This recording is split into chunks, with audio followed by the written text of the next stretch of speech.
Tantor Audio, a division of Recorded Books, presents Sealed in Strength by Ryan Michele, narrated by Jeremy York and Alexandria Wilde.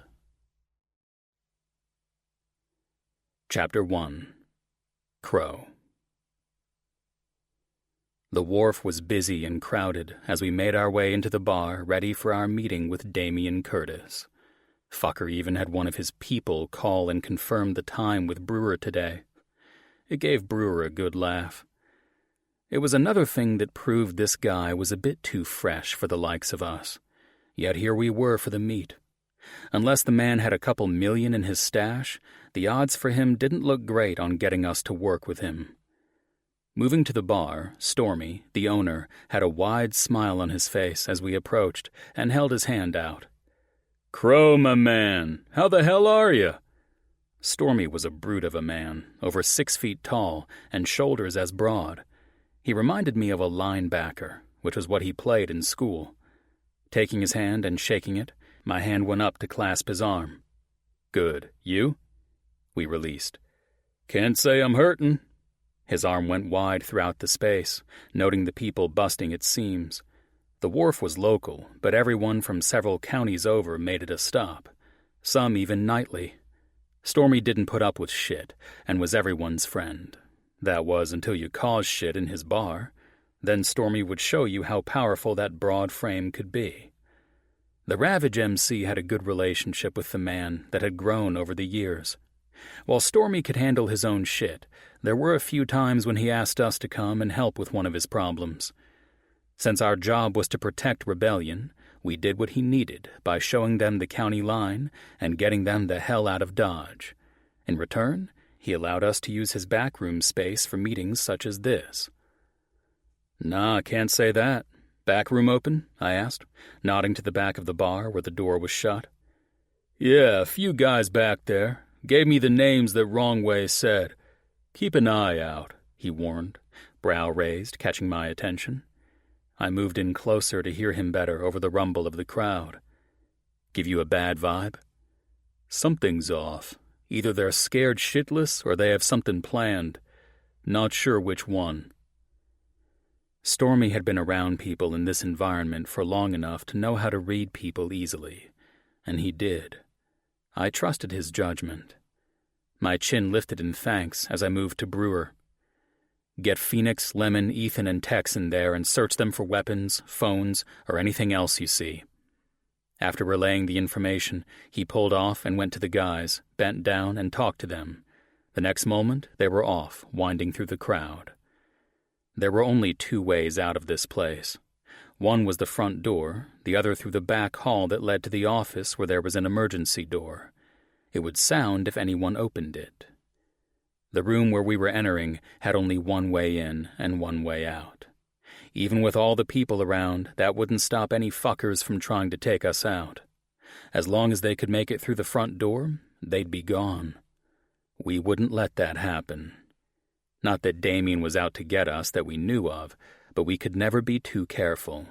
Since I didn't know him or trust him, precautions needed to be in place. "Bud," I ordered to Stormy, who grabbed the bottle, popped the top, and put it on the bar. Lifting it, I turned to the room, taking everything in. Women dancing, but not on a dance floor, because there was none, mostly just grinding up on men.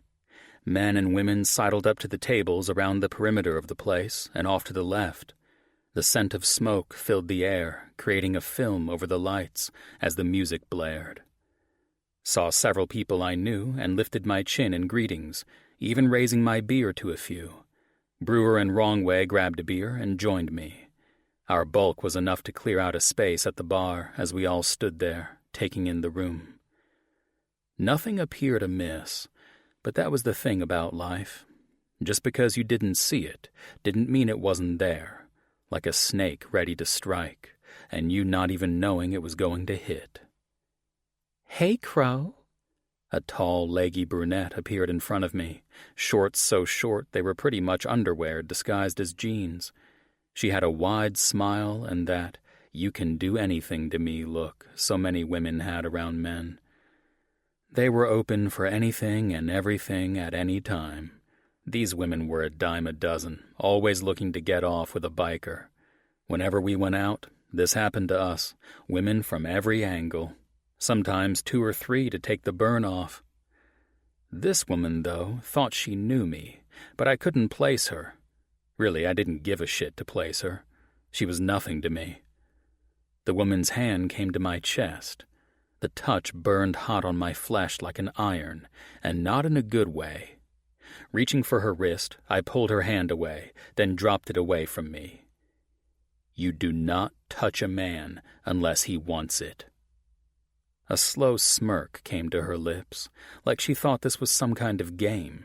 For some men it would be, the hard-to-get shit. For me, no. If she really knew me, she'd already know this shit. You'll want it. She started to step closer into my space. She was hot. I mean, fuck, I wasn't dead. But she had nothing on Rylin. Not one single thing. No one had anything on her, and the more I looked at this woman, the more I knew no one ever would. Rylin was due to come to Rebellion tomorrow. The days apart were about to be over for good, and I couldn't fucking wait. I'd been ready to see her since I left her in Sumner. If anything, the distance proved, without a shadow of a doubt, she was mine, and would be mine until we took our last breaths. No. Leave, I ordered. But the woman didn't move. I felt my temper slipping. What was it? Did I look like I was joking around? Fuck no. Crow, she started, and this time I got up in her space, going nose to nose. Bitch, when a man tells you to leave, you best listen to him, unless you want to catch a bullet. Her eyes grew wide as she stepped away. I hated stupid women. Always had. Fucked them because they were easy, but there wasn't anything between their ears. She took off into the crowd. Brewer chuckled beside me, the flare of anger dissipating. What? Nothing. He gave me a smirk. Staring him down, he continued with laughter in his tone. Just different to see you brushing the women off, he finally said. Told you I was done playing. No more of that shit. Rylin would know exactly where she stood in my life. There would be no reason for her or anyone else to misunderstand it. We'd had enough of that shit to last us a lifetime, and I was done with it. We would be clear where we stood as a couple. Tex and Phoenix barreled their way through the crowd, my focus going to them. Tex spoke. 3 men, guns, a knife, and 3 sails, all of which we have.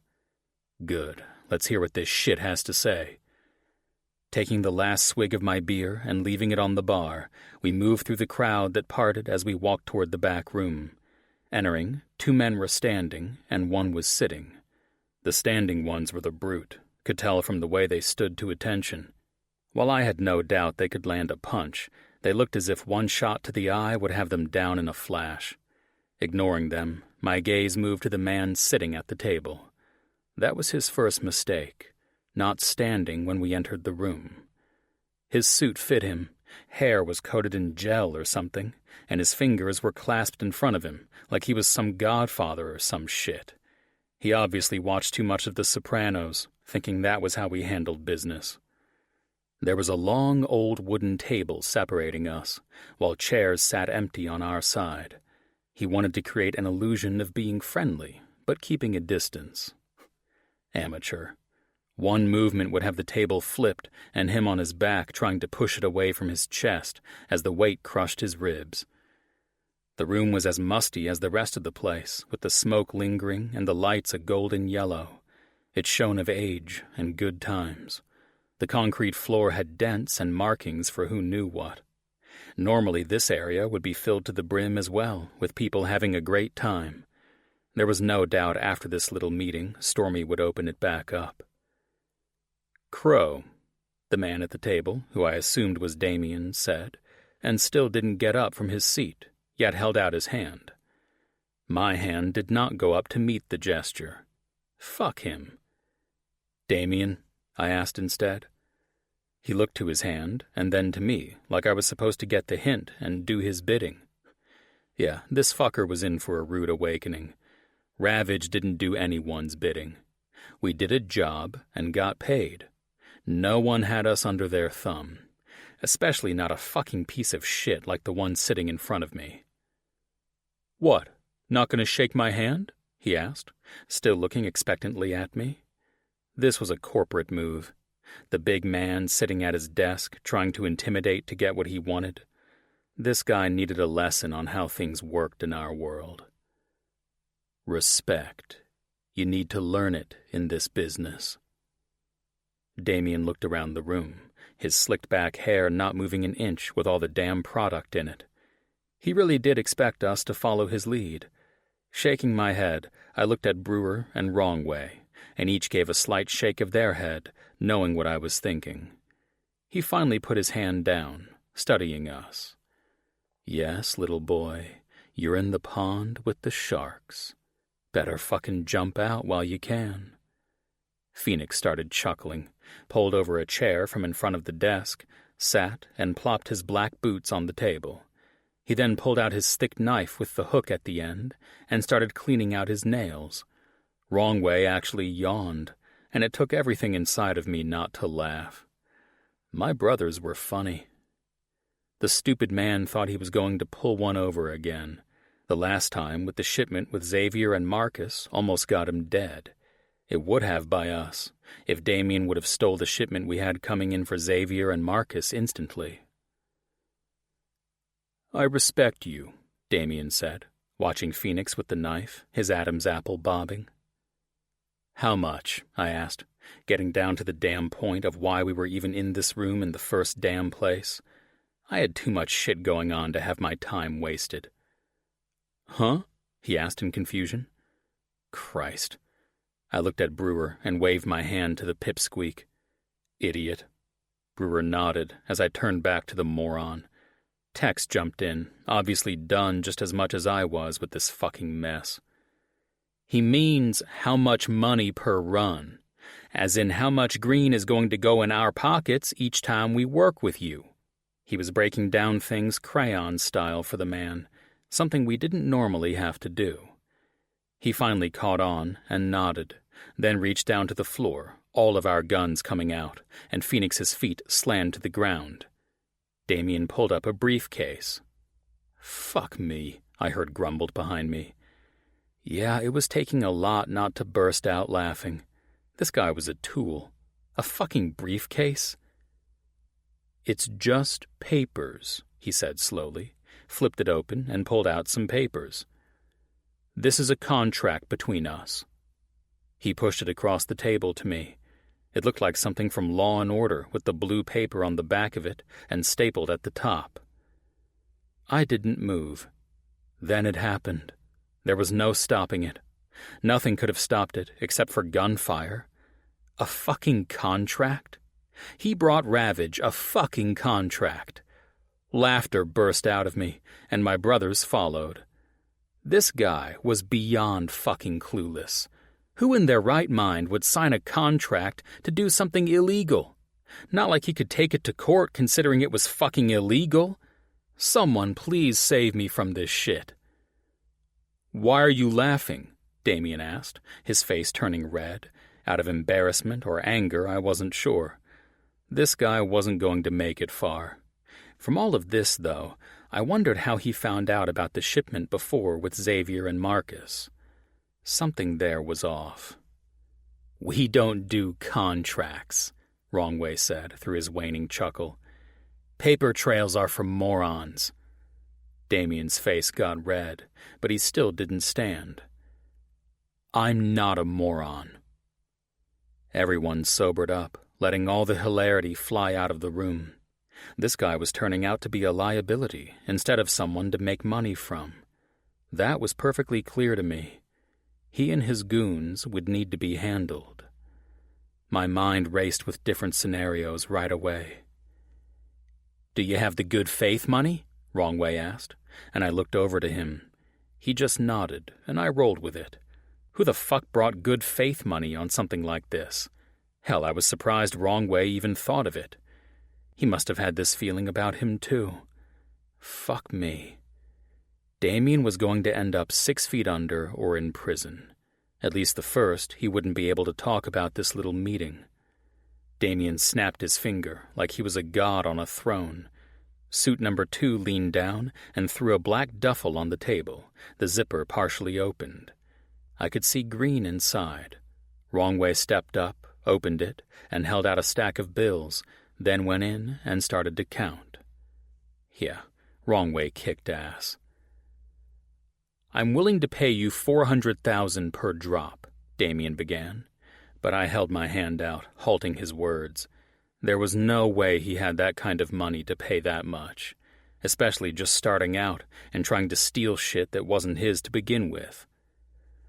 "Where are you going to get that kind of cash?" I asked, knowing nothing he could give me would be the right answer. Damien smiled, and it wasn't a good one. It was an untrustworthy one, and it snaked across my skin, about ready to strike. "Business." We needed to pump this guy for information. Every single bit he held in his brain, including how he knew about the shipment. His time was up. Wrongway looked over at me. "All 400,000 is here." Damn, we just got a hell of a bonus. But I couldn't believe he would have that kind of money twice a month. Damien obviously thought he had the upper hand here, paying us bikers off to get us under his thumb. It was comical that he thought that was even a possibility, like he could snap his fingers like he did with his assholes and we'd come to heel. Fuck that, and fuck him. In 3 swift moves, I was in front of the table, reaching over and clasping Damien's shirt, pulling him from the chair and across the table to stand in front of me. Damien let out a sound of protest, but I got in his face. My brothers moved, immobilizing the other 2 men in the room quickly. "What?" Damien said, but I shook him hard, his head snapping back and forth. Nose to nose, I started. "First, Ravage enters the fucking room for a meeting, you stand your ass up like a man. You do not hide behind a fucking table like a pussy and expect us to have even an ounce of respect for you. Second, you do not have any pull here or with us. I'd thought we wasted our time, but with the bonus you just gave us, it made it worth our while." The money was the only good part in this. I just wanted—" I released him as he staggered back. I then kicked his legs out from under him, and he fell crashing to the ground, his knees making a hideous noise. Damien cried out once again. Good thing the music was loud outside the door. "I don't give a fuck what you want. Let me tell you what I want." Damien tried to rise, but Brewer was there, pulling out his steel retractable stick and smacking Damien's knee. The sound echoed through the room. That had to hurt like a mother. "I'm not wasting any more time on you than is necessary. How did you know about the drop location?" It was the only thing I gave a shit about at this point in the game. The knowledge of the location was the club's only involvement in this clusterfuck, and we needed to be wiped clean of it. Obviously, Xavier and Marcus hadn't cleaned up the mess, so that left us. He shook his head like an even bigger moron. Nodding to Brewer, he went down with his stick. It was police-issued, and he could swing it hard. Damien's screams continued to be muffled by the noise of the bar. Since he needed to provide answers, gagging him would serve no purpose. Damien rolled and moaned on the floor. Looking down at him, he was a joke. Full-out joke. Phoenix zip-tied one of the guards' hands behind his back as he fought. Phoenix won. Tex was on the other. They were asking them questions, hoping to get answers on their end, too. But my gut told me Damien would be the only one to answer them. "Location?" I barked as Damien shook his head. My boot lifted and went right into the man's ribs. "Location!" He screamed, then groaned, and my patience was waning fast, so I turned to Brewer and Wrongway, but spoke to Phoenix. "Knives." Phoenix took Wrongway's position and stood above Damien. "1 finger for every minute he makes me wait." Phoenix gave a menacing laugh. It must have clicked in Damien's head what was going to happen to him, because the fear took over him, and he talked. "I have an insider. She gets me the information." So they have a rat among them, Brewer said, looking over at me. We fucking hate rats. Yes, brother, we do. Name, I barked down, and Damien went back to shaking his head. Pussy done fucked you. Nodding to Phoenix, he and Brewer removed Damien's index finger with ease, holding it down on the concrete. Swear Phoenix sharpened those damn things daily, so sharp they could cut a hair in 10 pieces with ease. The man's screams were getting annoying, and as Phoenix held up the knife to take more, Damien said, Lily! It's Lily! Hope that was good pussy. On that, my boot went down on the man's head. Need to get them to the van after the place closes. We've a special delivery to make tomorrow morning. Now, if Xavier and Marcus could get this Lily bitch cut out, we'd be good to continue our arrangement. Otherwise, we would walk the fuck away. Xavier, Marcus. I held my hand out, shaking each one of them. We stood in the clearing right outside of Rebellion, my brothers at my back. The sun shone on the grass, and the air was crisp. It was too damn early to be up doing this shit, but this needed done. Crow, Xavier said, shaking my hand, stepping back and shaking my brothers behind me. Marcus did the same. Now that was respect. You wanted to meet? Crossing my arms over my chest, my mind played out the scenarios of different reactions to expect from the two men in front of us. Calculating and putting together plans one by one, making damn sure none of this would blow back on the club. It seems we have a mutual acquaintance. Xavier looked at Marcus, then to us, no doubt wondering what the hell was going on. While the previous run had a major hiccup, Xavier had called wanting to schedule another, which Brewer already did. There was really no reason for this meeting in his eyes. Who would that be? Xavier asked, mimicking my stance, his eyes floating along all of us, watching, waiting, and trying to anticipate. Wrongway moved beside me on the left, and Brewer came up on the right. First, let's get a few things straight. Xavier's brow quirked. Thought we already had shit straight. A chuckle escaped me. Things change, I snapped my finger, in the blink of an eye in this business, Xavier. We all knew that well, and at my words, Xavier's face changed from assessing to on guard. Good. If we were going to continue this relationship, he needed to understand the rules of working with the Ravage MC. The incident last time would not happen again. My brothers and I were protected at all times. The fuck-up with these two would be the last. If it should happen again, they'd be gone. All of them. What's going on here, Crow?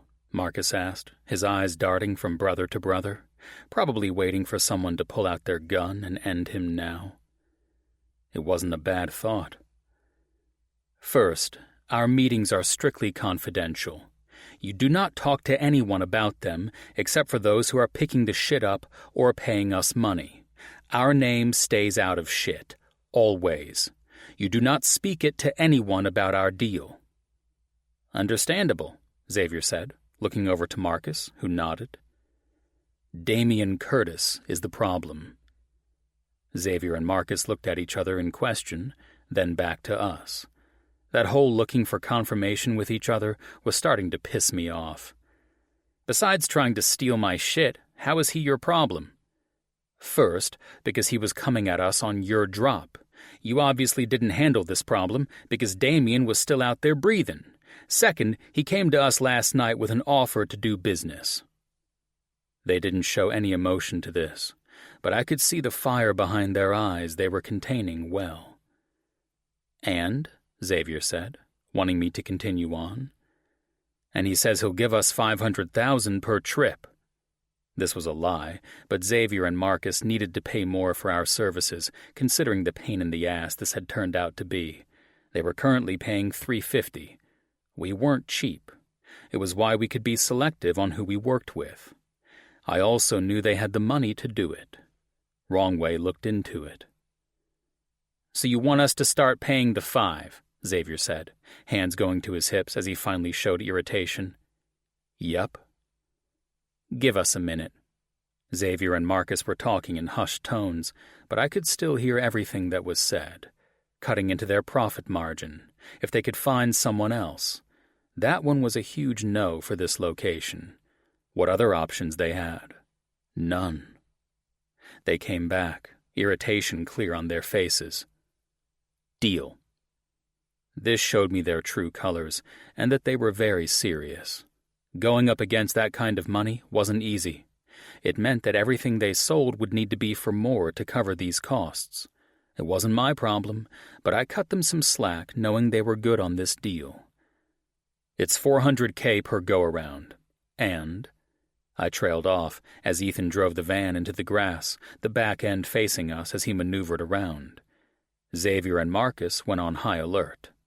Wrongway threw open the doors and started pulling the men out, one by one to the grass, tossing them like rag dolls.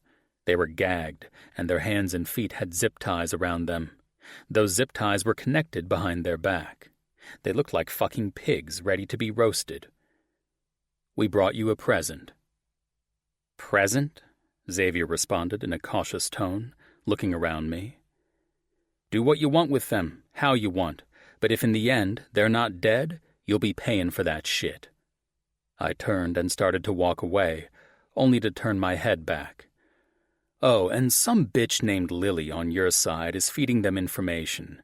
She needs to be dealt with before we do the next shipment. If she's not, and we have to deal with her ass, we cut off our assistance." On that, we turned and left. Not even 8 a.m., and already it was turning out to be a great day. Chapter 2. Rylan. Sophia. Reactions. My father always taught me that you can't control others' reactions. They had different ways of handling situations, and were going to do what they wanted to do. Right or wrong, it didn't matter. It was their cross to bear. But you could control yours. You could control the way your body moved and the words that came out of your mouth. It wasn't something to learn overnight. I'd taken to the lesson with ease. It was part of me, possibly in my genes. Therefore, my face did not show the shock, hurt, anger, and disappointment of seeing this woman open the door to Crow's home. My body didn't jerk or twitch, giving her any indication of my feelings inside. While my veins bubbled with acid, there were no flinches giving it away. Nothing. Stoic. The woman was beautiful. There was no getting around it. Her hair was long and falling over her shoulders and back, face with light makeup showing her flawless skin. She had to be around Crow's age, but I would guess she was younger from her appearance. The once beautiful face from just moments ago turned cold as ice as she recognized me. She hated me, and good thing, because the feeling was mutual.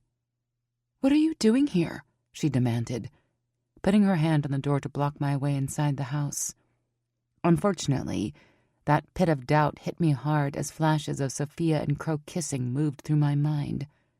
If I could erase those memories, I would in a second. Unfortunately, I knew they were never going away. I'd need to learn to deal. On the way here, I called Crow. He told me he had club business and where the key to the house was located, giving me the security code. He was happy, excited to see me. Told me he missed me laying in his arms at night, that he missed my smart-ass mouth, and we'd made plans to be together tonight for dinner. We were going to order in and just be together, shutting out the world around us. He even had Goldie watching Van to give us time. There was no way on this planet that Crow would plan all of that and then have Sophia here to greet me when I showed up. He knew the consequences of this action. My instincts to protect my heart were playing games in my head. Not going to lie, part of me wanted to get in my Jeep and head back to Sumner, back to where life was safe, where these emotions wouldn't become so much I wanted to scream. It was an impulsive reaction, and I'd done enough of those lately. I guess thinking about it, my father's lessons only worked when I did what I was supposed to. Needed to work on that. "Didn't know you were going to be here to welcome me, Sophia," I said on a wide smile, letting her read whatever in the hell she wanted to with it. Fuck her. "I'm not. You need to leave. I burst out laughing, and her face went even harder. She didn't like me laughing at her. It pissed her off to the point steam could be rolling out of her ears if that were possible. This would be my play with her. There was always an in with people. Sometimes it was harder to find, but Sophia's was shining bright. She wanted to be up in my business. Then she'd really see who and what I was made of. Instead of answering, I pushed past her, knocking her out of the way and entering the living room. It smelled of pine and the carpet had vacuum marks. Aw, you cleaned for me too. You really are sweet. The door slammed as Sophia turned around to me, arms crossed over her chest. I did nothing for you. Trying to win Crow by cleaning his house? A smug smile crossed her lips. I don't have to try at anything with Crow. That pit hit, but I pushed it down. When was the last time you fucked him? Her body jolted at the question as if I tased her. This, too, I found funny as I tossed my bag down to the couch, pulled my phone out, and set it on the small table with my keys. She was off kilter. Last night? She was haughty and lying through her damn perfect white teeth. It was in her stance and the fact she was catty. Women who were getting them some didn't act this way. No, this was a desperate plea to hang on to something they lost a long damn time ago. Desperation. I wasn't sure what to expect when my path crossed with Sophia's here in rebellion. Sure, I thought about the possibilities of knocking all of her teeth out and using her head as a punching bag, but that was just because she kissed my man. There wasn't much time to contemplate it, but this scenario wouldn't be the top of my list of first communications. Better get it over with now. Well, I could only be me. So you got 'em all primed up for me? The sarcastic bitch was gearing up and ready to play. She wanted to spread lies. Game on. Thanks, but I can do that from now on. You're a whore talking like that. You'd fuck a man when he slept with another woman the night before. Her hands on her hips. She leaned in and hissed at me, like she was going to punish me. I'd love to see her try. I took a couple of steps, meeting her only a few feet away, and tilted my head. See, the thing is, you didn't sleep with my man last night, or in the past few years. You're all smoke and mirrors trying to hold on to something you lost a long damn time ago. I haven't lost anything, she clipped, obviously not having the stealth training I'd been given, and letting her emotions pour out of her face and actions. It's actually sad. Sad? She said the word like she sucked on a lemon. That made me chuckle, which she once again did not like, judging from her narrowed eyes. Yes, sad. You had 16+ years to get in there with Crow, and you didn't. My feet brought me closer. Now that he has me, you'll never get in there, and you're trying to find some way to do it. It's not going to happen. Get out of my face, she snarled, her lip actually curling. I smiled and went nose to nose with her. Fuck her. She wanted to be in my man's space. She'd see what the consequences of that would be. No, your talons aren't deep enough, Sophia. They haven't been since Greer was little. You're making a fool of yourself. You need to move along. And if I don't? My face turned to stone, letting her know I was damn serious. Then I'll kill you. Her eyes widened in surprise. Did you just threaten me? Damn, she was stuck on herself.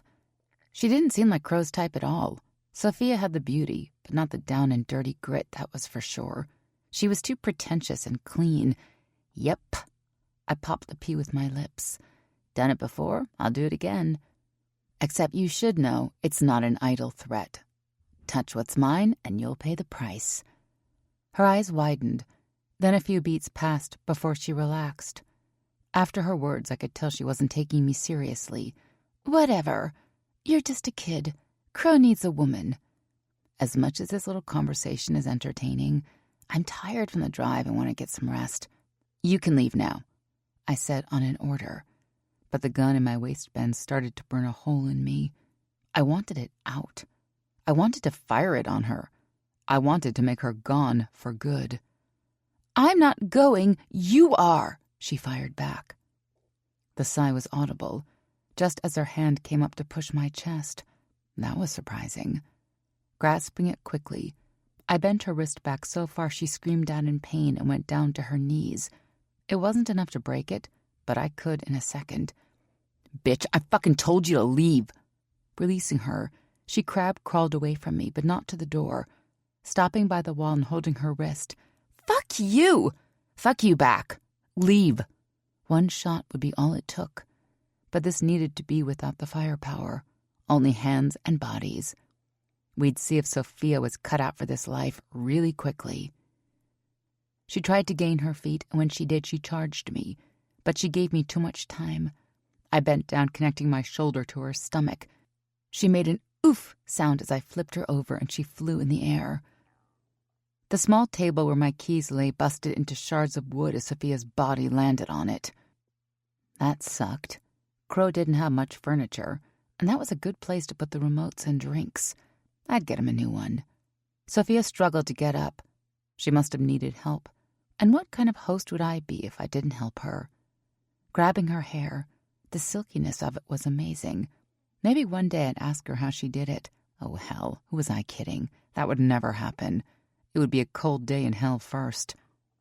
Gripping it with both hands, she tried scratching mine as I pulled, and she screamed. She was light, and moving her was easy. She definitely needed to eat a cheeseburger or two and get some tits and ass. 5 feet from the door, all the while dragging her, it swung open wide. Crow stood there, smile on his face, eyes searching. When they connected with mine and he took in the situation, the smile fell away. As much as I hated that, I didn't let him see. Instead, the smile kept firm on my lips. "Hey, Grizzly, I was just taking out the trash. Can you hold the door open for me?" Sophia was struggling to get free, but my grasp was tight. She flipped to her stomach, trying to get her knees under her. "Crow!" she cried out. "What the fuck's going on here?" Crow barked, and I didn't give that first shit. If he was mad, that was on him. He knew how I felt about this woman. End of story. "She's hurting me, Crow!" Sophia yelled as I pulled harder, feeling some of the strands tear. Oops, maybe she'd have a piece missing to remember me by when this was done. Ignoring her and focusing on Crow, I said, "Sophia here was just leaving. She decided to clean your house for my homecoming. Wasn't that sweet?" The poison dripped from those words. "Christ," Crow bit off. "Let her stand up." My eyes narrowed, not liking him standing up for her. No. To this he smiled, and I tried to get a read on him. "Pixie, sooner you let her go, sooner she'll be the fuck out of here." That was acceptable to me. Therefore, I released her locks while strands of it coated through my fingers. I hurriedly pulled it off and brushed it to the floor. It could be vacuumed again. Sophia got her feet under her, and her face was a mask of fury. This made me laugh.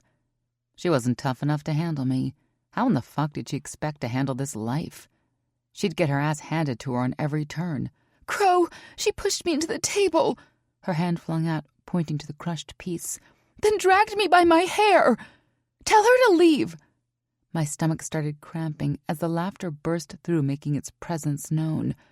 Her eyes scored me, but I didn't give a fuck. She was acting like a fucking child, tattling. She may be older than me, but she was a fucking pussy who couldn't take me on woman to woman. She acted as though if she told Crow to get rid of me, he would. Yeah, fuck her. "Why are you here?" Crow asked Sophia.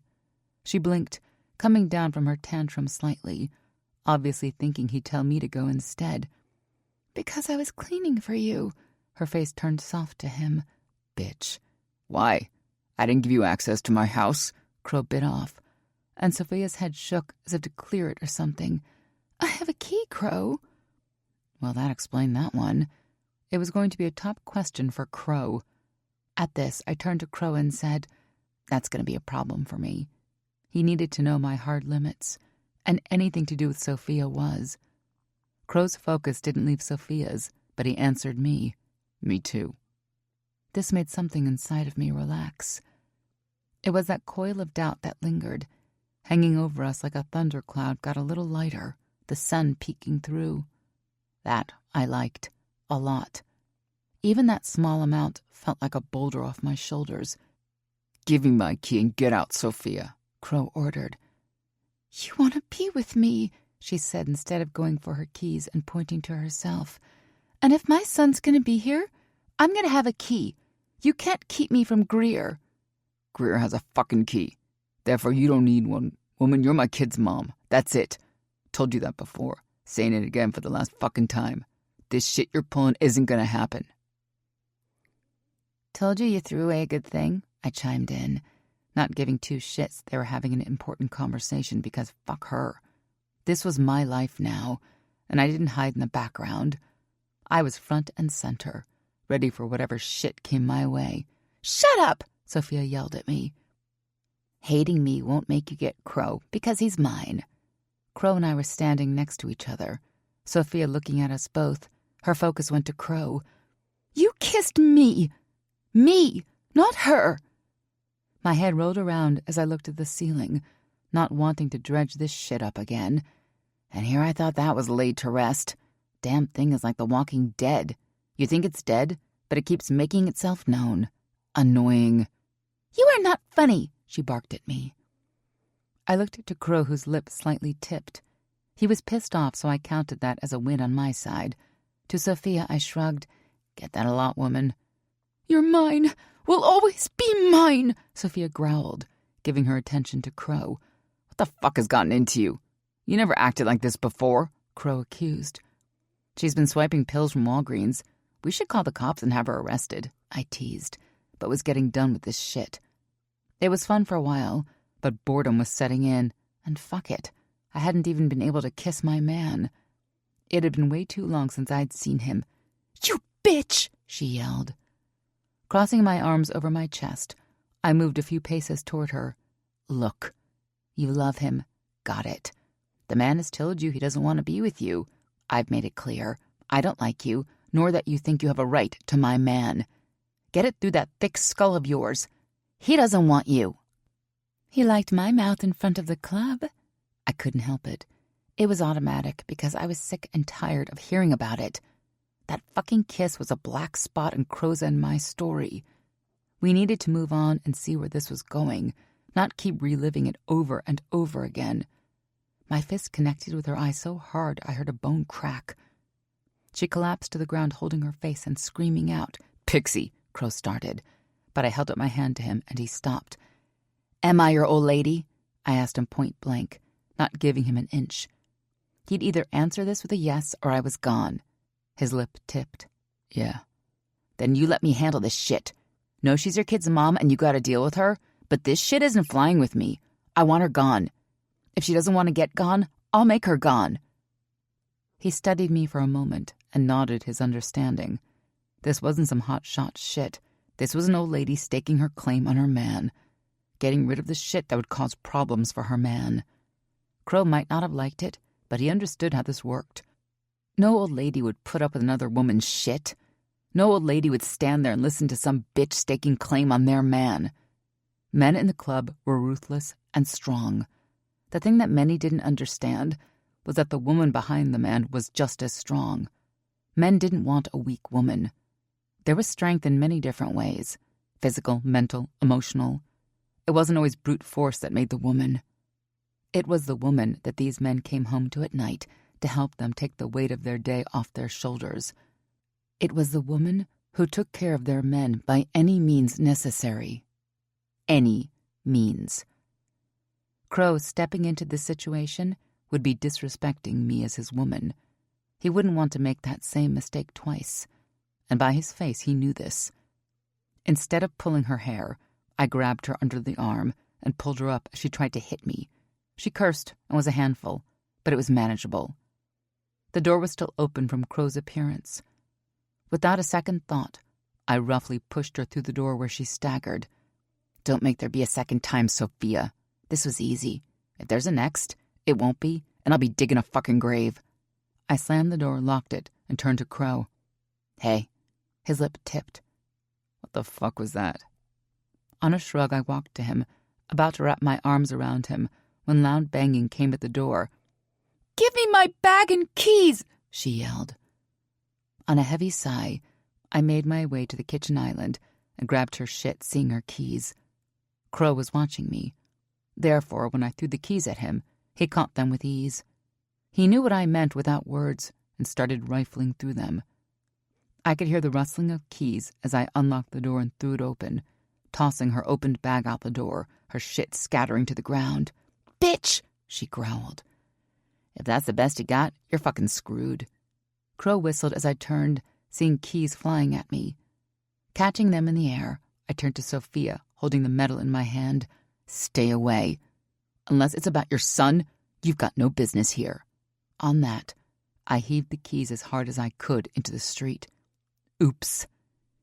The door slammed as I flipped the lock and turned to my man. "You sure you want me around here?" Welcome to Rebellion, Rylan. This was day 1 of the rest of my life. Chapter 3. Crow. That was interesting, to say the least. Not exactly the way seeing Rylan again for the first time was planned to go. All I knew now was she was here, with me. There was no damn reason for Sophia to be in my house. She wasn't invited. In 16-plus years, never had she come over to my house to clean, not even when Greer was little. Years ago, I gave her the key because of Greer. She would come to drop him off, but I wouldn't be home, so she'd let herself in. That was it. Not for her to be a fucking maid. Not only that, she had to fucking be here when Rylan showed up after all the shit went down. There was no doubt in my mind that Sophia answered the door for Rylan instead of her using the key. Giving Sophia the benefit of the doubt wasn't going to work anymore. She was playing a deadly game. There was no doubt in my mind Rylan would carry through if Sophia made her. I didn't want that for my kid. It would need to be ironed out sooner rather than later. I'd spent so much time keeping Sophia happy that it was a tough pill to swallow seeing her like that. There were some bold lines you just didn't cross. I'd told her explicitly we were done, and yet she pulled this shit. I had to give Rylan the reins here. What happened between Sophia and I was both our faults. In this situation, though, Rylan needed to be in control because she had none the last time. I got that. Understood it. While seeing Sophia's hair being pulled to the door was a shock, stepping in would have made Rylan look weak. The Queen never looked weak. Ever. And her king stood behind her, no matter what. This would piss my son off royally once Sophia got home, but I'd deal with that when the time came. He was already on my shit list, and that needed to be handled as well. Never once in my life did I ever think the showdown that just happened in my living room would occur. It was an unusual feeling. I wasn't naive in thinking Rylan wouldn't say anything, but to have Sophia here wasn't what I'd thought. But I wanted Rylan here with me, and I had to prove to her that I was hers, not Sophia's in any way. One of those damn tightropes again. One misstep and it all fell to shit. This time it wouldn't happen. I'd make damn sure of it. "Come here," I said, holding out my hand. Hers came into mine, and I pulled her into me with a tug. Her body crashed into mine, her other hand coming to my chest. Leaning down, I took her mouth, hard and deep. Missed this fucking mouth. She kissed me back, giving as good as she was getting. Fuck, this woman could turn me inside out with a damn kiss. Her taste. Missed that, too. Even in my memory banks, it wasn't as good as the real thing. She pulled away and looked into my eyes, the want and need stark in them.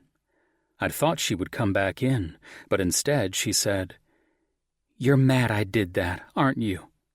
Surprising the shit out of me. "What?" "You heard me." Her hand was clasped around the back of my neck, while my arms were holding her as close to me as possible.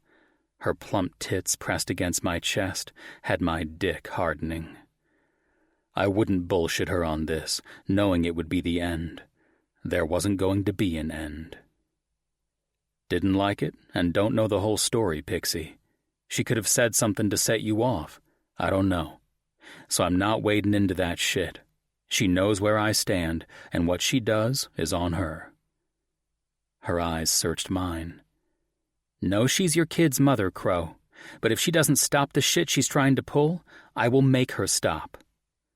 "You threatened to kill her," I stated as fact. She nodded her head. Yep, that piss you off? Doesn't make me happy because she's my kid's mom. I don't want that for him. I never had a mom, and to take his away? I trailed off, then continued. Let's just cool it with that part of the equation for now. Her brow quirked, but it wasn't in frustration. It was more of a joke from the phrase, cool it?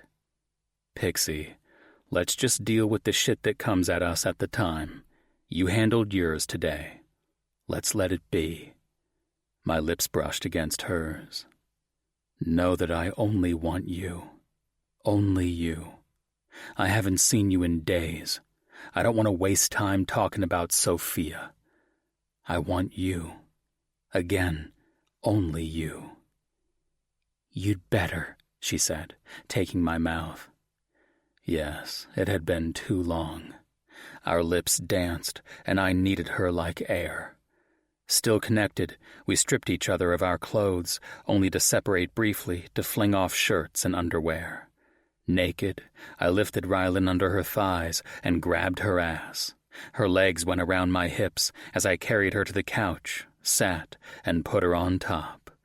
Her kisses were frantic, with so much desire bottled up it was ready to explode. Rylan lifted, grabbed my cock, and poised it at her entrance. She went down hard, sinking her heat around me. Fuck, that felt damn good. It was like coming home. She was home. Fuck, I missed you, I groaned in her mouth. Then she moved, up and down, slicking me with her arousal. My hands on her hips, I matched her thrusts, kicking up my hips on the downward thrusts.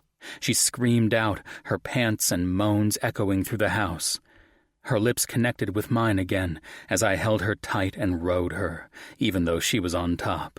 My hips bucking had her screaming out her orgasm, her breathing labored. She got hers, now I got mine.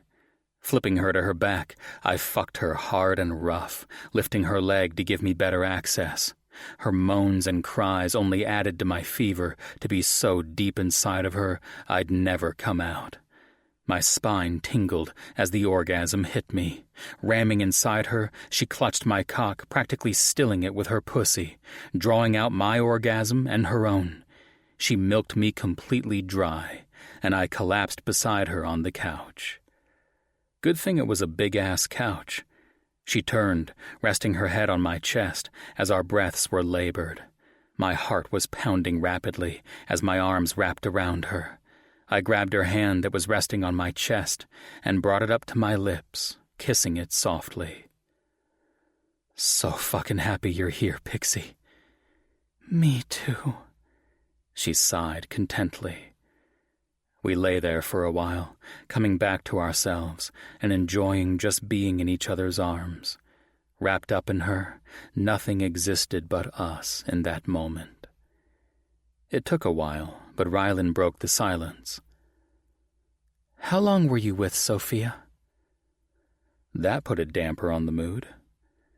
How about we save that for another time? No, I want to know, Crow. Need you to level with me here.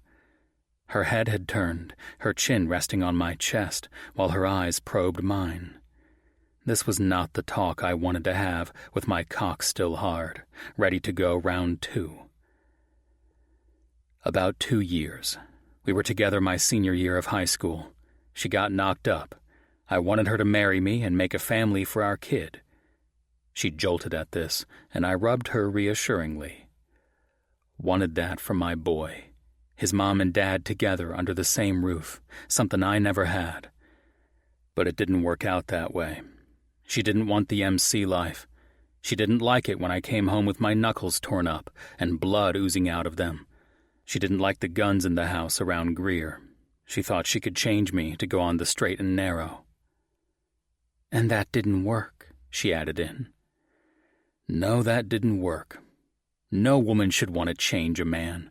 Especially a man who knew from the time he was born he'd be a member of the Ravage MC. It's all I ever wanted to be, and that wasn't going to change. Her fingers began to draw lazy circles on my chest, the touch faint, but there. I get that, I also get her." My body jolted as she continued. "She loved you. You were probably her first, and those kind of relationships always feel like they are going to last forever. They ingrain themselves so deep that the thought of making it a lifetime takes over, the want and need of it. Sophia's the same. She wants to live through those years again. She doesn't want to be alone. With me coming, it was the nail in her coffin, so to speak." Damn. Women's minds, I'd never understand them. Everything got twisted up when the answer was easy. Simple. "She's not the one I want, Pixie. You know that." "Yes, I do. Just want you to know that she's a problem for me. If she continues to be a problem, I will take care of the problem, Crow. I know you need to talk to her about Greer, and we'll see her around town. It's when she's making moves on you I will not stand for. She knows my place. She needs to respect that and know hers." My arms tightened around her. "She will, Rye. Give it some time and let it blow over. She's pissed I threw her boyfriend out of her house. Once she gets over that and comes to terms with me not being in her life like she wants, she should be okay." Her head popped up. "You did what?" "The man she's with. Found out he's into some bad shit. Had all of his stuff packed up and out of her house. When she came home, no boyfriend." "Why?" "Why'd I do it?" She nodded. "Because she's my kid's mom. My kid stays in that house most of the time. That asshole wasn't getting near my boy. She had a decision. Either leave the asshole out, or Greer comes to live with me. No way in fuck I'd put my boy in a situation that would get him hurt. This fucker, he's a dick, and I didn't need him showing those two how big of one he can be." Her head fell back down. "I'm not sure how to feel about that." "No way you need to feel. I'm gonna protect my kids. That comes along with their mothers. It's life. My life. You'll figure out your place in all of it, and we roll. Sophia gets her head out of her ass, it'll work out better, but that's something she needs to do." "You really don't remember kissing her at the clubhouse?" My body shifted at the change in topic, reminding me we had a ton of shit to go over. It was going to be step by step here. I lifted her up so our faces were close, each of us on our sides. "No. It's a shit thing, but no." "That doesn't make sense." "You gonna PI me?" I joked. Her face was dead serious. "Yep." "Shit. Damage control. Pixie, I got the guys on it. There was a fluke in the feed, but Jimmy and Ethan think they've got it fixed. Once they watch it, I'll know what happened." "Can I see it?" "We'll see." That's what my mom always said when she didn't want to answer something. My mouth stayed closed. She chuckled, her hand coming up to my face. "We go day by day. That's all we can do." Yeah. On that, she kissed me, and round 2 ended up being in my bed. "What are you working on?" I asked Rylan, who was sitting in the center of the bed, legs crossed and the laptop on them as she typed away. She had on my shirt and nothing else. Waking up this morning with my mouth latched on her pussy, she didn't have the energy afterward to put anything else on. Just the way it should be. Sated. "Natty emailed me some cases." I sat next to her. "Who exactly is Natty?" She smiled. "I met her by chance, actually." She chuckled. "Gordon Breyer's wife was having an affair with a woman from his work. They took a trip up to Nashville, and there I met Natty. She was being paid to watch Monica, the chick Gordon was banging, and bring back pictures for her husband. We started talking, and it worked." This intrigued me. "So how does this work now? She takes cases, you take cases?" Her head shook. "No, she got sick about a year ago. She had some virus that turned into sepsis and almost died. Since then, she couldn't do cases and started working for me. It just worked out." I laid on my back. "You trust her?" Her head turned to me. "Yes, with everything. And if you look into her, she's clean. Already did that." Reaching over, I grabbed her hand, giving it a squeeze. "Figured you would. So what do you have to work on? She squeezed me back and only moved once I released her. One I can't take because I'm not in Sumner anymore, but two are computer searches mostly. Computer searches? I asked, rolling to my side and resting my head on my hand, elbow in the mattress. Yeah, money trails. It always comes down to the money. She chuckled, then continued. I'm still working on the missing person case. She clicked a few keys. That one is troublesome. It's like this girl just vanished into thin air. Talk to her classmates, and their stories are the same. I just can't find her best friend, Penny. She has the key, but fuck if I can find her. You'll get it. She smiled at me, and I felt it in my chest. Yeah, just takes time. She looked back to the computer and said, Right now I'm trying to find out where Mr. Clausen stashed the money his wife is supposed to get in the divorce. The judge ruled it hers, but he says he doesn't have it. Therefore, there is nothing to give. It's not in his bank accounts, so he either withdrew it or transferred it. Getting through the bank's firewalls is proving difficult. They have some high-tech shit that I need to get updated on. You know computers well? She looked up and smiled. Yeah. To be a PI, you need to be able to find the information to unlock clues to the case. I have a few personal databases that I can tap into, and others I can break into if needed. But banks, you need to know... I treaded carefully, not wanting to push quite yet, but she did talk about their firewalls. How to hack them? Yep. It's really not as hard as people think. This one is just advanced. Usually a few clicks of the mouse and you're in. Especially with those stupid security questions. If you've already looked into a person and know them, answering those is simple. I fell down to the bed. Look at you. She smiled. Damn, I loved that smile. Brightened up the world around me. She was so damn beautiful. And mine. It's not hard, Crow. She wasn't correct in that assumption. Lemon couldn't pull his head out of his ass to find the shit we needed. Not everyone who thought they were good were. May not be to you, but it is to these people hiring you. I take it this means you'll be good setting up business here? Nothing like having a PI for an old lady. Her head shook. Should be. Only time will tell. Get dressed. We're on the bike in 15. Want to show you rebellion. She didn't hesitate to close her computer and hustle off the bed. This was the beginning.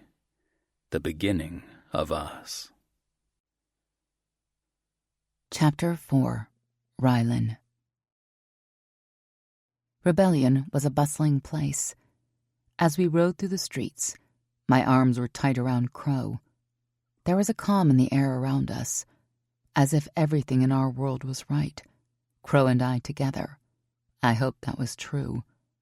Rebuilding the trust between us was going to take time, but I knew that by coming here we were off to a good start. Hearing that Crow had a hard time with the way Sophia was handled cut, but it wasn't deep. There was a past there and a future once dreamed that would never be erased. They were connected to each other by their child, and would be for the rest of their lives. I understood his feelings. He wanted what was right for her. It was admirable, but I still hated her, and it would take an act of God to change that opinion. It was something we'd need to work on. Crow drove us through a park where the trees were full, letting only a small bit of the sunlight through. The air felt easier to breathe here. The beauty that was Alabama came to life during the ride. The trees, water, and hills were gorgeous, vibrant, and definitely appealing. Seeing it all on the back of my man's bike made it priceless. We didn't need to talk during this. Not that we could. Crow allowed the world around us to do the talking for us. It did make me intrigued to what this place had in store for us. What parts of this beautiful place would we explore? Crow pulled into a clearing shaded by trees, but had an opening for part of the sun to shine through and hit the small lake. This made the water sparkle. It was so still I could swear we could walk across it because it looked like a sheet of glass. He killed the engine, and I swung my leg off, unlatching my helmet and sticking it on the bike, inhaling deep the coolness of the area surrounding me, engulfing me and cleansing me. "This is gorgeous," I said as Crow got off the bike and wrapped his arms around me while standing at my back. His heat felt good. While I'd had my arms around him the entire time, it was spectacular to have his around me, holding me tight and not letting go. It made me feel safe and secure, as if nothing and no one could touch us. Yeah, it's peaceful. You can't hear the noise from the city, and it makes everything stop. Still looking out at the water and tall trees, I squeezed his hand. You need that? Everything to stop? Sometimes. Love my club, Pixie. There's no doubt about it. But sometimes it becomes too much, and I need to recharge. My head fell back to his shoulder. Damn, I loved that he was taller than me. Skid, you have this, then? Yeah, come on. He released me, grabbed my hand, and led me into the grass. Off to the left was a rickety old bench that appeared to be in this spot since the dawn of time. It was where we sat down. Crow pulled me close to him and wrapped his arm around my shoulder, cocooning me.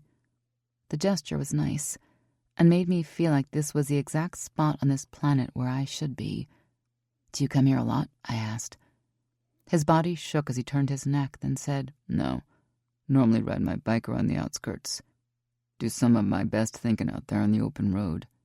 Is that where you went to decide to take on crazy me? I teased. He kissed the top of my head.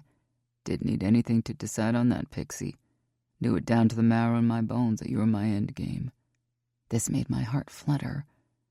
And a small bit of the ice that formed around it after seeing him kiss Sophia broke off and disintegrated. If only the rest would do the same. But that would take time. Your endgame, huh? I chuckled. Didn't know we were playing football here. Life is a game, Pixie. You win some and you lose some. I don't lose. My hand went to his chest as I looked up at him. What's your favorite pie? The question threw him, because he looked down at me questioningly. Apple. Simple man. What's this now? He asked me.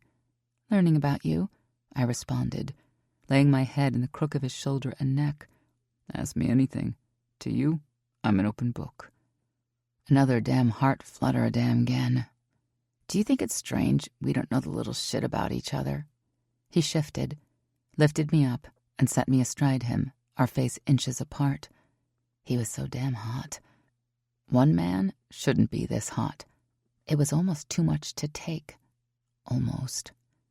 We know the important shit, Pixie. You know my club, kids, exes, brothers, dad, Cruz, and Sumner. There's still things, of course, but that's with any relationship, Rye. All of that takes time. Leaning down, I locked my lips to his, hands cupping his cheeks while his went to my ass and squeezed. He felt so damn real, exactly what I'd been missing since he left me in Sumner. Our tongues danced, and that connection between us latched together stronger. Damn, I loved this man. We pulled away, and my breaths didn't come at first, but our eyes stayed locked to each other's, neither of us pulling away one bit. He loved this too. His eyes told me without words, yes, this was where we needed to be. At home while packing, I thought over and over if I was making a huge mistake, stuffing all my shit into my Jeep and heading here. If old dogs were dead and we could move to a place that was exactly what Crow was giving me. Peace, comfort, security, bonded. This right here, I would fight to the death to keep. Nothing and no one would stand in my way of keeping a hold of this. Love you, Crow. The words were whispered and surprised the shit out of me. I may have felt this was my lot in life, but saying those words to him this soon, fuck me. My mouth opened to try to refute it, but his lips came down to mine, shutting them up. Moaning in his mouth, my body turned to liquid under his, and he lifted, our eyes burning bright into each other's. Don't you dare try to backtrack. Fucking thrilled you gave that shit to me because, Pixie, I fucking love you too. The smile across my face actually hurt my cheeks, but I didn't pull away. Instead, I attacked his lips once more. His length under me grew, causing my pussy to wet, kneading him inside. Ripping my lips from his, I stood, undid my left boot as quick as I could, unlatched my jeans and pulled them along with my underwear down the one leg. Crow was ready for me, his cock hard and standing tall, his strong hand fisting it. Moving quick, I climbed on him and drove him so deep inside of me, pressure came to my womb. Instead of moving, we paused, our foreheads touching, eyes connected. The fire between us was fueled with so much passion that I wanted this moment to be burned into our brains forever. Never to leave, never to be forgotten, never to be taken lightly, never to be thrown away. His sexy smile came across his lips as mine followed. His hand squeezed my ass, and I moved. This wasn't making love. This was carnal I need you so damn much fucking, lifting and lowering. His hands and hips started working in time with mine, making each thrust hit me in so many places it was difficult to keep up the rhythm. It felt so damn good that my mind began to blank, focusing only on the feeling between Crow and me. My body gave as he gave to me. Over and over we collided. When my orgasm hit, I wasn't prepared for the intensity of it. Crow and I had many times where we were combustible in bed, and that intensity was always there. This time, though, it was magnified by 1,000,000. He thrust deep twice more as his hit him, and he stilled inside of me. My head fell to his shoulder, my heart hammering in my chest so hard it was in fear of running away. Sweat pebbled on our skin as we sat there, giving our breaths time to come back to us. After long moments, it was Crow whose hand came under my chin so I'd look up at him. Inside those blues, I saw it. Every second of why packing and coming here was the right thing to do. This man was mine. I was his. That was the end. You're everything to me, Rylan. Whatever happens, it's surface. You gotta know that you're the one I want next to me. Always. Same. I leaned in and kissed him softly. Birds chirped off in the distance, and a laugh bubbled out of me.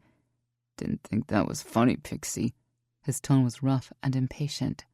I sobered, lifting my hand to his cheek. No, not that. I'd never had sex outside before. Hearing the birds, I shrugged. It was funny. We'll do this again, and soon. He squeezed my ass. Fuck, I love your ass. It is pretty nice. Squats. Can tell by how you rode me. This made me burst out laughing. Climbing off him, we gathered ourselves, then got back on his bike.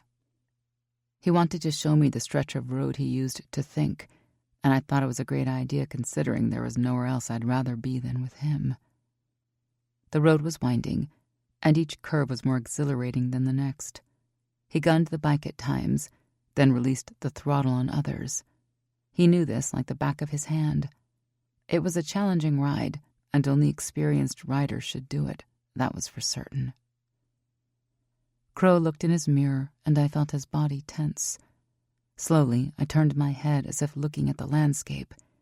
But in my peripheral vision, an old blue pickup truck was coming up on us quickly, much too fast for this stretch of road. Crow kicked up the throttle as we began pulling away from it. The truck didn't hesitate to speed up and catch us. Fuck, this wasn't good. My man grabbed my hand and pulled it up to his chest, coming in contact with the gun he kept in his holster at his sides. Yeah, this shit wasn't good. I gave him a squeeze to let him know he was understood. Releasing the gun, I pulled it out, but kept it under his leather cut out of sight and between us. Releasing Crow, I readied the gun, then wrapped my left arm around him, keeping my right with the gun. Him riding and shooting would be difficult with the terrain we were on, but I had no doubt that he would be doing that exact thing. Luckily, I was here to help. Crow didn't let up, and neither did the guy behind us as I stole glances. We were hitting a tight curve and had to slow down a bit. That's when I heard the ping of shots coming off the bike. Fuck! The asshole was shooting at us. Crow heard it too because he began to move the bike in a way that would make it difficult for the shots to hit us.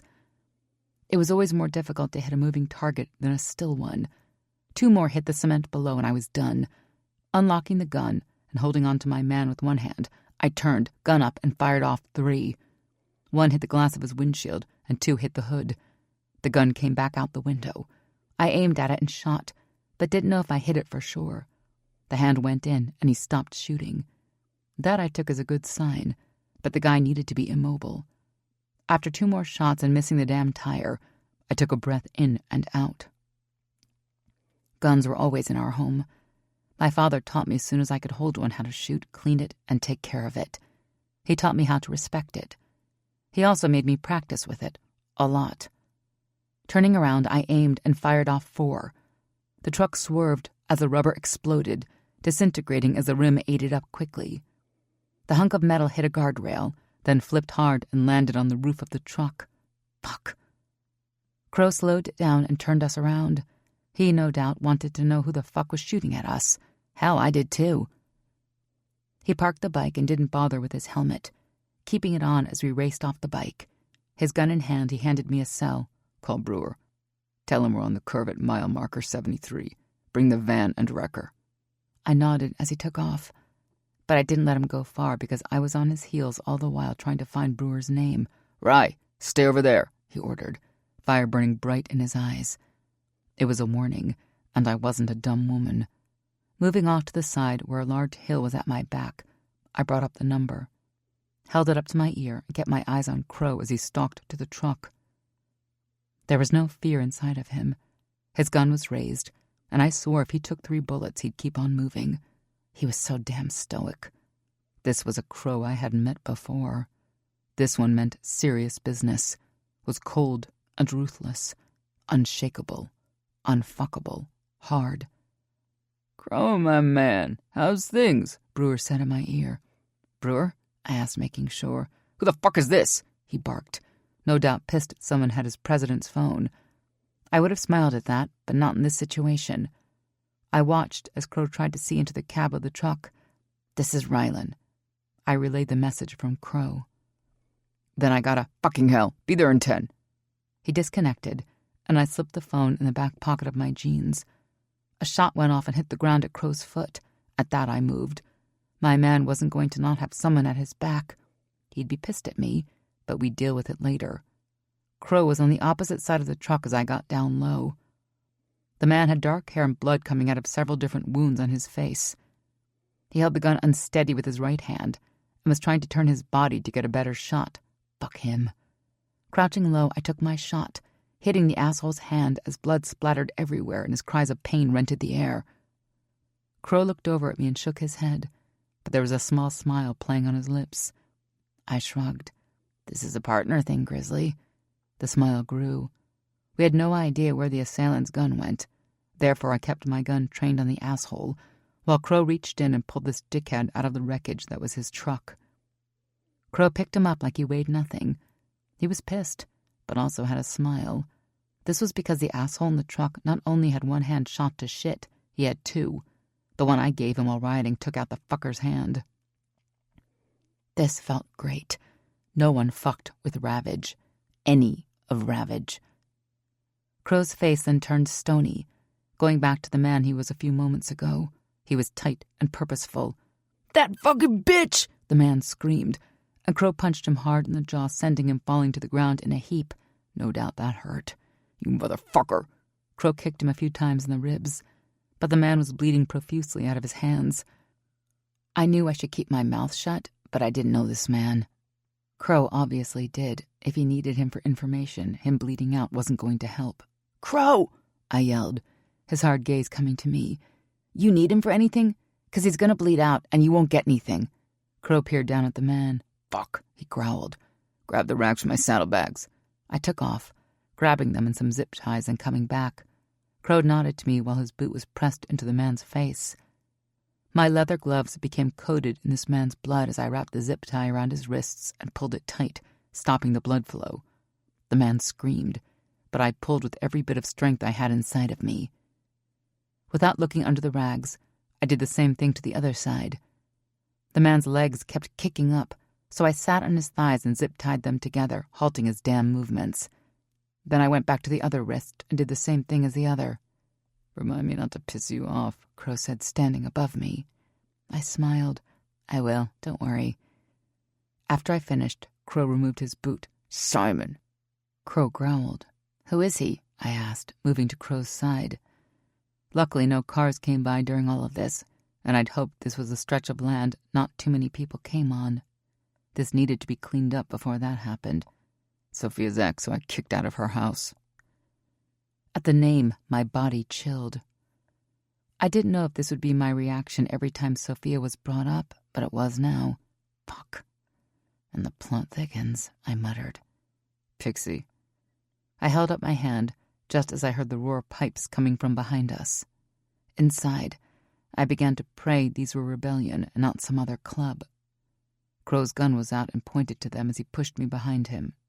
His body eased, and I knew these were his men, so I stepped out. "You boxing me in has got to stop, Crow." The growl was deep, because he was pissing me off with that shit. I knew how to take care of myself, and him treating me like glass wasn't going to work for me. Never, I growled. Well, this was going to be a wild ride. That was for sure. Chapter 5. Crow. Rylan. Fuck, she was something else. Took off both hands without even blinking an eye, just knowing this man was a threat to us. That was fucking hot as hell. I felt that tension, though, when Sophia was mentioned. That was going to take some work. Seeing my brothers, I pulled Rylan in front of me, pressing my cock against her ass. "You got me rock hard," I murmured in her ear. "Aw, blood makes you horny. I'll remember that." Wrapping my hand around her neck, I pulled her back, and her lips attached to mine. It was awkward for her, but she didn't let on, just kissed me back, full force. "What the fuck happened?" Brewer and Wrongway were the first to get to us, with the rest of the men following behind. Only then did I release Rylan and turn to my brothers, my arms still wrapped around her. "Simon shot at us and tried to run us off the road." Wrongway studied the asshole. "Fuck, took off both his hands?" Rylan's body shook with silent laughter, but she said nothing. I did. "Not me, brother." Wrongway's focus went to Rylan. "You?" Rylan shrugged. "You act like it's hard or something." Wrongway burst out laughing, as did Brewer and my other brothers. Yes, Rylan fit in perfectly. Turning serious, I barked out orders. "This asshole goes to the clubhouse. He talks. Get the truck hooked up to the wrecker and out of here.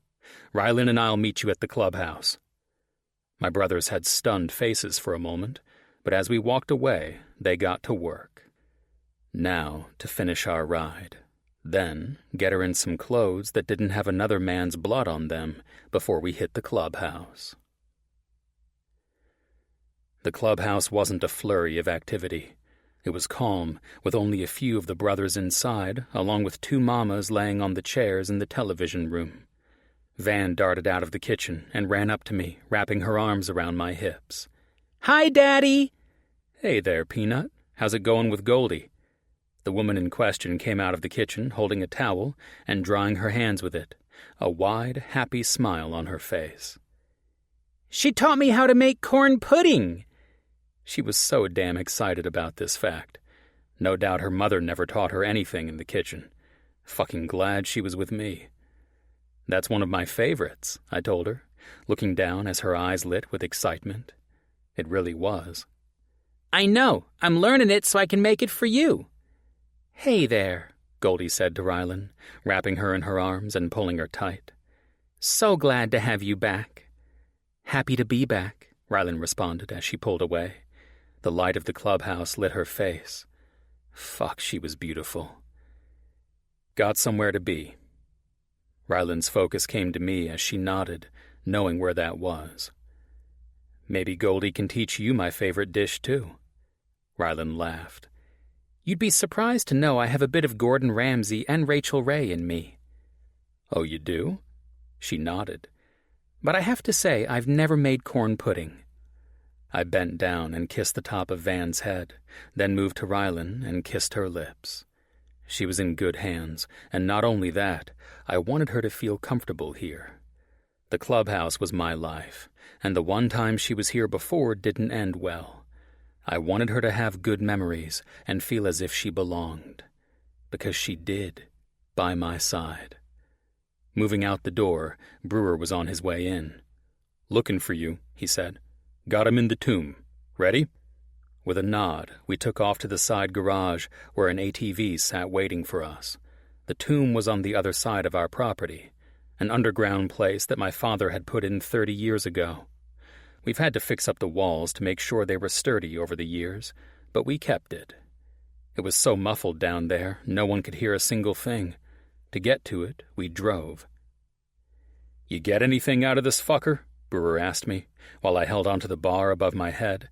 Our land was a bit hilly, great for riding and fucking around. "Nah." Quickly, I went through what had happened, filling him in on everything. "She shot off his hand while riding on the back of your bike?" Brewer asked, as he pulled us into the old silo and cut the engine. The silo had been there over 50 years. My father told me stories about when it was built and that it housed grain. When he bought the land, they didn't tear it down. A few years after, they learned they needed somewhere that was private for chats. Therefore, this place was dug out underneath. "Yep," I tossed over my shoulder as I climbed from the ATV. "Fuck, brother." He lifted the latch to the cellar. "Don't piss that woman off. Her aim is too damn good."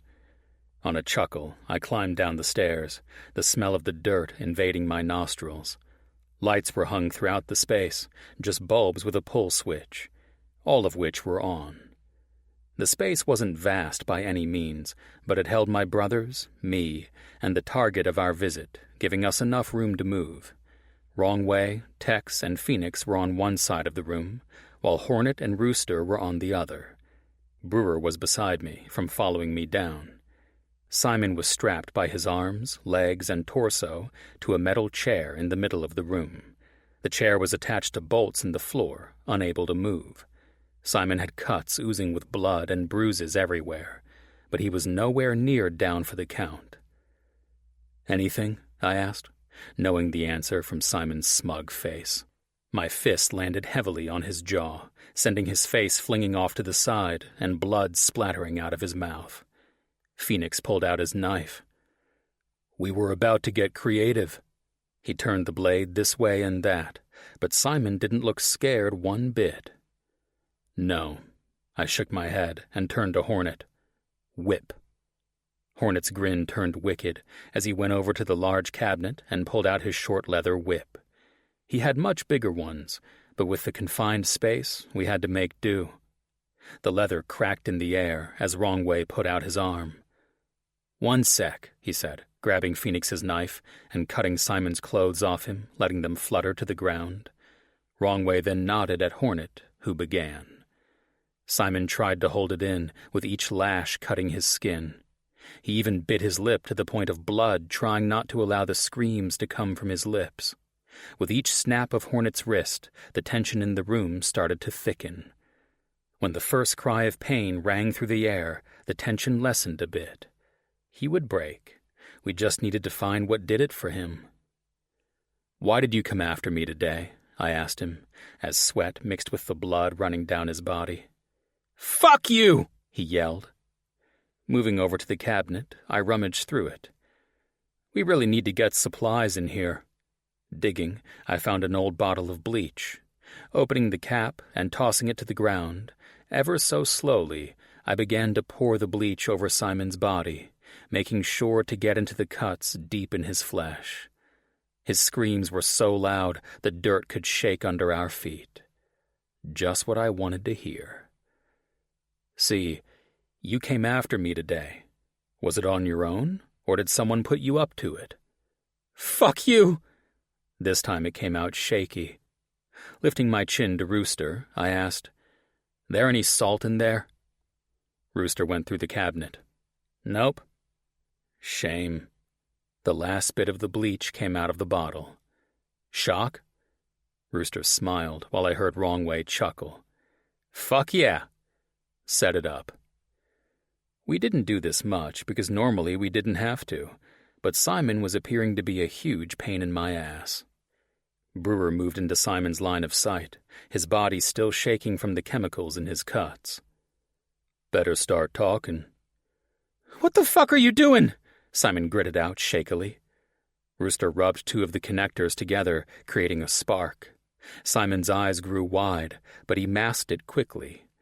At least we had his attention now, and he didn't think this shit was funny anymore. Some shock therapy. Heard it helps people get their mind clear. Rooster chuckled, standing next to Simon. Here, feel.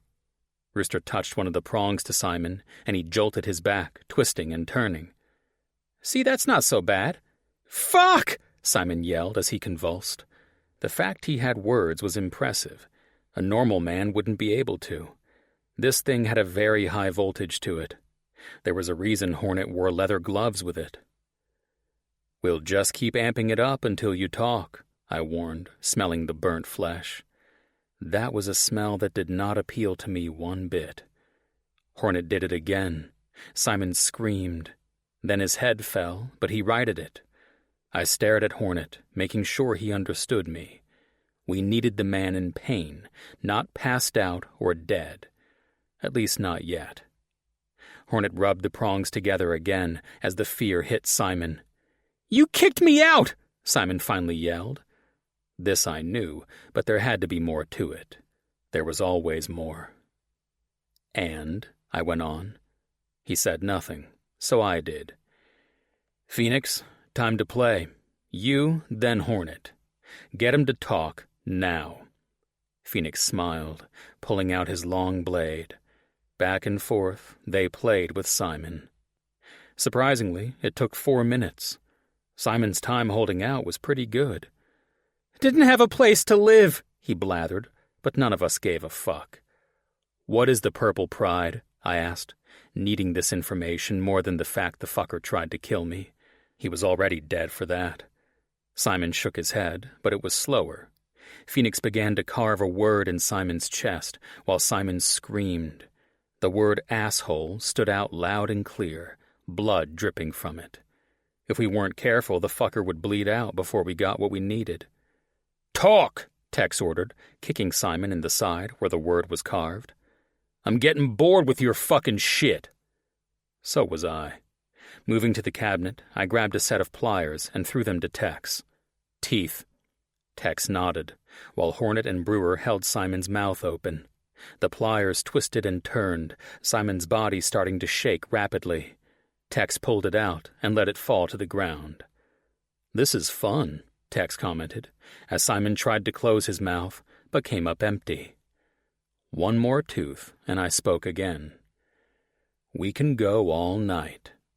Simon moaned, trying to spit the blood out of his mouth, but it dribbled down his chin. Teeth were always bleeders. My phone chimed. It was Lemon. Fuck.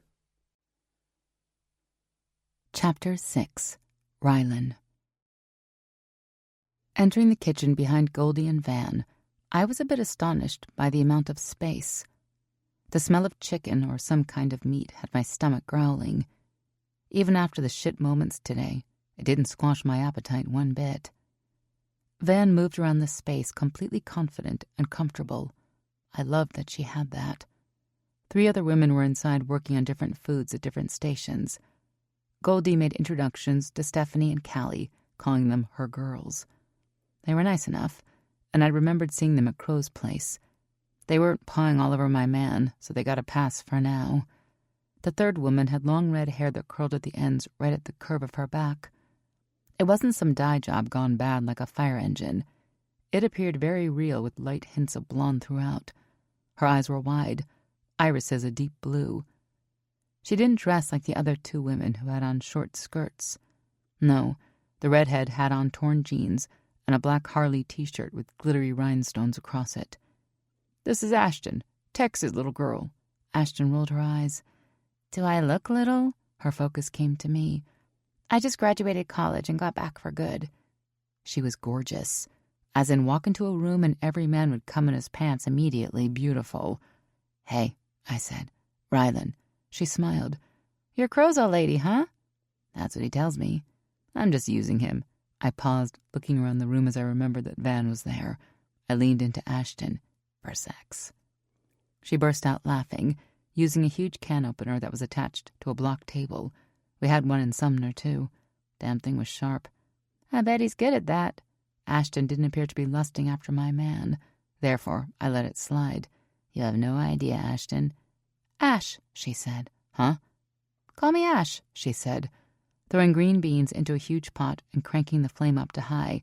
"Don't know why Goldie insists on the beans. They never eat them." "They need their vegetables," Goldie called from the huge walk-in refrigerator. My Ravage loved to party, but we didn't have an outfit like this one. Huge industrial stoves that appeared brand new. A small room off to the side that was just the pantry and held a shit ton of food. It was bigger than the living room in my apartment. It was as if they went to one of those warehouse stores and said, "Give me one of everything." This place was a cook's paradise. Serious money went into it, and it would be fun as hell seeing what I could make. I wasn't lying when I told Crow about my cooking skills. I had them.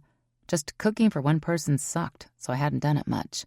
This, though, this could make miracles. "It'd be better if you ground them all up and put them in." My eyes darted around the room and nodded to a tray. "Meatballs. That'd be perfect." Ash began laughing. "I suggested that, but Goldie said no. Guys don't like shit hidden from them. When it comes to food, as long as you're not poisoning them, everything is game.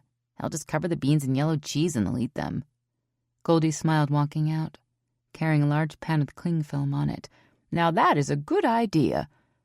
I shrugged as Goldie showed Van, Ash, and I how to make corn pudding.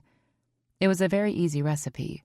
Only 6 ingredients went into it: cornbread mix, corn kernels, creamed corn, eggs, milk, and butter. All of that mixed up together and put in a huge baking pan. We were slicing butter and laying it on top of the corn pudding when my cell rang. It was Natty's ringtone. Grabbing a towel, I wiped my fingers quickly, pulling my phone out. "Sorry, I've got to take this. Work." On a nod, I walked into the bar and took the call. "Hey, Charlie." "Girl, you in Bama yet?" 2 women came into the room. They didn't look like any of the ones in the kitchen, and their eyes scanned me up and down, giving me a shit vibe. They were mamas. Been around them enough to know them when I saw them. I didn't hate them or anything like that. They had a place in the club. While I wouldn't tolerate one on my man, they had a purpose, and if they wanted to be here, that was on them. Not needing them to hear my conversation, though, I moved down the hall. "Yep, here. I got the email and we'll start soon. I need to get everything sorted, then I'm on it." "Another one came in, but it's here in Sumner. The husband gig. I figured you'd skip it, but wanted to hear it from you." I sighed. As much as I hated that being billable hours and all, but no, I'm here now. Going back and forth for every job isn't going to work, at least not yet. "You doing all right?" My back leaned against the wall in the hallway. A few doors were on the left and right, and a bathroom, at least according to the sign, was on the left 2 doors down. Pictures hung on the walls, and I made a note to go back and scope them out. Closing my eyes, I answered, "Good, just finding my place." "Get that. You just be you, and you'll fit in anywhere." A smile tipped my lips. "Thanks, Natty." "All right, girl, gotta go. I'll call ya." "Thanks." We disconnected the call, my head going back to the wall. Crow and I had a great morning minus the getting shot at part. This was it, though. My place here needed to be known by everyone, including the 2 who had eyed me dismissively. Hopefully the portion of teaching everyone around us that I wouldn't take their shit would come and go quickly. Taking in some breaths, I heard someone talking low but audible. "He's here now," the man whisper yelled, then paused. "What do you want me to do?" I moved down to the voice, searching my space and the different places I could move. Unfortunately, there weren't many, and I was exposed here.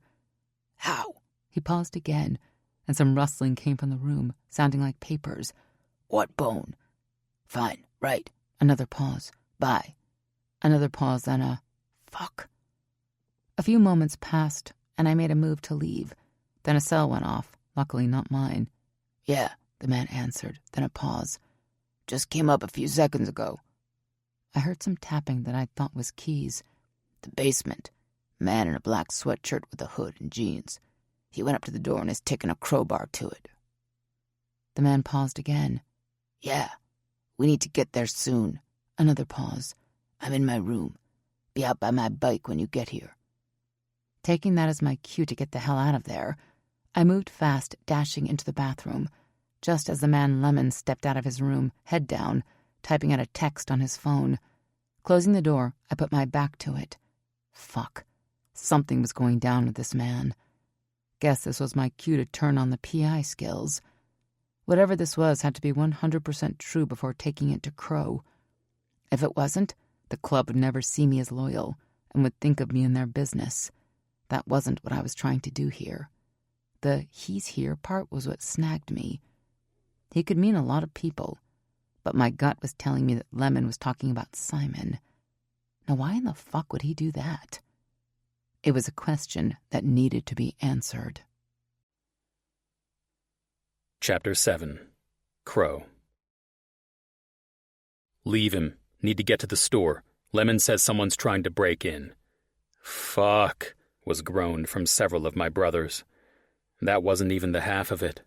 If those fuckers got inside the basement warehouse and took what was there, we'd be fucked. Half of that lot was going to Wells. We just had to transport them and get paid. This was scheduled for tomorrow night. The others were ours. It had better not be Starling trying to get in, because we wouldn't sell to his ass. Brewer said he was pissed about it, but it wasn't best for the club, so fuck him. We marched up the stairs, and Wrongway locked the cellar door. Simon wasn't moving, and blood continued to drop to the ground. I just hoped he didn't bleed out before we got back. Jumping on the ATVs, we darted to the parking lot, got off, and got on our bikes. Lemon was there waiting, helmet on and ready to roll. My chin lifted, as did his. Finally, the guy did us a solid. Been waiting for that shit for a while now. It may not have to do with computers, but fuck, at least it was something. The ride there was quick. We went down the back way to where the steel door was, guns out and ready. There were no vehicles anywhere, leading me to believe whoever it was had left. We parked and moved up the side of the cliff. Phoenix and Tex were first. They looked around the corner, darting their heads back and forth. Fuck. Whoever this asshole was dead. Fucking dead. The men went around the corner, only to pop back around. Clear. You're fucking shitting me, I growled, moving around to the door. Canvass the place. Several brothers went off to do just that, leaving Wrongway, Lemon, and me. The door was solid steel. There was no cutting through it to get into it. But that didn't mean we were lax on it. It all came down to the locks. If that was busted, anyone could get in. My eyes focused on the locks. There were no crowbar marks or any evidence that showed a break-in. The metal still appeared extremely new, with no dents whatsoever. Lemon turned to where I was looking, and his body tensed for a moment. The movement had red flags waving in the air. Damn, maybe I saw it wrong. It doesn't look like anyone did anything. Wrongway and I shared a look. We'd had this door replaced a few months ago because someone did try to break into it and almost got through.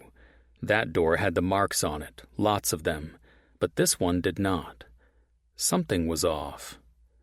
Want to see the tapes, I ordered Lemon, but kept my gaze on Wrongway. He got me and lifted his chin.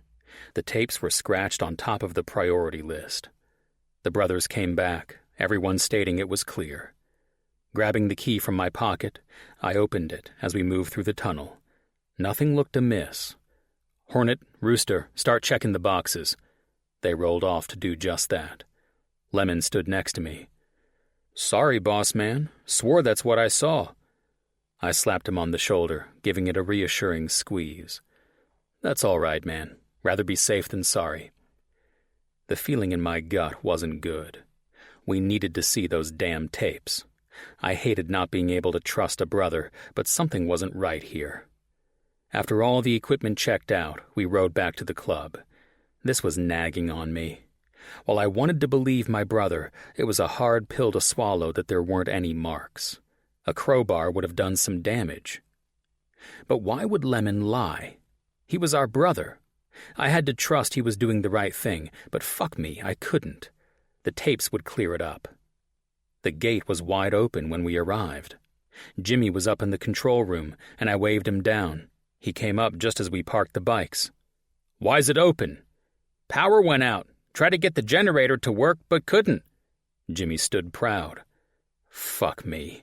My hand tore through my hair as I marched into the clubhouse, seeing lanterns and candles lit. Some windows were open on the courtyard side of the building. but it would get hot in here quickly. "Pixie!" I called out, needing to see my woman and make sure she was in one piece. It may be irrational, but I'd come to realize that was how I felt when Rylan was in danger. She came from the right side, her face aglow in the light. "Hey!" "You okay?" I asked as we both moved. She came closer, her hand coming to my chest. I cupped it with mine. Her strength burrowed inside of me, centering me in a way. Even her touch didn't settle the feeling that something wasn't right. That I hated. "Of course, we were lucky. Most of the food was done before it went out." I pulled her into me, face going into her neck and smelling her hair. Damn, I loved her smell. "Good. We ready to eat?" "Whenever you guys are," she responded, her head on my chest. Fuck, I loved having her like this. Safe. Mine. "Give us 15. Kissing the top of her head, I released her. "Need to check the generator." She lifted on her toes and kissed my lips. It was light, nowhere near what I needed from her, but it was the gesture of it that I loved. "Later," she said, stepping away, a glint in her eye. Yeah, later was right. The generator was in the back of the building, and by the time I got there, Tex and Wrongway had the box opened, and both were bent down, examining it. "What do we got?" I asked them. Taking a look inside, the wires were connected right. The lines appeared to be in their correct spots.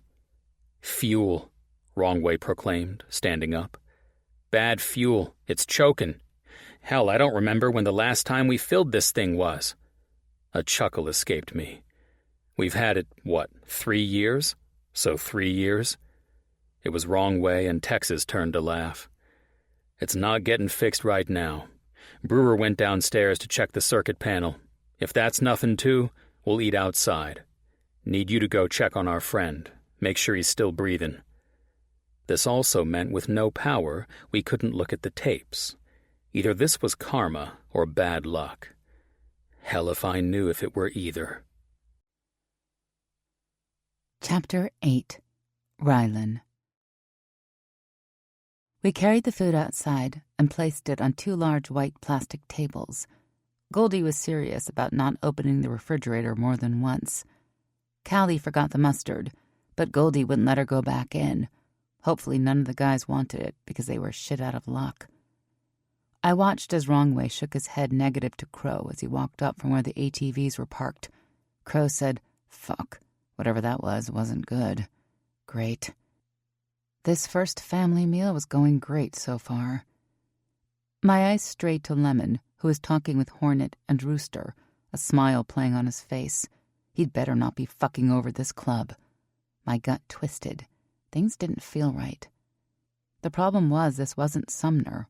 I had a place there. I knew what it was to be an old lady. My mom, Princess, they all handled their shit. Except I didn't know these brothers yet. I didn't know who I could trust.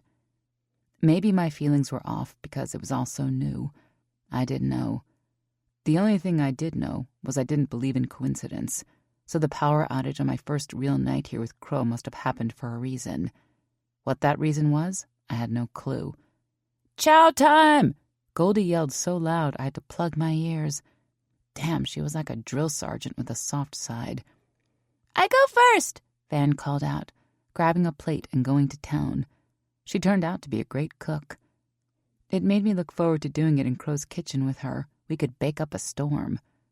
A strong arm came around my shoulder as Crow pulled me tight to him. "Everything good?" I asked. "Later," he said, kissing my temple. "Let's eat." That didn't leave good feelings, but I pushed them aside to enjoy my first meal with this new family. They had a huge awning and a very nice pool next to it. After getting our food, we sat underneath it and Crow's brothers came and joined us. It reminded me of my family and the millions of times we did this exact same thing. Laughter rang out along with some barbs from one man to the other. It was comfortable. I didn't feel like an outsider horning into their time together. They brought me into the fold like I'd been here for years. Not knowing what to expect with them, this was a great feeling. "Okay, so Wrongway," I started as he smiled at me. A smile that would take the breath away from a normal woman. Too bad I wasn't normal. How'd you get your name? Laughs went around the table. I'd been curious since Crow introduced us. There were so many possibilities. Oh, I'll tell it. Tex started as Wrong Way slapped his chest. What the fuck? Tex responded. It's fucking funny. He bent in like this was some secret he was bestowing on me. Wrong Way here was set up to hit California, then drive up the coast into Oregon. The idiot drove 263 miles north instead of heading west. Laughs were spread around. That was fucking years ago, Wrong Way said as response. What made you realize you were going the wrong way? I asked. Wrong Way shook his head. Fucking gas station. The fucker had to have some random guy tell him that California was the other way, Tex added in, laughing his ass off. Wrong Way glared at him, but I could see in his eyes it was good-natured. Gotta admit, that's funny as hell. You go the wrong way now? I asked. Fuck no. Learned my lesson. Tex barked out. 'Cause he got a GPS. Fucker, Wrong Way grumbled, but again in good fun. Ash came and sat next to her father, who wrapped his arm around her shoulders. She smiled softly, but there was something there, like she was hiding something. Family. It wasn't always blood. It was the people who surrounded you that made them yours. These were good people, and part of that coil inside of me lessened just a bit. Crow wrapped his arm around me and pulled me tight to him, kissing my temple. Having fun? Yeah. My eyes connected with his, and he didn't hesitate to take my mouth. Conflicting feelings ran through me. First, immense joy that he was claiming me in front of everyone. Second, the reminder of the kiss he shared with Sophia in front of everyone. When would those thoughts stop coming to my brain? I pushed them out and focused on the good. Whistles were heard around us, and Crow didn't stop until he was done. Damn, I loved this man.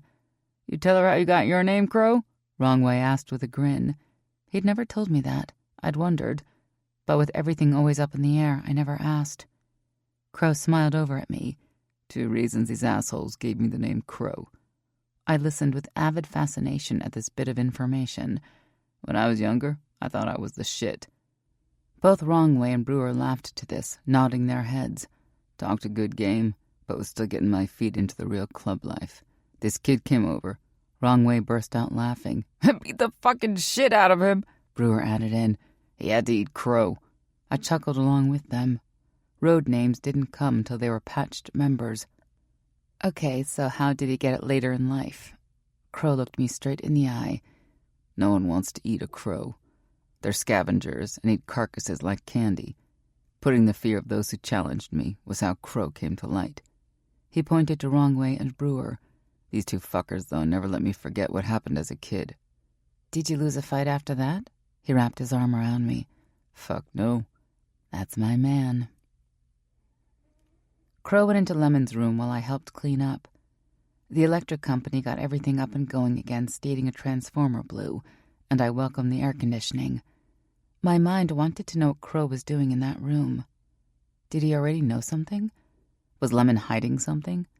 It wasn't my business, but I had to look out for my man, and my gut was jumping all over the damn place.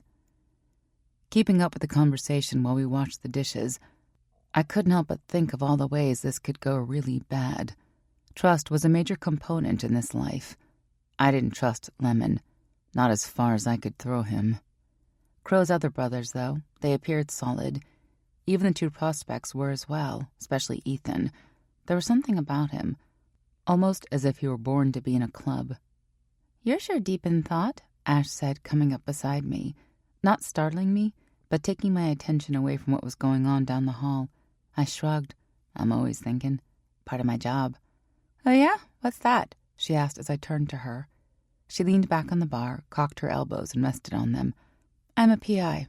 Her eyes widened. No shit. A smile crept my lips. No shit. This caused her eyes to light up, and I was curious what was going to come out of her mouth next. No doubt a question. Not that I'd had to tell many people about my job, considering I was around family my entire life, so this was new for me. But considering I would have questions, she would too. So is it like on television? You shoot up the bad guys? A laugh escaped. Actually, it's pretty monotonous. Mostly cheating husbands or wives. Information on someone.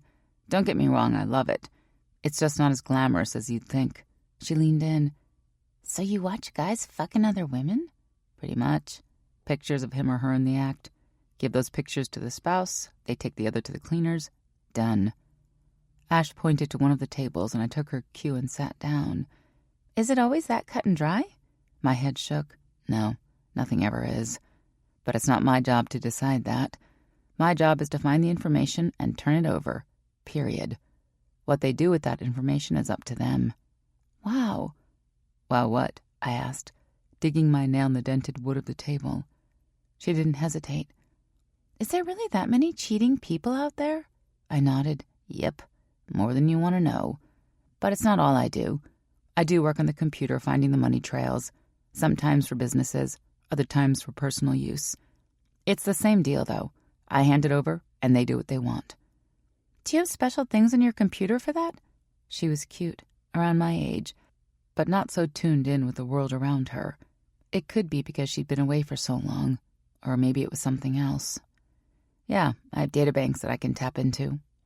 So you could run a check on me and see everything I've done? This didn't come out as something she was afraid of happening. It was more of a curiosity thing. That I could work with. Not everything, but pretty much. Your bank information is always the easiest. And that usually leads me down some path, then another until answers are found. She leaned back in her chair. Do you ever get something that you just can't figure out? This reminded me of Elizabeth. While I told the parents my living status, they weren't too happy. But I did tell them I would continue on the case. It was something I couldn't just give up. One case I have right now, a missing person, young girl. Keep hitting dead ends. She perked up. Can you tell me? I shook my head. Nope. A lot of things are kept confidential.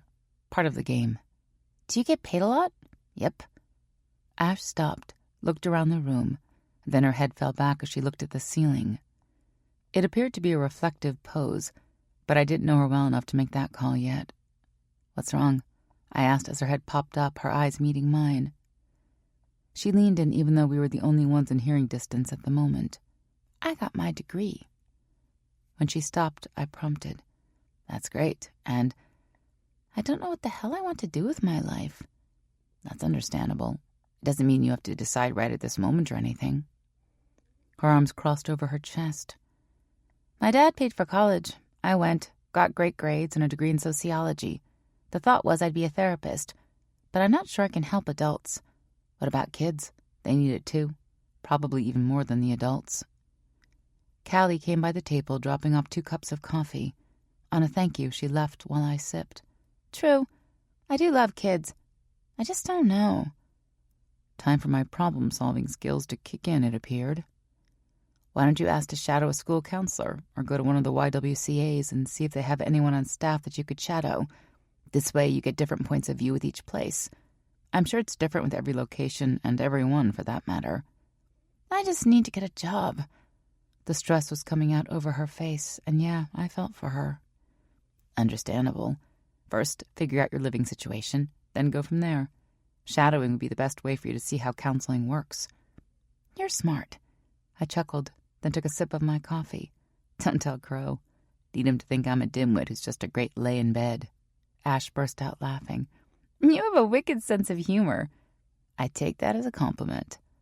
A door flew open, crashing into the wall with a large thud. A few seconds later, Crow came storming into the bar, a face masked with fury. He turned and headed down the stairs into the basement. He's probably going to his office, Ash said, touching my hand. Better go make sure he's not going to blow the place up. This was another thing for me to tread cautiously with. While he opened up to me the last time he was upset, this would be different, and I knew it going in. Club business was just that. A man didn't share if he didn't want to, and I wouldn't spit on that. I could, though, be with him and see if he needed me. Thanks. Giving her a soft smile, I made my way down the stairs. The basement was just as huge as the first floor. A set of wide double doors with a Ravage MC skull emblem on them was off to the side. That had to be church. Near it was doors that were closed. Deciding on the middle one, I knocked softly. What? Crow barked out. But it didn't make me jump or surprise me. He wasn't a fake man. If he felt it, you saw it. He didn't hide it or hold it back. It was something I admired about him. There was no time to be wishy-washy in life. "It's me," I answered with my hand on the door handle. There was a pause, then a, "Come in." Entering, Crow was at his desk, sitting back in with his hands behind his head, making his torso look very large and imposing. His desk was covered with papers, and a laptop sat there as well. He was only focused on me. I shut the door and stepped to the side of the desk, resting my hip on it. "You need me?" I asked, studying him. He reached out and tagged my hip, pulling me onto his lap, his arms going around me and face going into my neck. I wrapped my arms around him, holding him tight. When he wanted to talk, he would. Until then, I'd give him my warmth. After a long while, he lifted his head, our eyes connecting in that way that made butterflies flit through my chest. "Always need you." My smile appeared. Loved hearing him say that. "Just club shit. Nothing for you to worry about." Part of me was disappointed, deeply, only because I wanted to make it so whatever was in his head would leave him alone. But this came with the territory of being a club member's woman. Didn't mean I had to like it. "Okay, you need to work for a while?" Our foreheads touched, my hands going to the sides of his face. He lifted up and kissed me softly. "Nah, let's get out of here and go home." Damn, I loved the sound of that. Go home. I'd loved Sumner with everything inside of me. Still did. But there was something about him calling it home that really hit me. No matter what all this other shit was around us, we would go home together at the end of it. More of that hard block inside of me started to melt. Sounds good. He kissed me once again. Yeah, I was ready to go home. Chapter 9. Crow. Black. The fucking screens were black when Lemon pulled them up. Scrolling back, they'd been black for quite some time, and he didn't catch it. This could have led to a serious disaster with all the product down there, and he was lucky as hell nothing was missing. If they were black, how the hell did he see someone there breaking in? When I asked him, he said that the live feed worked, but the recording didn't. This entire thing left a sour taste in my mouth. I'd needed to get out of the same airspace as him, or I was going to kill Lemon. He put everything we had in jeopardy. But I needed time to think and clear my head. 2 hours later, Rylan was laying with her head on my chest and body off to the side on the couch. The black cushions engulfed her. Arm draped over me, her breathing was slow and deep, in and out. Van, laying on the other side of the couch, was passed out as well. It was just me and the end of Andy Mack. Fucking hated that show, but it was Van's favorite. Grabbing the remote, I clicked through channels, letting the day replay in my head. Simon was dead and didn't give us anything to go on. He was loyal, I'd give him that. Having him connected to Purple Pride and myself by being Sophia's ex-man couldn't have been a coincidence. I just had no clue what that connection was. Did Simon seek out Sophia because she was my ex? Was he going to use her in some way to get to me? Hell, I had no clue if it had anything to do with the club or myself. Wished we could have kept him alive longer. Whatever was going on up there in Stagnant had loyal minions working for them. Pulling out my phone, I sent Brewer a text. ETA on Rodney. We needed him, since the fucking cat Hornet strapped a camera to wasn't getting us shit from Purple Pride. I was also starting to think our informant, Tommy, was full of shit when it came to us being watched. Eyes on us. If it weren't for the 2 cameras found at the store, I would have dismissed the entire thing a long time ago. Once again, with those cameras, Lemon couldn't find where they were linked up to. They were wireless and needed to have a hub. Another thing Lemon was falling down on the job with. Wrongway needed to get on that now. He was getting overloaded with doing Lemon's shit and his own. Something needed to be done. There were several things that needed my attention. It was bad when you felt the urge to make a damn list to keep track of everything. Tomorrow night we'd get rid of the hands to Wells and get paid. We needed to find Barry Alabaster and beat the living fuck out of him for hitting Stephanie. Ebony. That woman needed to get her ass home. She could straighten all of this out at Purple Pride. Not to mention the fucking house, the club's house, Jenny and Stan put up as collateral. That needed to be sorted out. Then there was Greer. That boy was going to hear it from me. I was pissed at him. Couldn't help it. He should have kept his mouth shut when it came to Rylan. He had no right. That led to Sophia, and I hoped like hell she'd stop this shit. Those were just the highlights. Not to mention, my father hadn't been in the ground very long, and I'd been so focused on everything else not really allowing that to sink in. At least Cruz wasn't barreling down my door trying to get in. A text came in from Brewer. Phoenix thinks he has a lead. Going to check. I wrote back, I want to know the moment you have it. Got it, Brewer fired back. We needed Romney to find more about Purple Pride. The weak ones talked more. Comfortable on the couch, my head fell back, and before long, I was asleep. The buzzing of the house alarm went off as I popped up from the couch, Rylan doing the same. Greer stood at the control panel punching in numbers, but failing miserably. "You've got to be kidding me," Rylan groaned as Greer turned, his hate-filled eyes landing on Rylan.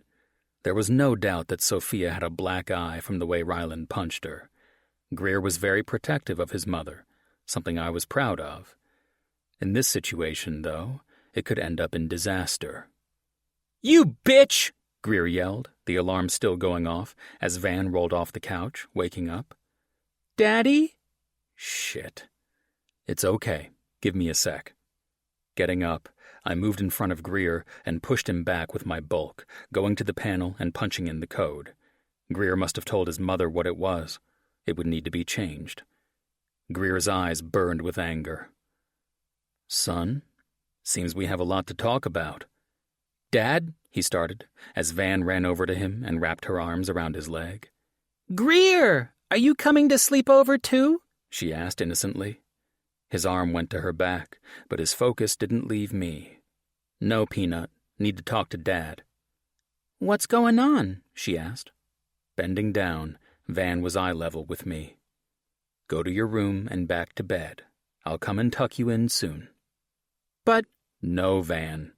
This came out hard, needing her to understand this wasn't the time to try to get one over on me. "Okay," she said, and ran off to her room.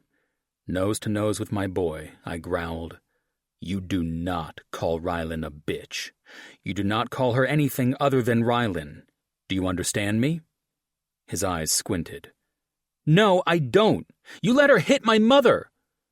Taking a step back, I ran my hand over my face. "He didn't let me. I did it all by myself. Thank you very much," Rylan said, coming up to stand next to us. Greer went to take a swing, but I gripped his arm hard, pounding it into the wall. "Hitting a woman, Greer? She punched my mother. You're not standing up for her, so I have to. That means teaching that bitch a lesson." "Come on," Rylan started, my eyes cutting to her in warning. Just what I needed, her adding fuel to the fire. She didn't say anything else for once. "You do not put your hands on a woman." "When that woman hits my mother, yes, I do." Jesus fuck, this was going down and fast. "Sit your ass down right now." It was a low growl I didn't use much on my kids. Didn't need to. But this, it was needed. Greer was going down a line I wouldn't tolerate. Greer stared at me as seconds went by. He was deciding on whether to comply or not. I just stared at him and waited.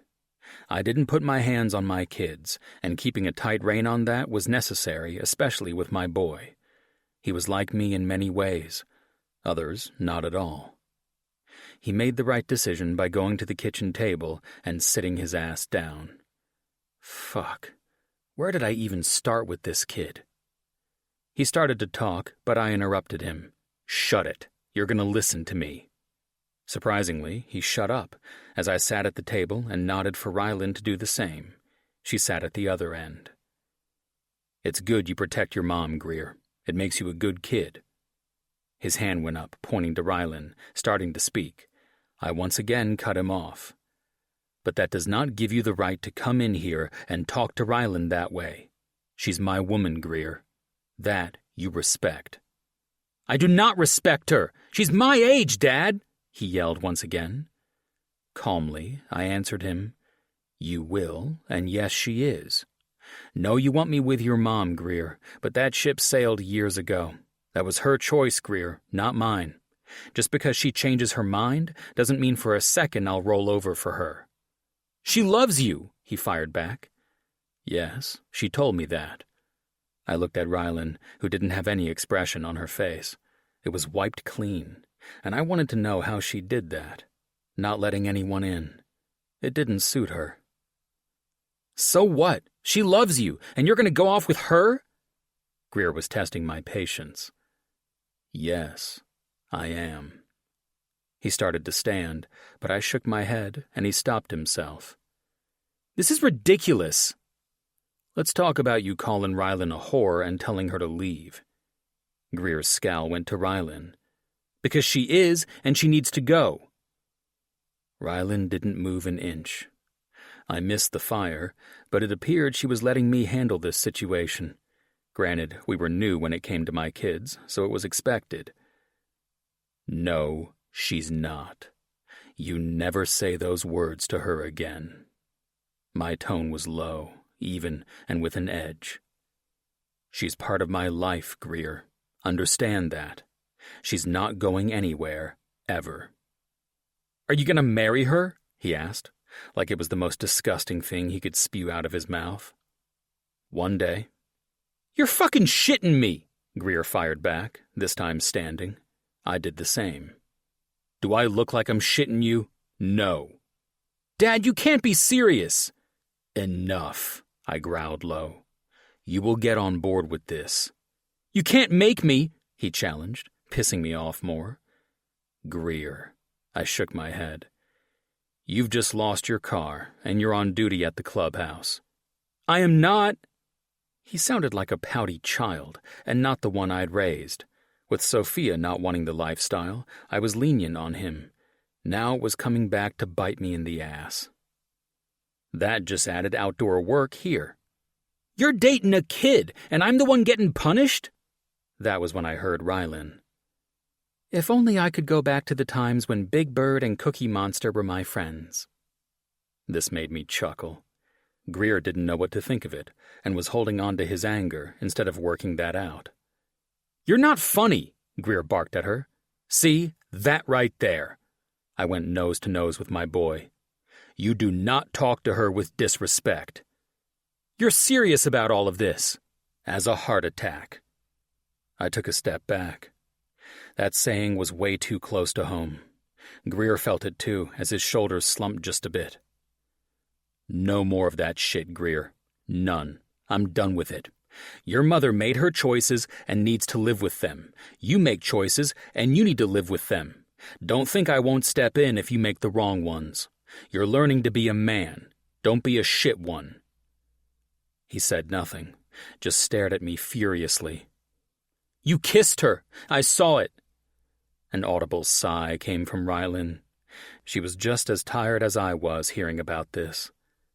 "That was a mistake, one that won't happen again."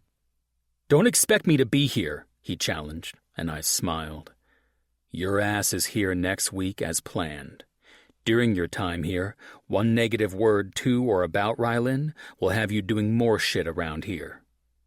His head shook like he couldn't believe it. "You can't take my car." "Watch me. I'd put a fucking boot on it if I had to. Now, I'm driving your ass home and dropping you off. Your mother isn't waking up to you not home just to be a dick. Your car is staying parked here. You can walk your ass to school or ride the bus. Your choice." After that, we loaded up in my Tahoe after getting the keys to Greer's car from him. That thing was too small for my legs. Rylan just smiled as we left. Who knew what was going through that head of hers? The drive was quiet, until it was not. "I can't believe you're doing this, Dad," Greer started. "We could all be together, and you're throwing it away." One hand on the steering wheel and my temper in check, I responded, "I'm not throwing anything away, Greer. Your mom had so many chances to be with me. She didn't want that. Then, out of nowhere, she decides that she wants this life, but she's too late. Even if Rylan wasn't here with me, I wouldn't be with your mother." "Bullshit," he coughed out. "No, it's not. Sophia is a good woman, a great mother. But she's not for me, Greer. We've shielded you from things because that was how Sophia wanted it, and I gave in. It seems it was the wrong choice, and now we need to work out those consequences." The air in the cab was tense. It was all coming off of Greer. "I just don't—" "Don't what?" "You need to be together with Mom. She needs you." Letting out a heavy sigh, I responded, "No, she doesn't need me, Greer. She needs to find herself a good man. Like Simon." "No, he's bad news." It made me happy that I never had to worry about him going to their doorstep again. Greer was quiet the rest of the car ride, but before I let him out, he needed to hear me. "Son, love you. I'll always love you. But it's time for you to man up and look around you. If you did, you'd see everything differently." "Doubtful." I parked the Tahoe, knowing that when he talked to his mother, I had no control over what she said to him. I could only show him when he came to see us. While him being there would put a strain on all of us, it was needed, desperately. "You need to get your head screwed on straight, Greer. You have until you're due at my house." He grabbed the handle of the door, not saying a word, opening it and jumping down. He slammed it for good measure, and I knew this wasn't the last I'd heard of this. Time to go home, sleep, and wake up to a new day, only to start it all over again. Chapter 10. Rylan. Sitting at the kitchen table, my laptop wasn't doing what it needed to do, or I wasn't pushing the right buttons, but I still blamed it on the machine. Everyone knew technology sucked, and when you needed it, it always failed. It was completely natural to get pissed at it. At least, that was what I was telling myself. I hadn't thrown the machine yet, so there was still time. The asshole really hid the money his wife was supposed to get well. He either had done it or had some serious skills when it came to the computer. Everything I brought up had been a dead end. There were 3 options: withdraw, move, or invest. Neither of these 3 were showing up. The damn money didn't vanish. Going through the information his wife sent me, I started going line by line and checking it out. It was a tedious process, but with having nothing, it was the only way to go. My phone rang. I picked it up, seeing Crow calling. I answered. "Hello?" "Hey, Pixie." Damn, I loved when he called me that. He didn't hesitate in launching in. "We have business that got bumped up. Can you go pick up Van from school?" "Of course." "Thanks. Goldie was going to do it, but she got held up." This made me curious. Goldie appeared to be the matriarch of the club, but she was more. There was something there I wasn't seeing. No problem. It made me all the more curious, and something I needed to ask Crow about. Puzzling. "I'll be home late." This uncertainty washed over me. I hated it, but it was there nonetheless. While he had shown me he wasn't into Sophia, there was that bit of mistrust there that I couldn't escape. It made my chest tight, wondering what he was doing and who he'd be with. I wanted to believe him, believe he was with his brothers and not with Sophia. Internally, the struggle went on, pushing and pulling me in so many directions. It wasn't healthy. Had I made a huge mistake coming here? Fuck. Okay. "You're not okay with this," he said as a statement of fact rather than asking me. This man could read me over the phone. That was a scary thought. While I knew what to say, I didn't want to. My insecurities were mine, and I needed to work through them. On the other hand, if we didn't have a good communication between us, this was never going to work. It's the doubt, Crow. It eats at me. He didn't pause when he said, "We'll talk about this tonight, so we're all straight." This warmed me somewhere deep. Him being open to talking about this feeling and maybe being able to squash it to smithereens. I wanted it gone. I wanted us to move on from it, and I didn't want it to strain our lives together. I wanted the war inside my head to be settled so these thoughts wouldn't bombard me at every turn. I wanted us to have time to be us and this cloud to burst into flames. Okay.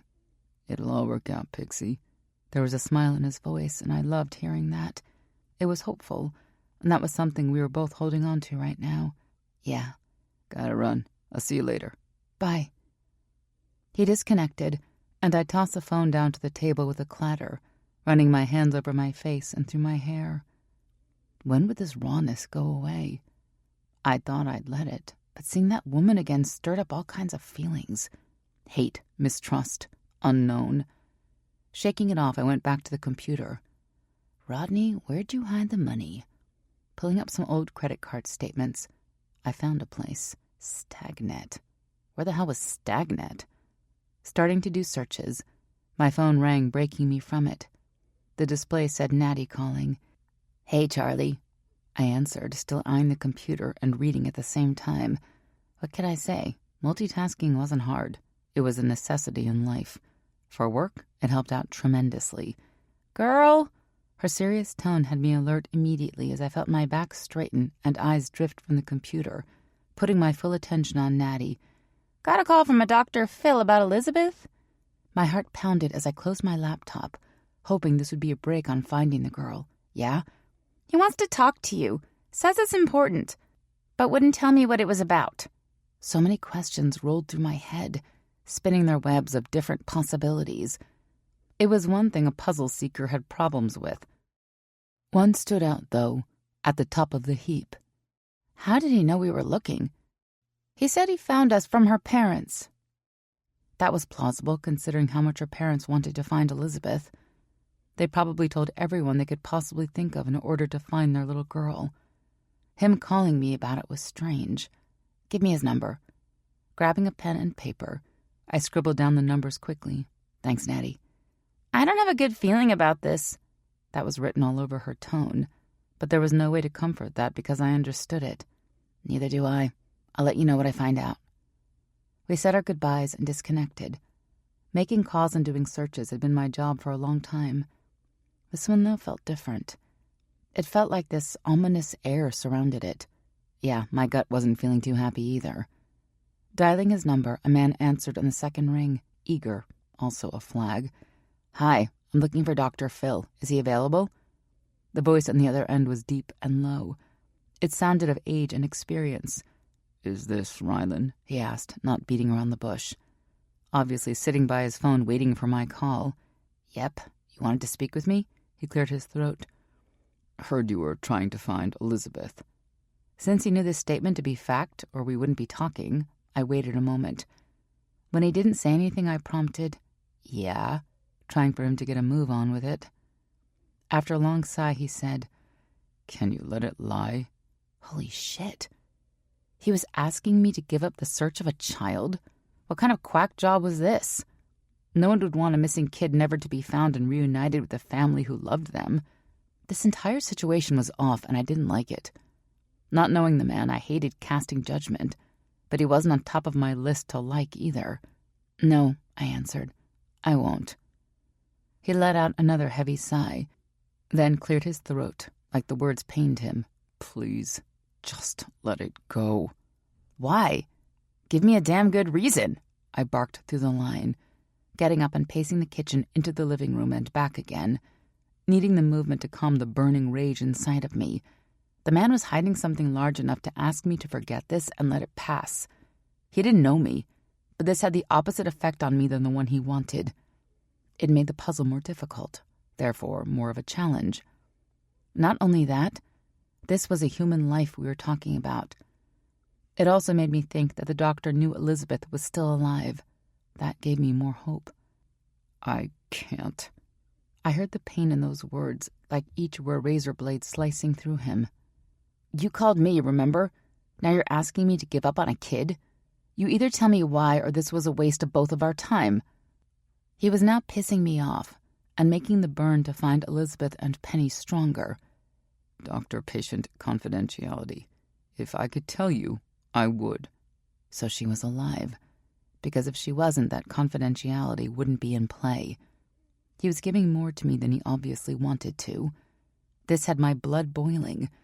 And if he were in front of me instead of on the phone, it would take every bit of control inside me not to punch his lights out. So you decided to call and light a bigger fire under my ass to find this girl? Each passing second while on the phone with this man, my hands tingled, blood roared, and the intensity kept growing. No, just need you to leave Elizabeth alone, he repeated himself. So she's alive? I flat out asked, starting the grilling portion of the conversation. He wanted to talk? Let's talk. He didn't say anything. She's safe with Penny? I continued, getting nothing back once again besides quiet air. But he hadn't hung up, so I kept going. So they planned this. Disappearing? Again, nothing. You do realize I will find the answers to this. Don't, he said, then hung up. Fuck! I yelled to the empty room, making that determination burn bright. While what he gave me was mostly shit, he inadvertently confirmed Elizabeth was alive, and he didn't want her to be found. The question to me was why? Why leave this alone? This made my brain scan all the information in her files, and something hit me. Dialing the phone, I wanted to hear the connect and a greeting. This is Rylan. Did you find something? Elizabeth's father asked into the line, hope blooming brightly. Hearing him crash and burn wasn't on top of my list of fun things to do. Not yet. Do you have another computer in your home besides Elizabeth's? I asked, remembering only Elizabeth's laptop was in the police records. Yes, we have 2 more, one in my office and one in the kitchen. I grabbed my laptop, opening it and minimizing all the information from before.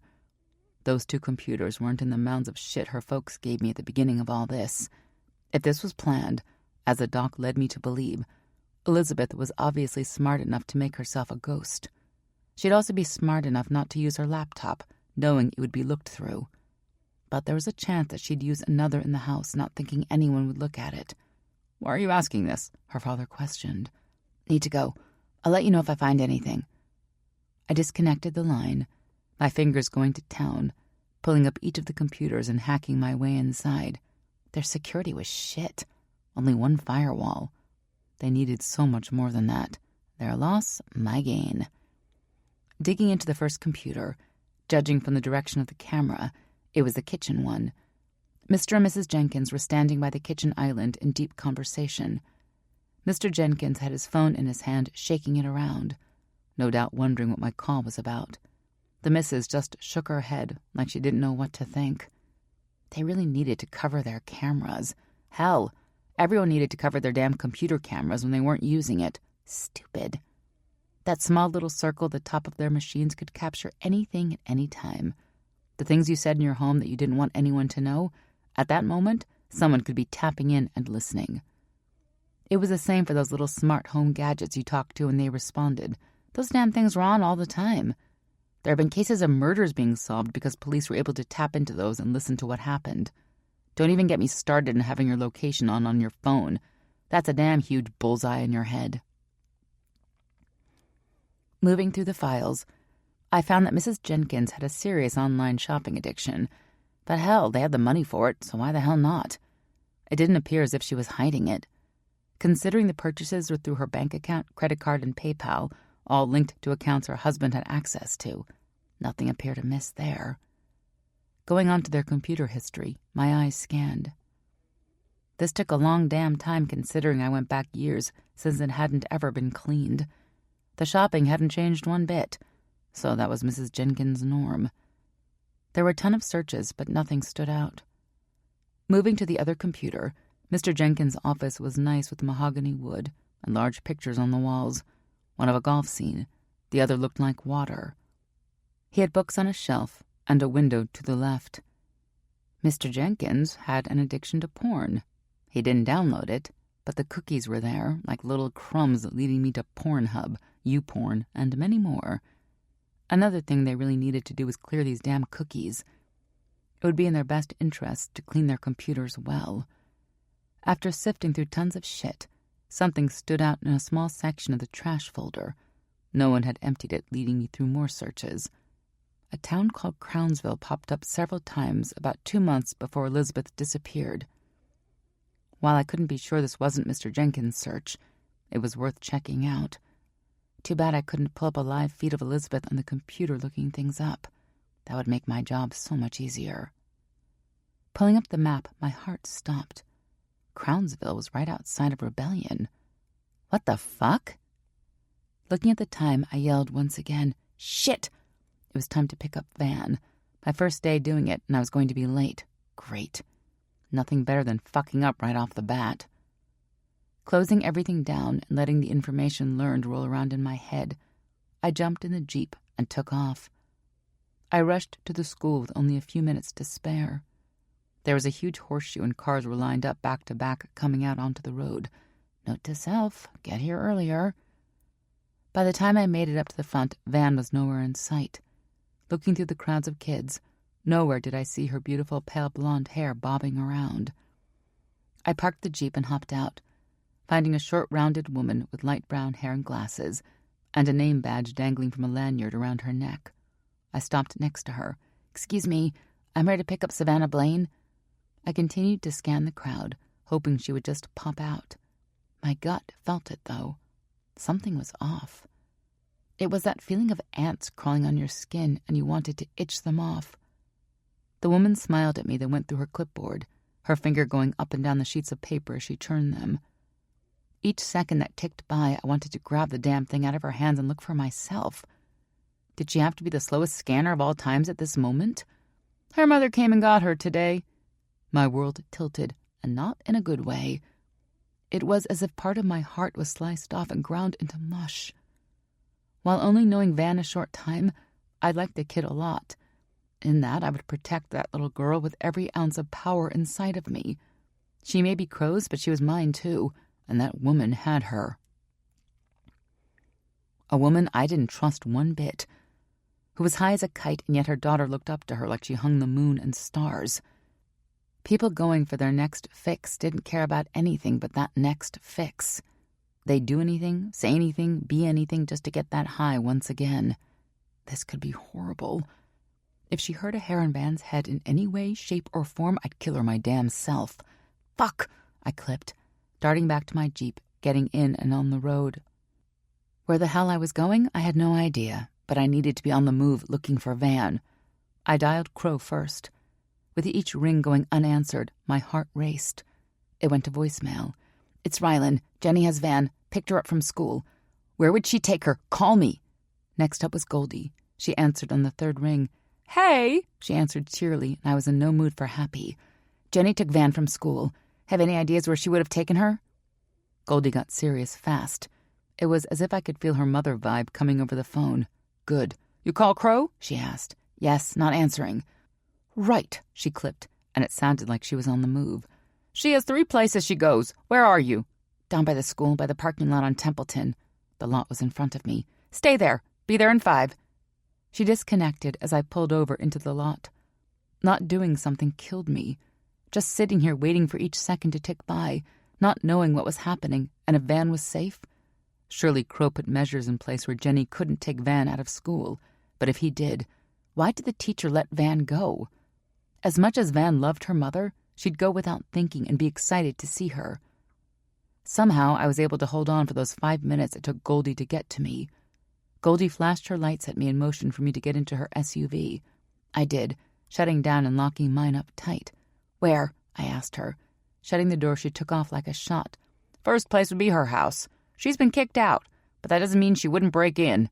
Goldie's eyes were on the road, but her profile was fierce. "Why in the hell would Jenny do this?" Goldie shrugged. "Probably misses her kid, knows she isn't going to get her back because she can't keep her ass clean." "Sad," I grumbled, looking out the window. "It is," she responded. "Didn't Crow tell the school not to allow her to go with Jenny?" It was a question for Crow, but I needed to know the answer. It seemed like the logical thing. He did.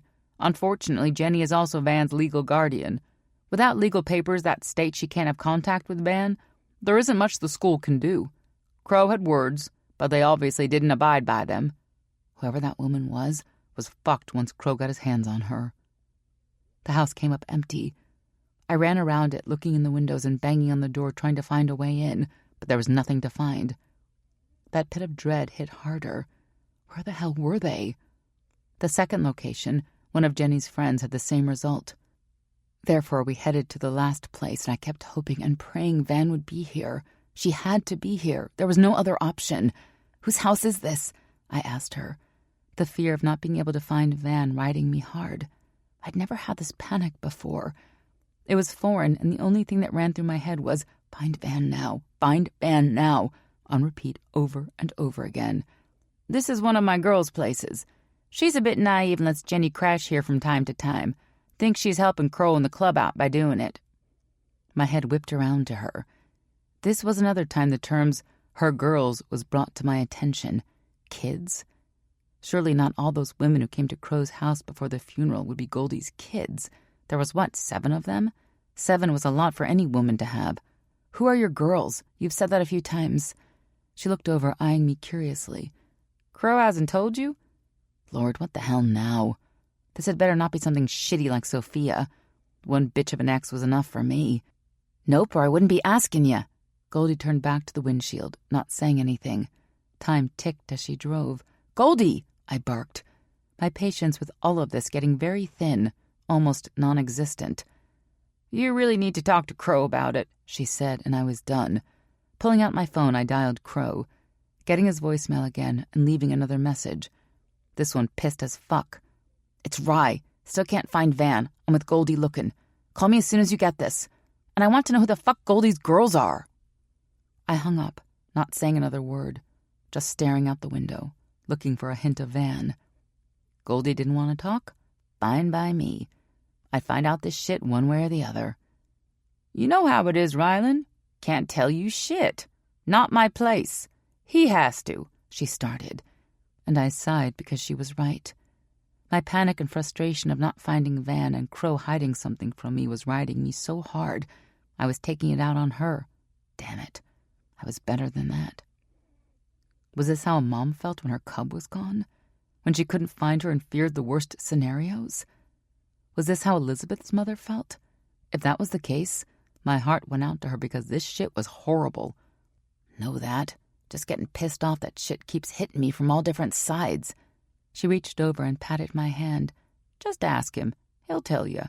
Great. Another mystery to be solved. It's no mystery.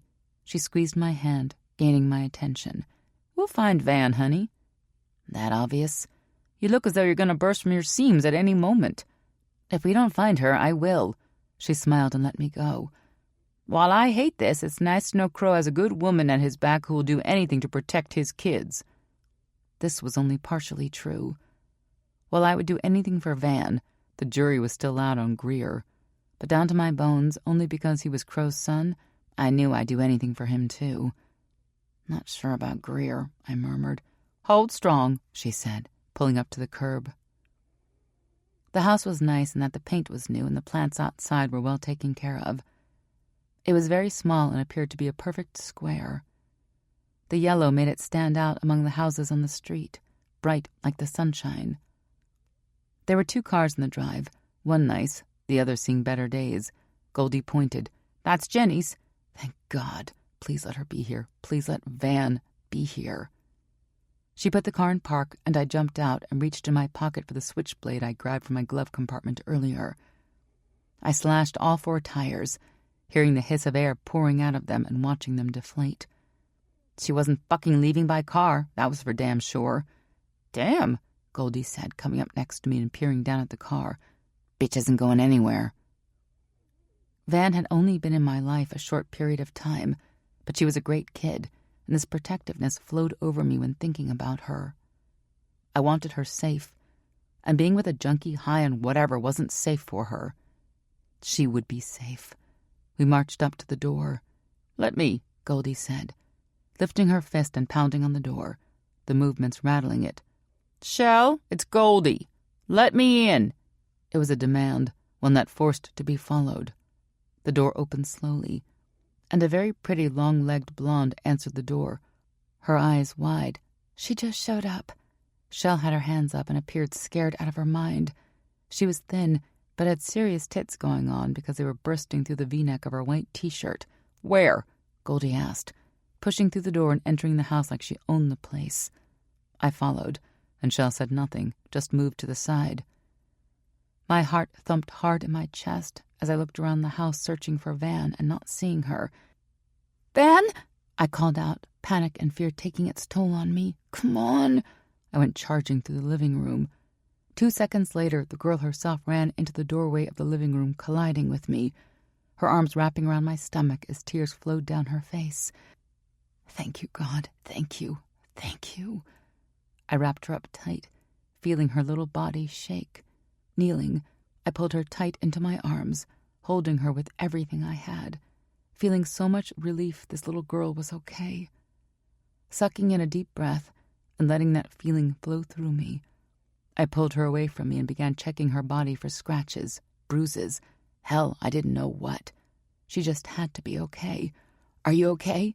I asked as I did this. "No." My heart skittered to a halt. "What? Where are you hurt?" Checking her in earnest.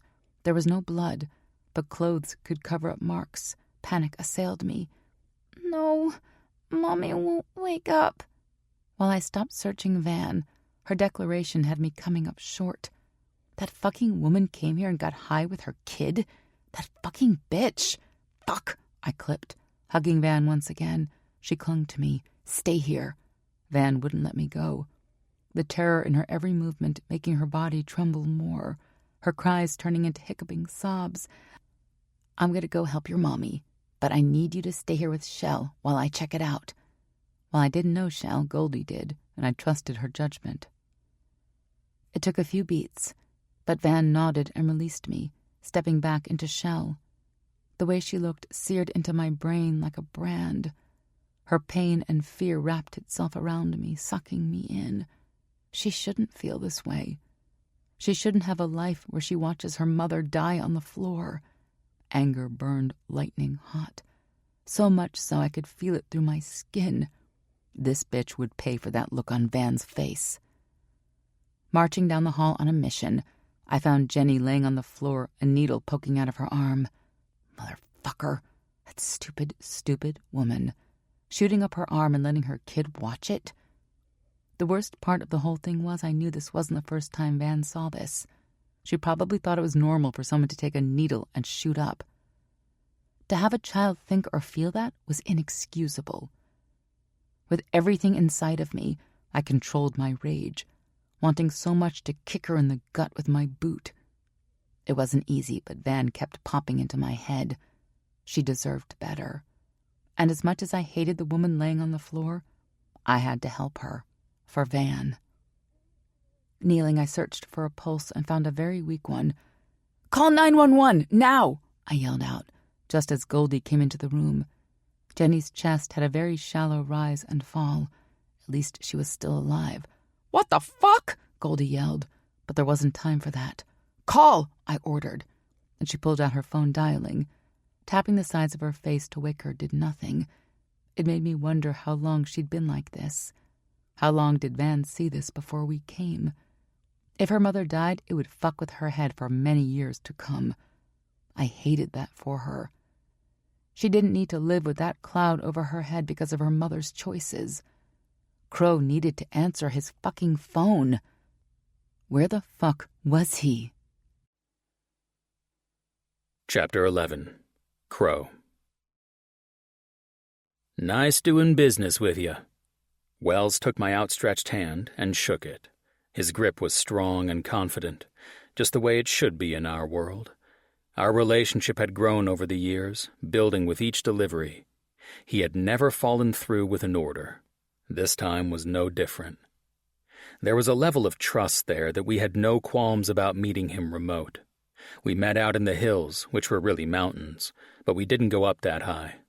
The view was breathtaking, though, and I'd need to bring Rylan here so she could see for herself. The air was crisp and refreshing.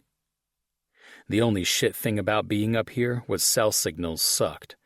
It would go in and out at every turn, but it was quiet and secluded. That was all that mattered. We had a backup satellite phone if we really needed it, but meeting Wells, we knew it wasn't necessary. This deal was one more thing off my plate, like a check on that damn to-do list. Wrongway gave me a chin lift, telling me the money added up. Great. Now we could get out of here and find fucking Rodney. Wells and his men pulled off as we gathered around. I turned to Phoenix. "Rodney." He nodded once. He's staying at 465 Bryker Drive, but he hasn't been there for the last 12 hours. Been up and stagnant, having Jimmy keeping an eye out for him. Good. Need that fucker. What about Ebony? Brewer crossed his arms over his chest. She's back. Wants a sit-down tomorrow. Get this. He paused. At Purple Pride Bar. That should be interesting, Tex said, and he wasn't wrong. She wasn't going to open herself up like a book and give anything. That wasn't her style.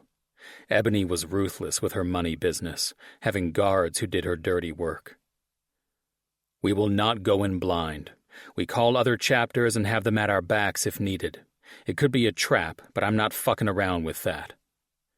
After this shit, the small amount of trust I had in Ebony was completely gone. She could turn on a dime and not give two shits. Ravage would not be backed into a corner.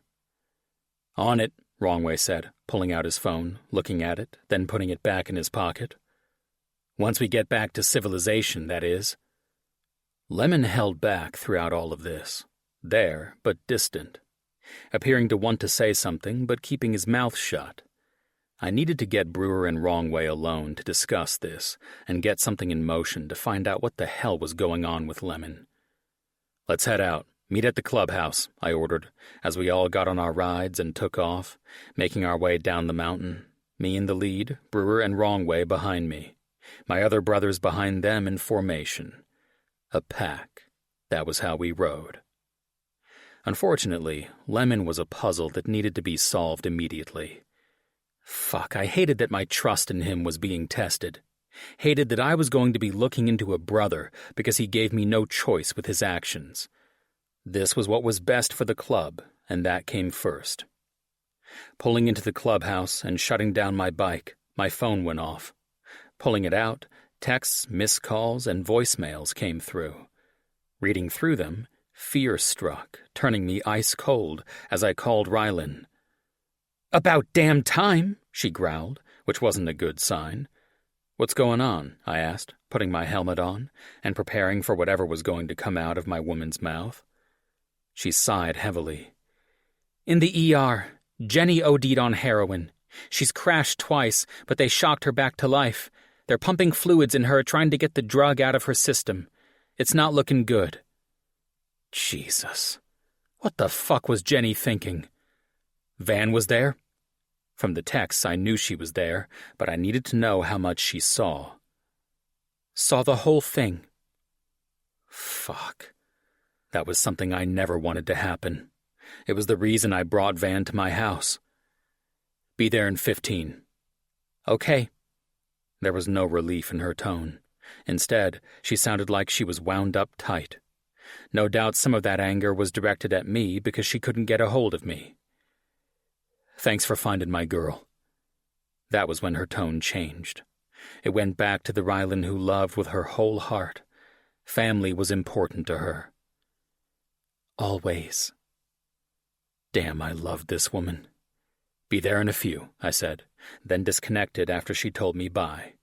Sending out a piercing whistle, Brewer turned around and saw the look on my face and made his way to me. I relayed the information quickly, then looked around to notice no one was close. I went in and lowered my voice. Lemon, need eyes on him. Something's not right there. You and Wrongway are the only ones on this shit. Get together with him and come up with a plan to figure out if he's hiding something. Hope to fuck he's not, but damn it's not sitting right with me. Gotta get to the hospital. Got it. I lifted my chin and took off. There were several things in my life I hated right now, and Jenny was at the top of that list. Van deserved better than that. Making my way to the hospital, memories of the last time I had been there assaulted me. Doing everything I could to keep my father alive. Rushing into that room and waiting and waiting. The smells of the place were a mixture of pine and bleach. It was a smell I'd never forget. It was stark white, only giving off a bleakness to it. I remembered the exact spot I stood when the doctor came in and told me my father had passed away. There were probably still marks there from my boots being riveted to the ground. I hated this place. Hated even pulling into the parking lot. Hated Jenny for being a shit mom. I also hated the possibility of Jenny dying. Van was too young to process something like that, to grow up with no mother. Even if Jenny was a shit one, I'd wanted Jenny to clean up her damn act so much. Van deserved it. Jenny always pushed back on it, though. While I knew it was the addiction, I still hated that Jenny wasn't strong enough to do this one thing for her daughter. If Jenny made it through this shit, I'd make it so she couldn't sign herself out. Some way, somehow. Jenny was getting clean. Parking my bike, I made my way through the doors as the smell assaulted my lungs, slipping me right back in time. This eerie feeling hit me, passing through them, like déjà vu. One person died here, and now there was a chance for another. It was too close to the bone. "Daddy!" Van called out, running to me and jumping up in my arms. Damn, she was getting big. Where did my little girl go? Her little legs wrapped around my hips as her body shook, while her tears covered my shirt. I wanted to absorb all her pain and take it on my shoulders. Hey, Peanut. I wouldn't lie to her and tell her everything was going to be okay. Whatever happened next, she needed to be strong for it.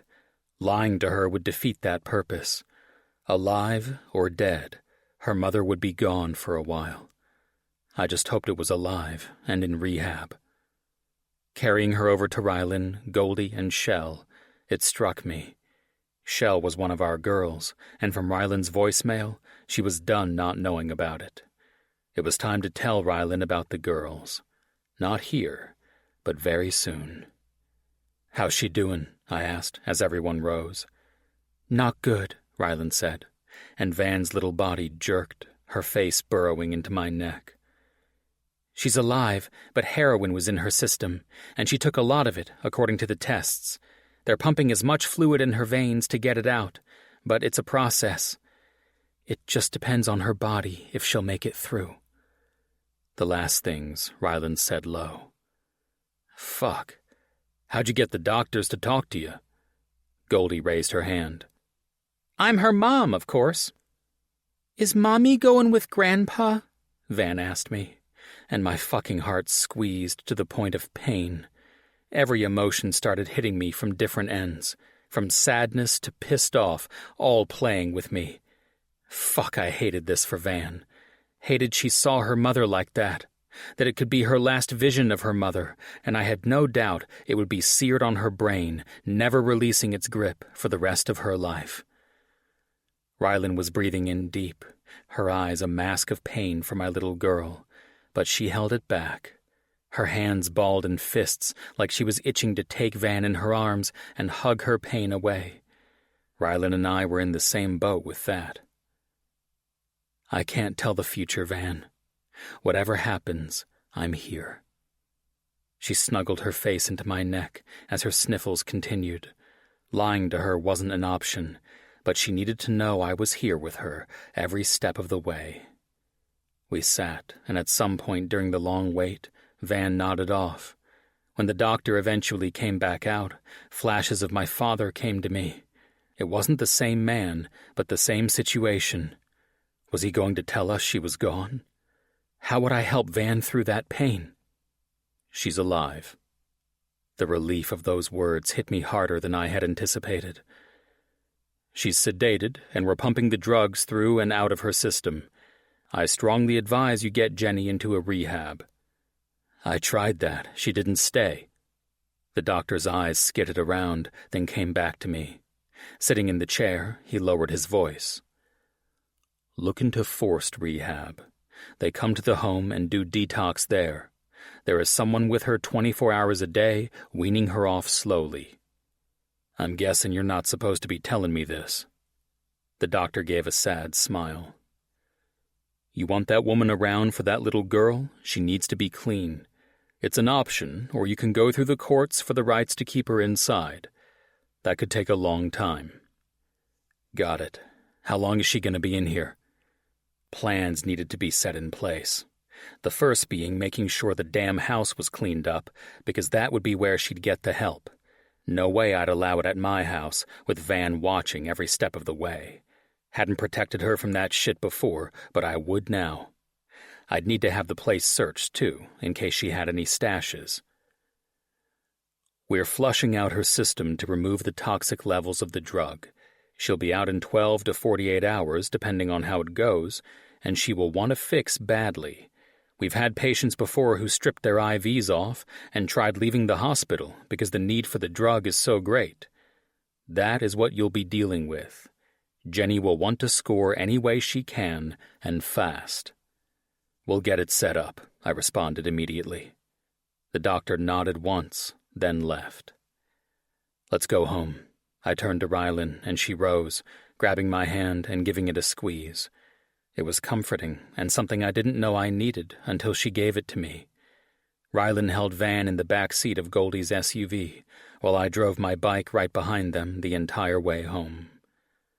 Forced rehab. Didn't know that shit existed. Every time I put her inside a facility, she just checked herself out when she damn well felt like it. This would get her on the right track. I'd locked down the house so she couldn't escape. This time, Jenny was getting clean, even if I had to tie her to the goddamn bed to do it. Thanks. I disconnected the call and tossed my cell to the couch, where it bounced once and settled. Rylan stared at it like it would come alive and dance. Drew, the man from the forced rehab, was handling everything, from the locks to knowing how to get Jenny off the shit. He cost serious money, so he'd better know what the fuck he was doing. I would have Hornet and Rooster go check it out just to make sure, and have them install a few cameras to keep an eye on things. Drew was coming by to pick up the key and get started on the house. There was no doubt in my mind that Jenny would try to flee. She'd do it the very moment she could and not think twice about it. She was so addicted to the drugs. I was learning they had a hold of her in a way that she'd never get free by herself. It was my turn to step in and make it happen. Van needed her. Jenny may be fucked up, but she was a mother. This was about Van now, not about Jenny. Jenny would come to realize it at some point during her detox, hopefully. "Everything good?" Rylan asked, and I held out my arm to her. She came instantly, curling into my body on the couch.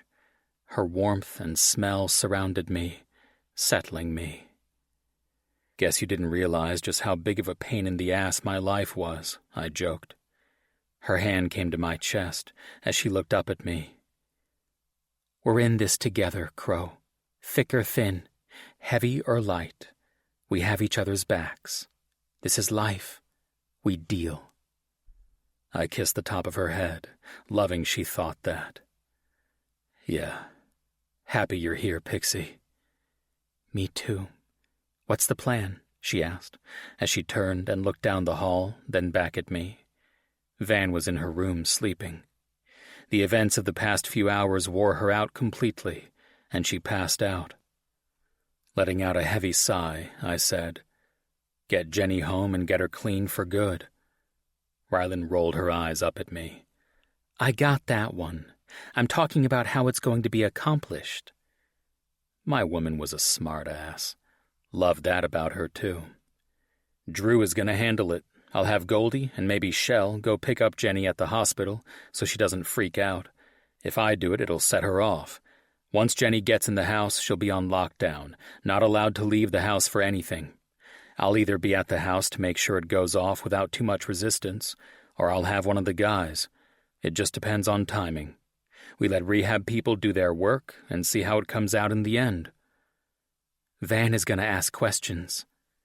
I nodded, not liking that. Hard to shield your child when it was right in her face. "Yeah, she will. We'll answer them as they come. How are you doing with all of this?" Her body shifted, so we were eye to eye. "Other than scared out of my mind when Van wasn't there for me to pick up, I'm fine.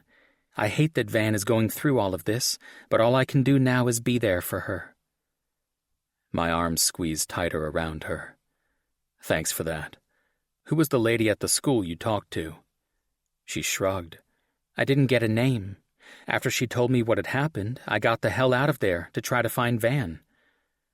Whoever it was will hear about this shit. Her hand came to my chest. Let's worry about that later. Let's focus on Van. I nodded and pulled her lips to mine for a light touch.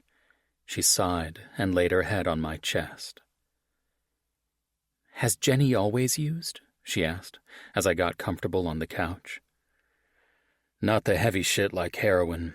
Pot she'd smoke every now and then. It wasn't until Van was 2 that Jenny started really using. But it was so subtle I didn't peg it until Van was around 6. Now, 4 years later, look where we are. It's not your fault, Crow. Her words rumbled on my chest. She was wrong. It is, for not getting my girl out of there sooner. That guilt would ride me for years to come. She's out now, and Jenny's getting help. That's all you can focus on right now. She was right. My woman was smart. I could hear this constant tapping or clicking sound, and my eyes flew open. Laying full out on the couch, the lights were off, but the television was on with light and no sound. Turning around, Rylan was typing away at her computer, lost in whatever she was doing. Her face was intense. She was deeply focused on something. Looking to the clock, it read 1:53 in the morning. Swiping my hand over my face, I rose from the couch, stretching, my shirt going up with my movements. My body needed relaxing a bit. Now that's a good vision, Rylan purred from the table, and I smiled at her after releasing a breath. Why didn't you wake me? She chuckled. What, wake you so you can go back to sleep? Seems a dumb way to go. True. Entering the kitchen, I went to the fridge and pulled out a half-gallon of orange juice, twisted off the cap, and drank from the bottle. Remind me not to drink from that, Rylan said, as I pulled the bottle down. Pixie, we share bodily fluids. She chuckled. Yeah, but not in my OJ. Taking a few more large swallows, I twisted on the cap and set it in the fridge, moving to Rylan and taking a seat next to her. What you working on this late at night? 2 cases I had a bit of a breakthrough on before I had to pick up Van and all that started. It's been on my mind, so I couldn't sleep, she answered immediately. Her trust may not be full with me, but part of it was there. I just needed to make it grow. Grabbing her, she squealed when I pulled her into my arms and wrapped them around her tight. Can I help with anything? She leaned down and kissed my lips, taking it deep, then pulling back. Yeah, maybe you can. Hit me. She smiled. Don't say that unless you really want me to. I tightened my arms around her and nibbled on her neck. She laughed, but did it in my neck as not to wake up Van. Woman. All right, Grizzly. Do you know of a town around here called Stagnant? The laughter flew from my body as it went on high alert. Yeah, I know it. I'm tracking a guy whose wife got money in a divorce settlement, but the cash has just vanished into thin air. I've checked every possible avenue, and the only lead I have as of right now is Stagnant. Is it a big place? My head shook. Nope, not much there. How much is he hiding? $11,427. What banks are there? There's a community bank, but nothing large scale. Has it been withdrawn? She sighed heavily. Not that I can find. The money the account was in just vanished like it never existed. There are no traces to go on. Either this guy is super smart, or he has someone around him who is. Money just doesn't disappear once it's in the system. She had that one right. There were always ways of hiding money, but once it went into a bank account, it was traceable. That was unless he knew a good hacker who could cover their tracks as they went, which was completely possible. We both know the only way it could completely vanish would be for whoever touched or moved the money cleaned up their digital footprint as they went. That takes skills. Your guy have those? She shook her head. According to the wife, he worked as a mechanic all his life. She handled the bills until he left her. That didn't mean he wasn't good enough to do it, but being untraceable would be a difficult thing. What's the guy's name? Rodney Berman? My body turned to ice at the name. She felt it, because her playful face turned serious in a snap. What? She asked. This was a crossroads for me. The difference between home and club. Never had I trusted another soul with any club business who wasn't in the Ravage MC. It was a tricky road to walk on. Nothing could get out about what we did. But this was Rylan. She grew up in the club life, knew how things worked. None of this would be a surprise to her. I trusted her completely. She may not trust me yet, but it would come. That being said, this was a huge step. Claiming her as mine, making her mine, and now entwining our lives with the club. It would bond us even tighter. And I loved that idea. She was so damn smart, and could hack anything that came her way. She'd proven that time and again. She'd been my safe place for a while now. The only place besides the road where I felt at peace. The decision was easy. We're searching for Rodney. Her eyes widened, but she didn't say anything. He's involved with the same shit Simon was. We have a lock on his location, but he hasn't been to it in a while. It's not in Stagnet, but the place where we saw him, Purple Pride, is. As I watched my woman, I could almost hear the gears turning in her head. It was one of the many things we had in common. Our acute thoughts and looking at situations from every angle, trying to solve the situations. "What's Purple Pride?" she asked. There was a weight that came off of my shoulders as I let the words pour out, giving them to someone I knew would keep them safe. Maybe even help the club. A man couldn't ask for more. Chapter 12. Rylan. Listening to Crow, all the information that I had on Rodney rolled around in my brain, trying to connect the pieces of the puzzle that just suddenly grew 5 times the size it was. Unfortunately, it wasn't a lot. He didn't know what was happening there for sure. The bar was definitely a cover, though. Whatever was going on was happening in that barn. That I felt down to my bones. Did you tap into the feeds inside the barn? If they're being that secretive, they'd have to have cameras or some type of surveillance going on. That would be the first thing I'd do in this situation. The fact they hadn't was odd, to say the least. One look and they'd know what was going on. Tried it. Lemon said he couldn't tap into them. Lemon. That man was rubbing me the wrong way all the way around. Bucker. I'd bet anything I could tap into them quickly. Instead of saying that, I said, "Let me get to my laptop." Crow released me, and I could see a war going on inside of him. I knew this was big, him confiding in me with club shit. It was an honor he trusted me with it. No way I'd ever break that. Me helping him was on the same level. Pulling up the map of Stagnet, Crow pointed out Purple Pride, giving a large aerial view of the place. It was secluded with nothing really around it. Tapping on the keys, I went through my usual searches. Lemon was right about the cameras inside. They've been wired to shut down whenever someone from the outside tries to cut in on the feed. That's some sophisticated shit. A few more clicks of the keys. But the outside cameras, I trailed off, turning the computer fully to Crow, are accessible. There were 4 of them, each aimed at a different direction, covering the entire perimeter of the place. Bikes and cars were in the lot of the bar, and a couple of men went in then out of the barn doors. "How'd you learn to do this?" Crow asked. A smile graced my lips. 2 people, actually, Buzz and Austin. Buzz is a mastermind, and I'm not as good as he is. Working on it, but not there. Austin is brilliant, too. She taught me to be logical in my searches and what to do, when, and how. She may have also taught me how to break into the school's grading system and change my grades a few times.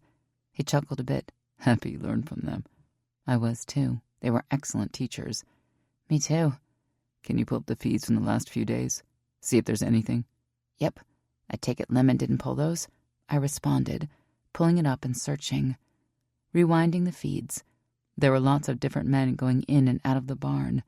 One was Rodney Bucker.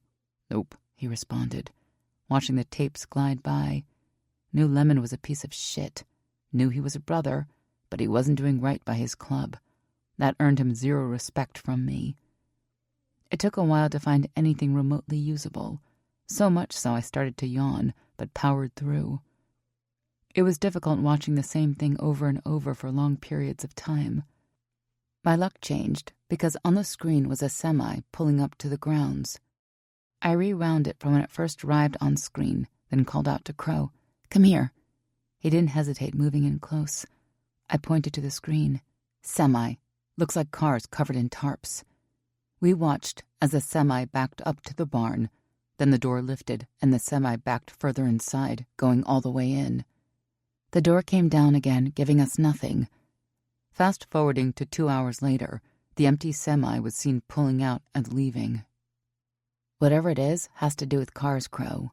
These people have the knowledge to hide the feeds inside their place, and they have the knowledge to hide the money and whatever they're doing with the cars. Right. We have a meeting with Ebony, the woman who owns the place, tomorrow. This caught me off guard as I said, "Who's Ebony?" That pit of fire hit me at the sound of another female's name. I hated it because that wasn't the life I wanted to lead, but it was still raw. I just wished it would go away. Carrying it around all the time was exhausting. She's a loan shark. And we recently found out that her holding company owns the property. There's also another issue with her. Jenny and her shit of man Stan created fake documents to put the house they lived in up for collateral.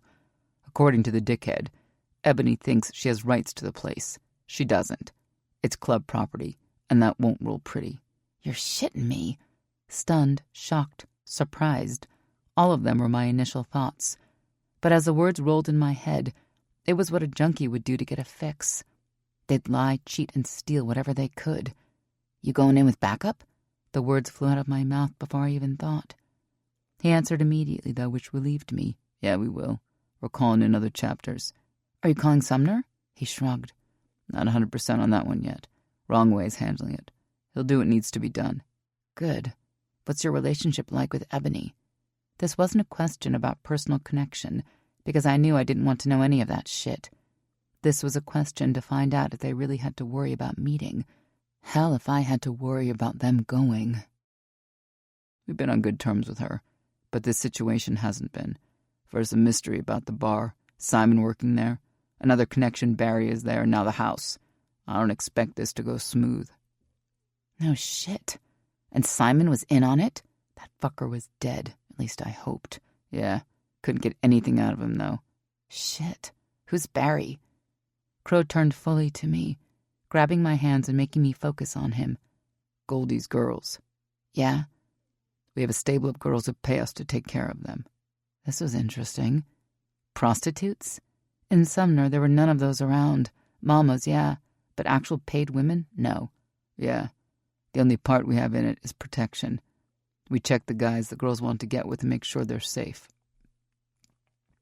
Does that mean pussy on tap? It was a snot shit thing to say, but it was out there now. No taking it back. No. Ravage doesn't pay for pussy. We make damn good money off of it.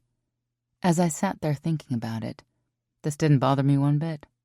Okay, and how does Barry fit in? Barry roughed up one of the girls, beat the shit out of her, then took her money. We tracked it, found out he left his wife a while ago and has gone ghost. Then we saw him up at Purple Pride. Whatever's going on with the cars has to be big to have all of these people there, but none of them are actually there, if you know what I mean. I went on to explain. Normally people use credit cards, or there's some way to track them.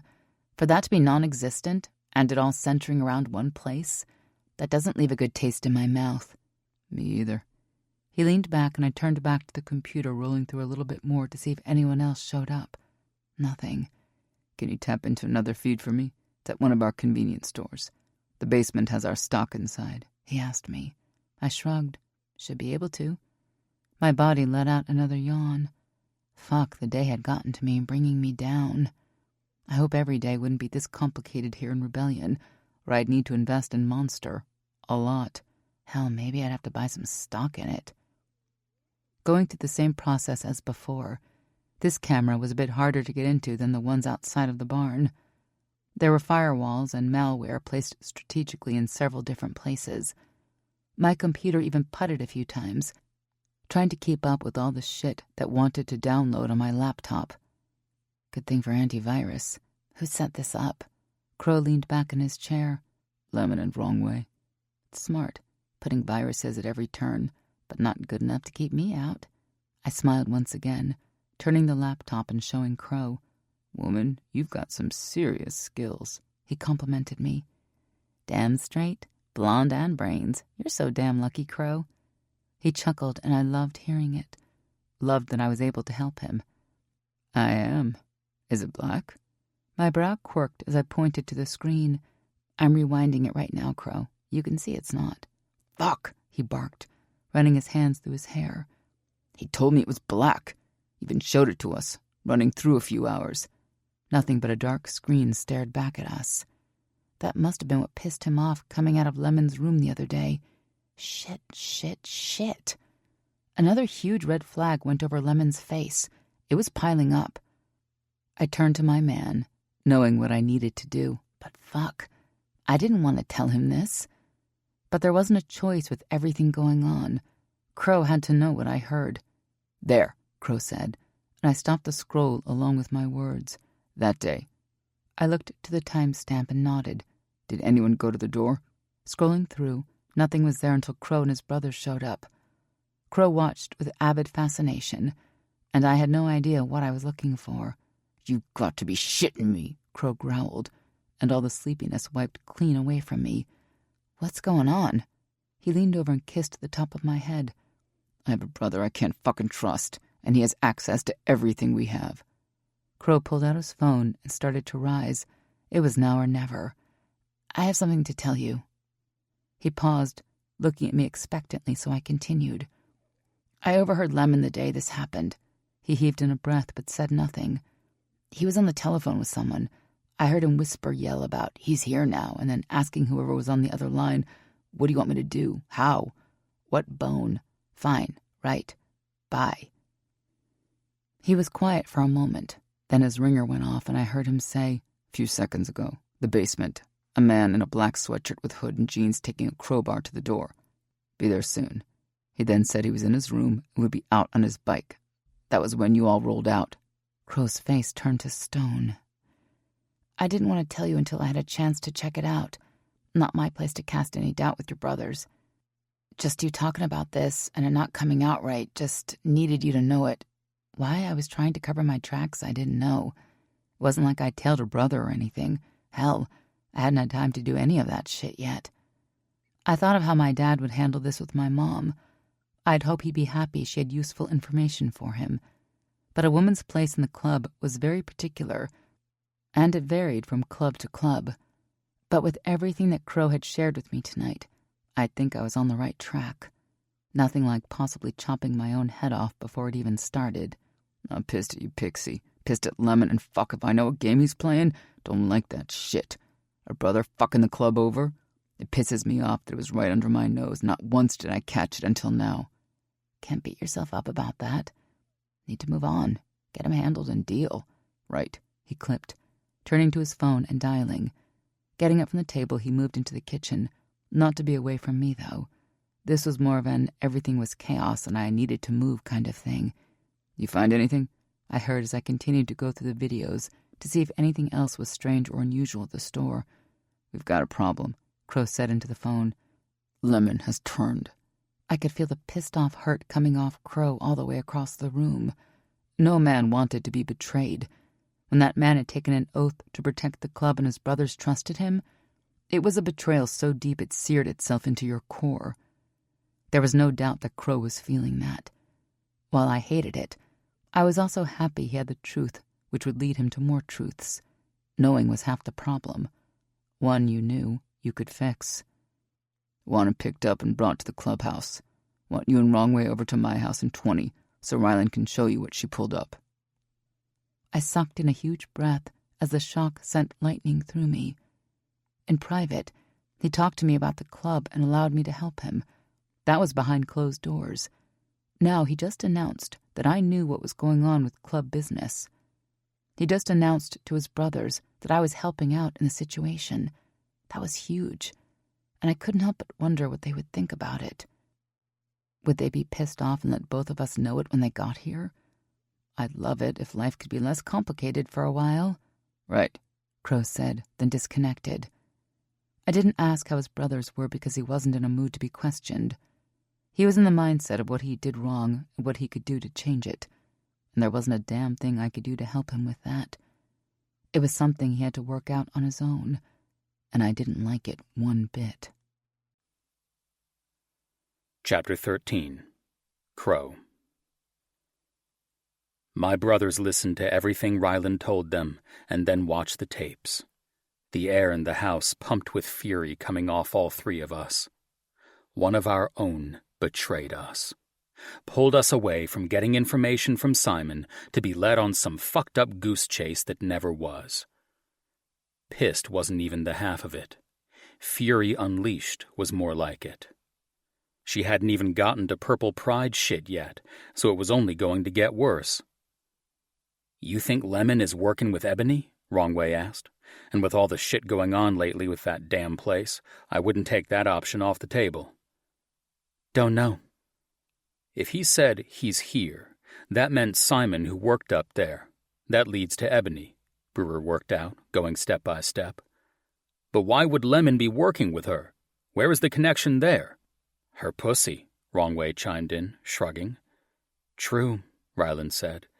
I would have smiled at that if I weren't so fucking pissed off. "You think Lemon knows what the hell is going on up there?"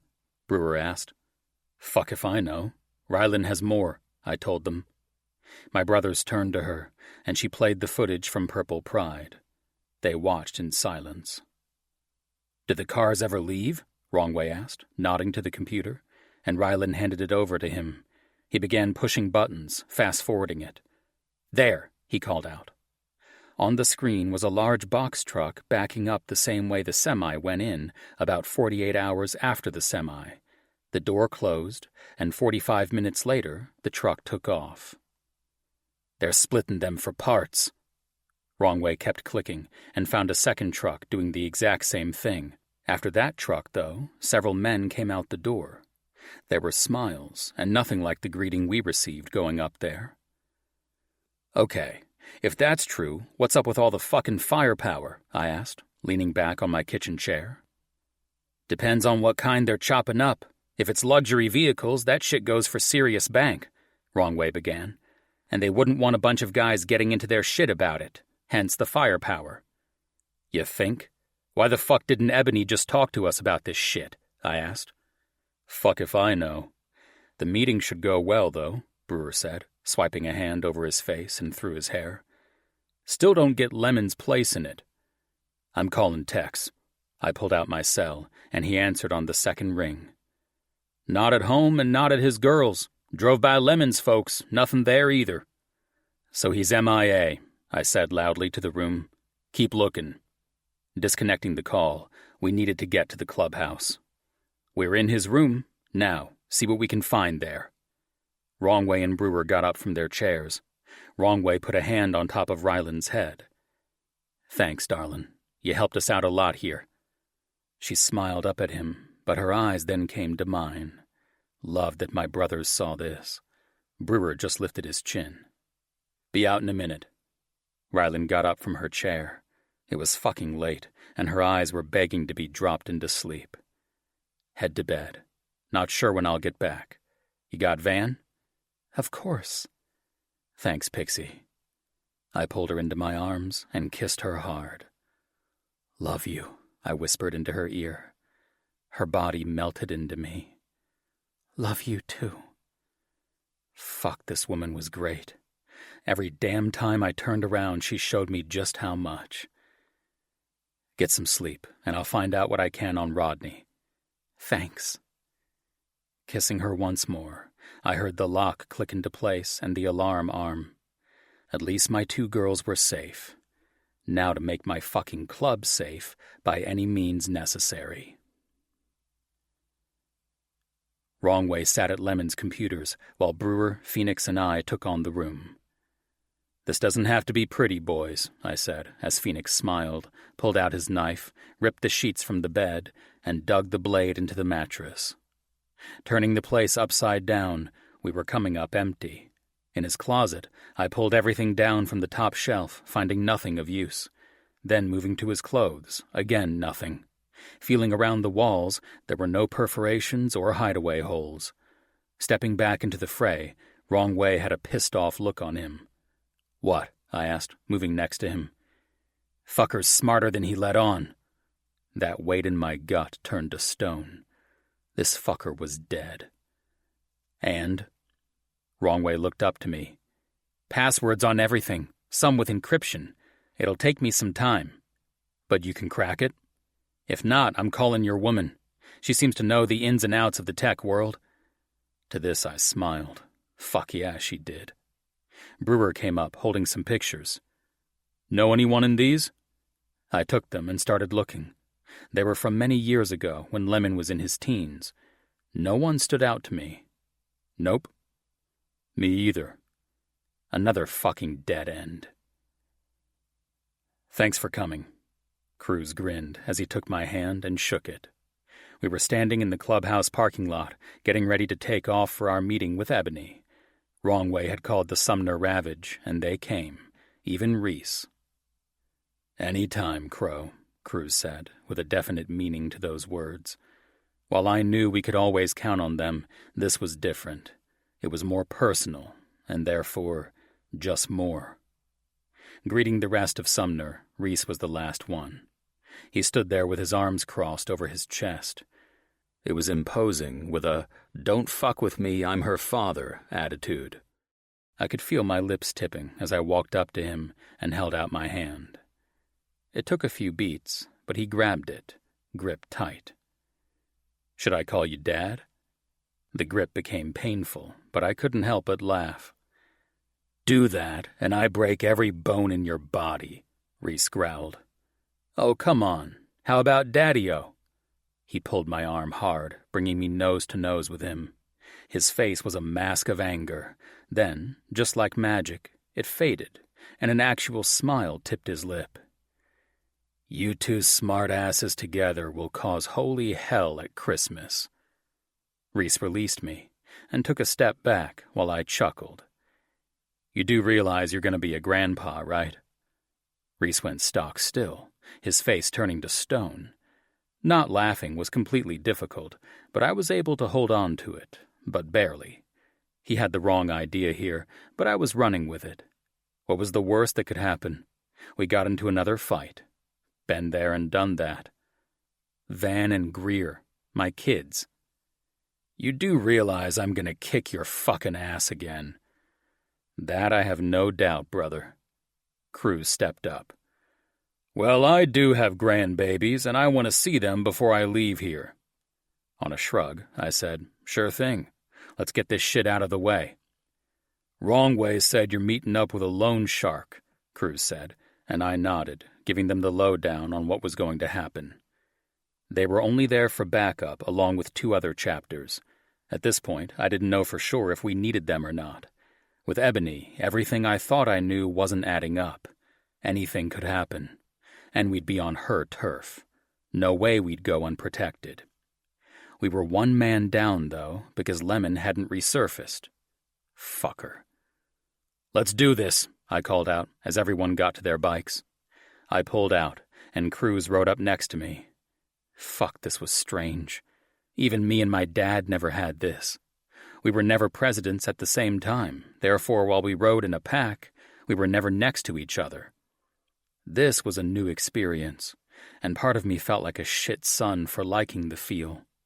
While my dad wouldn't be pissed at me, part of me felt like I was betraying him in some way. It was an irrational thought, but it was there nonetheless. Fuck, I missed my dad. That sadness seared my soul in a way it would never heal. Sometimes time just prolonged the hurt instead of healing it. We took off, and I looked up to the sky, hoping my father would be proud of me. Letting the ride soothe all those feelings, we made it there quickly. Purple Pride appeared exactly like the last time we were here, except this time the path for the semi-truck stood out to me more. Dozens of men stood outside the Pride, from one end of the bar all the way to the other end of the barn, like a wall. This didn't bode well for our meeting with Ebony. It didn't appear as if she wanted to have a friendly conversation. Good thing Ethan and Jimmy brought the van with supplies. Hope to Christ we didn't need them, but fuck me, we probably would. We parked the bikes, took off our helmets, and got off our rides. The men with guns didn't point them at us like last time. Instead, they held the barrel of the gun down to the ground. This could be a good sign or a shit one. Only time would tell. The door to the bar swung open, and there stood Ebony. There was no mistaking her beauty. It was one way she got what she wanted, when she wanted it. Using the body. Her skin was the color of mocha, with long jet-black hair that came to her waist. She was all tits and ass and had a damn lot of both. Her tight pencil skirt came to her knees, hugging that ass, and her silk shirt was unbuttoned down to the middle of her tits. We were men, and tits got attention. She was smart. "Fuck, she's something else," Phoenix said, coming up to my side, his hand going to the front of his pants and adjusting himself as Cruz came to my other side. "Down, boy." Slapping him on the shoulder, he groaned. "Fucker." Cruz leaned over to me. "We go with you. Rising and Steel chapters can be outside." I agreed fully with him, but it kind of pissed me off he was dictating to me what should be done with my club. Considering he was the home charter club president and my father, I let that shit go. Whatever was going on here, room for that shit didn't fit in. Now was not the time for an ego or pissing match over who really had control. Nodding, we made our way up to the building where two of her men stood in front of her. "Ebony," I greeted, then looked to the two men, and when they didn't move, I asked, "Is there a reason for all this shit?" My arm jetted out, pointing to all the men. "There are reasons for everything, Crow. Thank you for coming." Her voice was smooth like silk, and the come-hither glint was in her eye. With Ebony, though, that could be an invite to meet the end of her pointed, red-tipped nails as she dug your heart out of your chest. One never knew. "Boys," she said, and the two in front of her stepped to the side. Ebony took 2 steps and had to look up. Even with her pointy-as-hell heels, she was still a lot shorter than myself. "You've always been a gorgeous man," she purred. "Ebony, you're not getting on my dick. We got shit to discuss. Don't think for a second you'll be leading me around by my balls." She chuckled, and it was rich like chocolate. "That's why I like you. Straight and to the point. Let's go in and take a seat." Ebony turned her back to us and walked into the bar. Looking at the guys with the large guns, I lifted my chin to my brothers around me. The place was dark. Although it had windows, they were covered with blinds, only allowing small bits of light to peek through. The smell of cigarettes filled the air. Several of the men who greeted us the first time were in the room, hands connected in front of them, standing like soldiers. No weapons were on display, but I had no doubt they were carrying. Feeling my brothers, I knew I wasn't the only one who wanted to put a bullet in each of them. My eyes landed on Barry, and his were fired up. When it came to him, we were in the same boat there. Ripping his head off was going to happen. Sweeping over the others, Rodney stood on the opposite side of Barry, but further in the back. He met my eyes, but then skated them away, coming back to me, but not staying. Over and over. Like he couldn't make a decision to be a man or pussy. He eventually went the pussy route and avoided. Those two fuckers thought they were untouchable standing behind Ebony. Fuck them. They had to leave this place at some point. Ebony motioned to a large round table. "Please," she said, in that deceptive, polite voice. Cruz sat next to me, with Brewer at my other side and Wrong Way right behind me. The others stood behind us against the wall, while Cooper, Phoenix, Tex, and Deke were by the door looking out. Ebony sat across from me, no one at her side. The way she shifted told me she crossed her legs under the table. Her hands came to the top of the plastic table, fingers linking, points of those nails on display. She was calm and unaffected by all of ravage inside her place. It was either she was cocky or knew something we didn't. The latter I didn't like one fucking bit. Her eyes flittered between Cruz and I, face growing into a huge smile. "Now that you sit next to each other, there are a few similarities," she remarked, letting us know she knew about us. Good thing we knew about her, too. "Two strong men." She licked her lips, while I leaned back in my chair. "Ebony, cut the shit. We're not here on a social call." "Pity," she shrugged, as if it was nothing to her. "It appears there's an issue with a home put up for collateral." She snapped her fingers, and one of the guys behind her tossed an envelope to the table. Ebony pushed it our way. None of us moved, and I stared her down. We weren't here to play poker and hang out. She was playing games. "What is it?" I asked, as she tapped those damn nails on the table. The sound of plastic on plastic echoed in the room. "It appears we have a problem." She tossed her hair over her shoulder, then laced her hands together. Her head nodded to the envelope on the table. "In there is paperwork for a home that I was going to collect on. Apparently, the papers are fire starters, considering they're fake. Since one of them is your baby's mama, how are you going to pay me back my money?" This was laughable and not surprising. Ebony didn't like to be bested. "I didn't have shit to do with your papers." Ebony's eyes turned cold. "Then I find Stan and Jenny and take it out of their blood." Those sharp talons were coming out to play. She hadn't gained power by being a nice, placating woman. "She's detoxin'. Then you guys can work off payment." It wasn't much, but really there was no good way out of this one. I knew it, and she knew it. Ebony leaned back in the chair. "And if I don't want to wait?" It was my turn to lean in. "Then it's war with the Ravage MC." Her eyes were trying to read me, and whether she should call my bluff. We had enough firepower to make shit happen here. "You don't want war with us, Ebony." It was my turn to read her.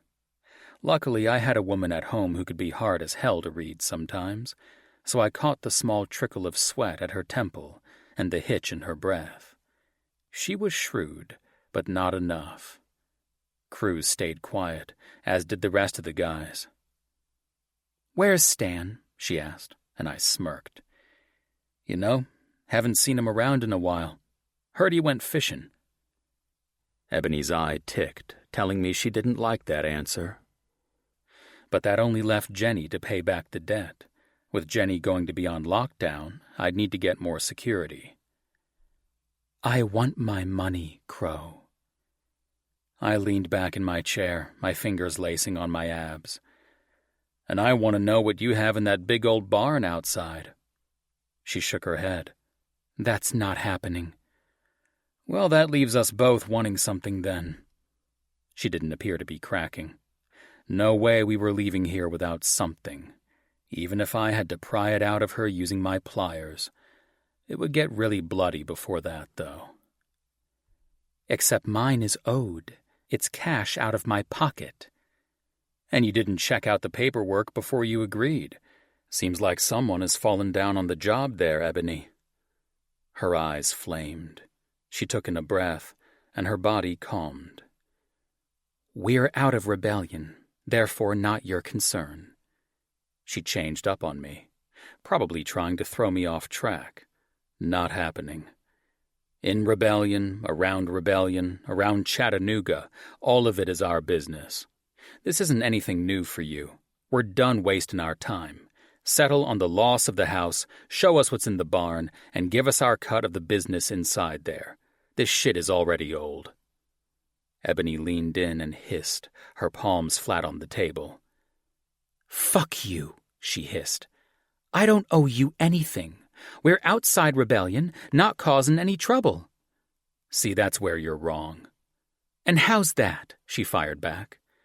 First, there's Simon. He's what led us up here, in case you were wondering. He was involved with my kid's life, and a dick. That one, I pointed to Barry, beat up and stole from one of our girls. Barry smiled. Thanks for the $90K, by the way. Barry's smile vanished in a flash, and fury blazed in his eyes. Yeah, met your wife, too. Pissed as hell at you.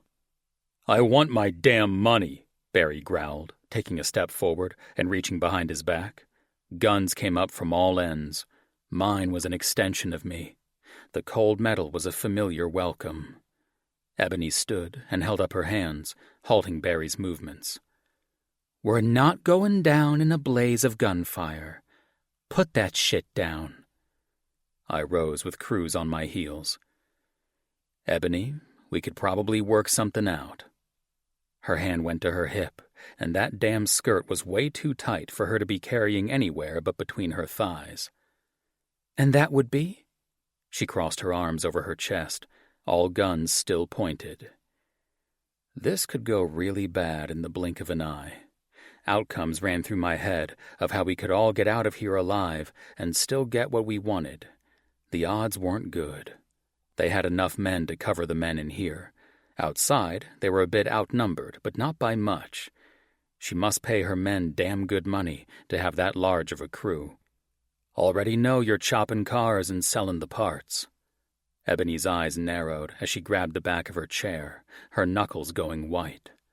Another tell. Good. What makes you think that? She questioned. My gaze went through the line of guys on her side. Instead of answering, I decided to prod the tiger. You know, I didn't see Simon anywhere. He take a vacation? Her nostrils flared. Yeah, with your other woman. I'm not thinking so. She looked down briefly, then her head came up. What is it you want? What I want is for you to forget about the house, the money you're out, give us 10% of your earnings from the chop shop, and for Barry and Rodney to be turned over to us. It was a lot, and I knew she wouldn't go for it, but it would make the final worth it. In actuality, Barry could be a bullet to the temple and be done with.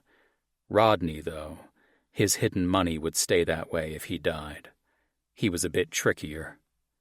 Ebony laughed, then looked up to the ceiling and back down. You think you're going to get all that from me just because you come up here and demand it? No, I told her honestly, because she wasn't the kind of woman to give us what we wanted simply on a command.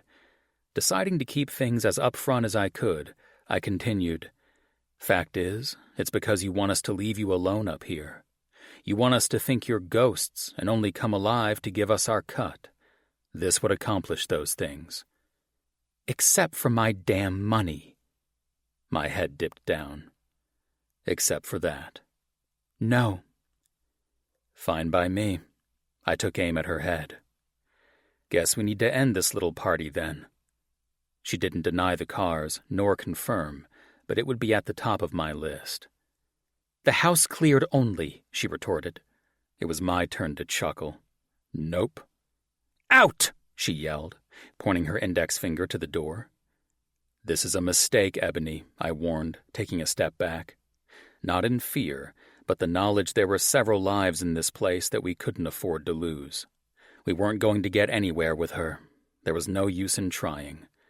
Tonight, we'd have some fun, though.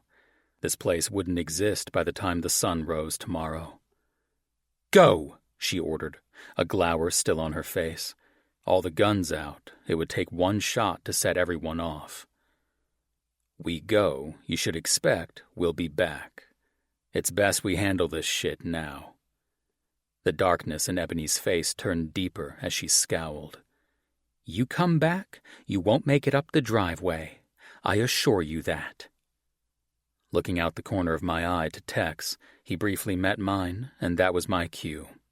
He'd already informed the other Ravages about what was going on here and to come in for backup. She had to be stupid if she thought we'd only come with a few of us. Not only did we have some Sumner and Rebellion out there right now for show, we had Rising and Steel chapters ready to go as well. Fuck her if she thought she'd put us in our place. The only place we were was where we wanted to be. End of discussion. "Don't make this harder, Crow. You're obviously outnumbered here." Her catty smile made me want to laugh. She didn't have a damn clue. Looking again to Tex, he lifted his chin. Ravage were close. That was when it started, by Tex, with one shot to the temple of a man standing next to Ebony. He fell as soon as the crack hit the room.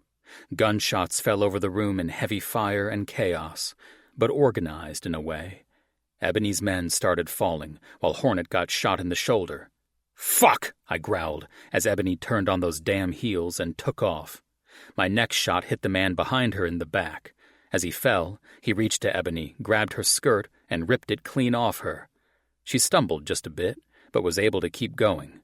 "Move!" I called out, while my brothers covered, and Tex, Brewer, Wrong Way, and I took off through the bar and out the door Ebony just escaped through. Cruz and Sumner stayed back to cover us. Shots inside began to slow, and I hoped like fucking hell no one else on our side got hit. A door to the left was swinging, and we darted that way.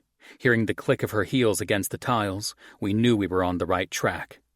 Bullets started flying to us, and we took cover against the wall. The shots were coming from around the corner. Nodding to Wrong Way and Tex, they took the lead. More shots went off, then a cry of pain, and since I could see my men, it had to be Ebony's. Brewer and I were behind Tex and Wrong Way, putting in our own shots as we went. Around the corner, a dark-haired man stood, gun out and extended.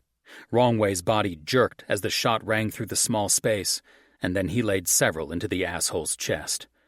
"You good?" I said, moving up by him. "Knocked the wind out, but the vest caught it. Thank Christ for that one. Go, I'm coming." With a nod, I followed Tex and Brewer, Wrong Way behind me. He was breathing heavy, and as much as I wanted to tell him to sit down and take a load off, that couldn't happen yet. Not until we were all safe. Rodney was close. I took aim and hit his knee as he cried out in pain, landing hard to the ground. Tex kicked the gun out of Rodney's hand, while Wrong Way skidded on his knees next to him. He pulled out zip ties from his pocket and tied him up like a pig in a few seconds. We kept moving, leaving Rodney for later. Hopefully he'd still be there, but we couldn't let Ebony get away. Inhaling, the smell of her perfume came to me, telling me we were on the right track. We hauled ass. If there weren't so many fucking twists and turns, we would have caught up with her earlier. Boots on the ground were behind me. Turning, Wrong Way was coming to us. His breathing better. At the end of the long hallway was a large door that was just shutting. A vehicle sounded from the other side. Bursting through, shots rang out, while Barry was driving Ebony.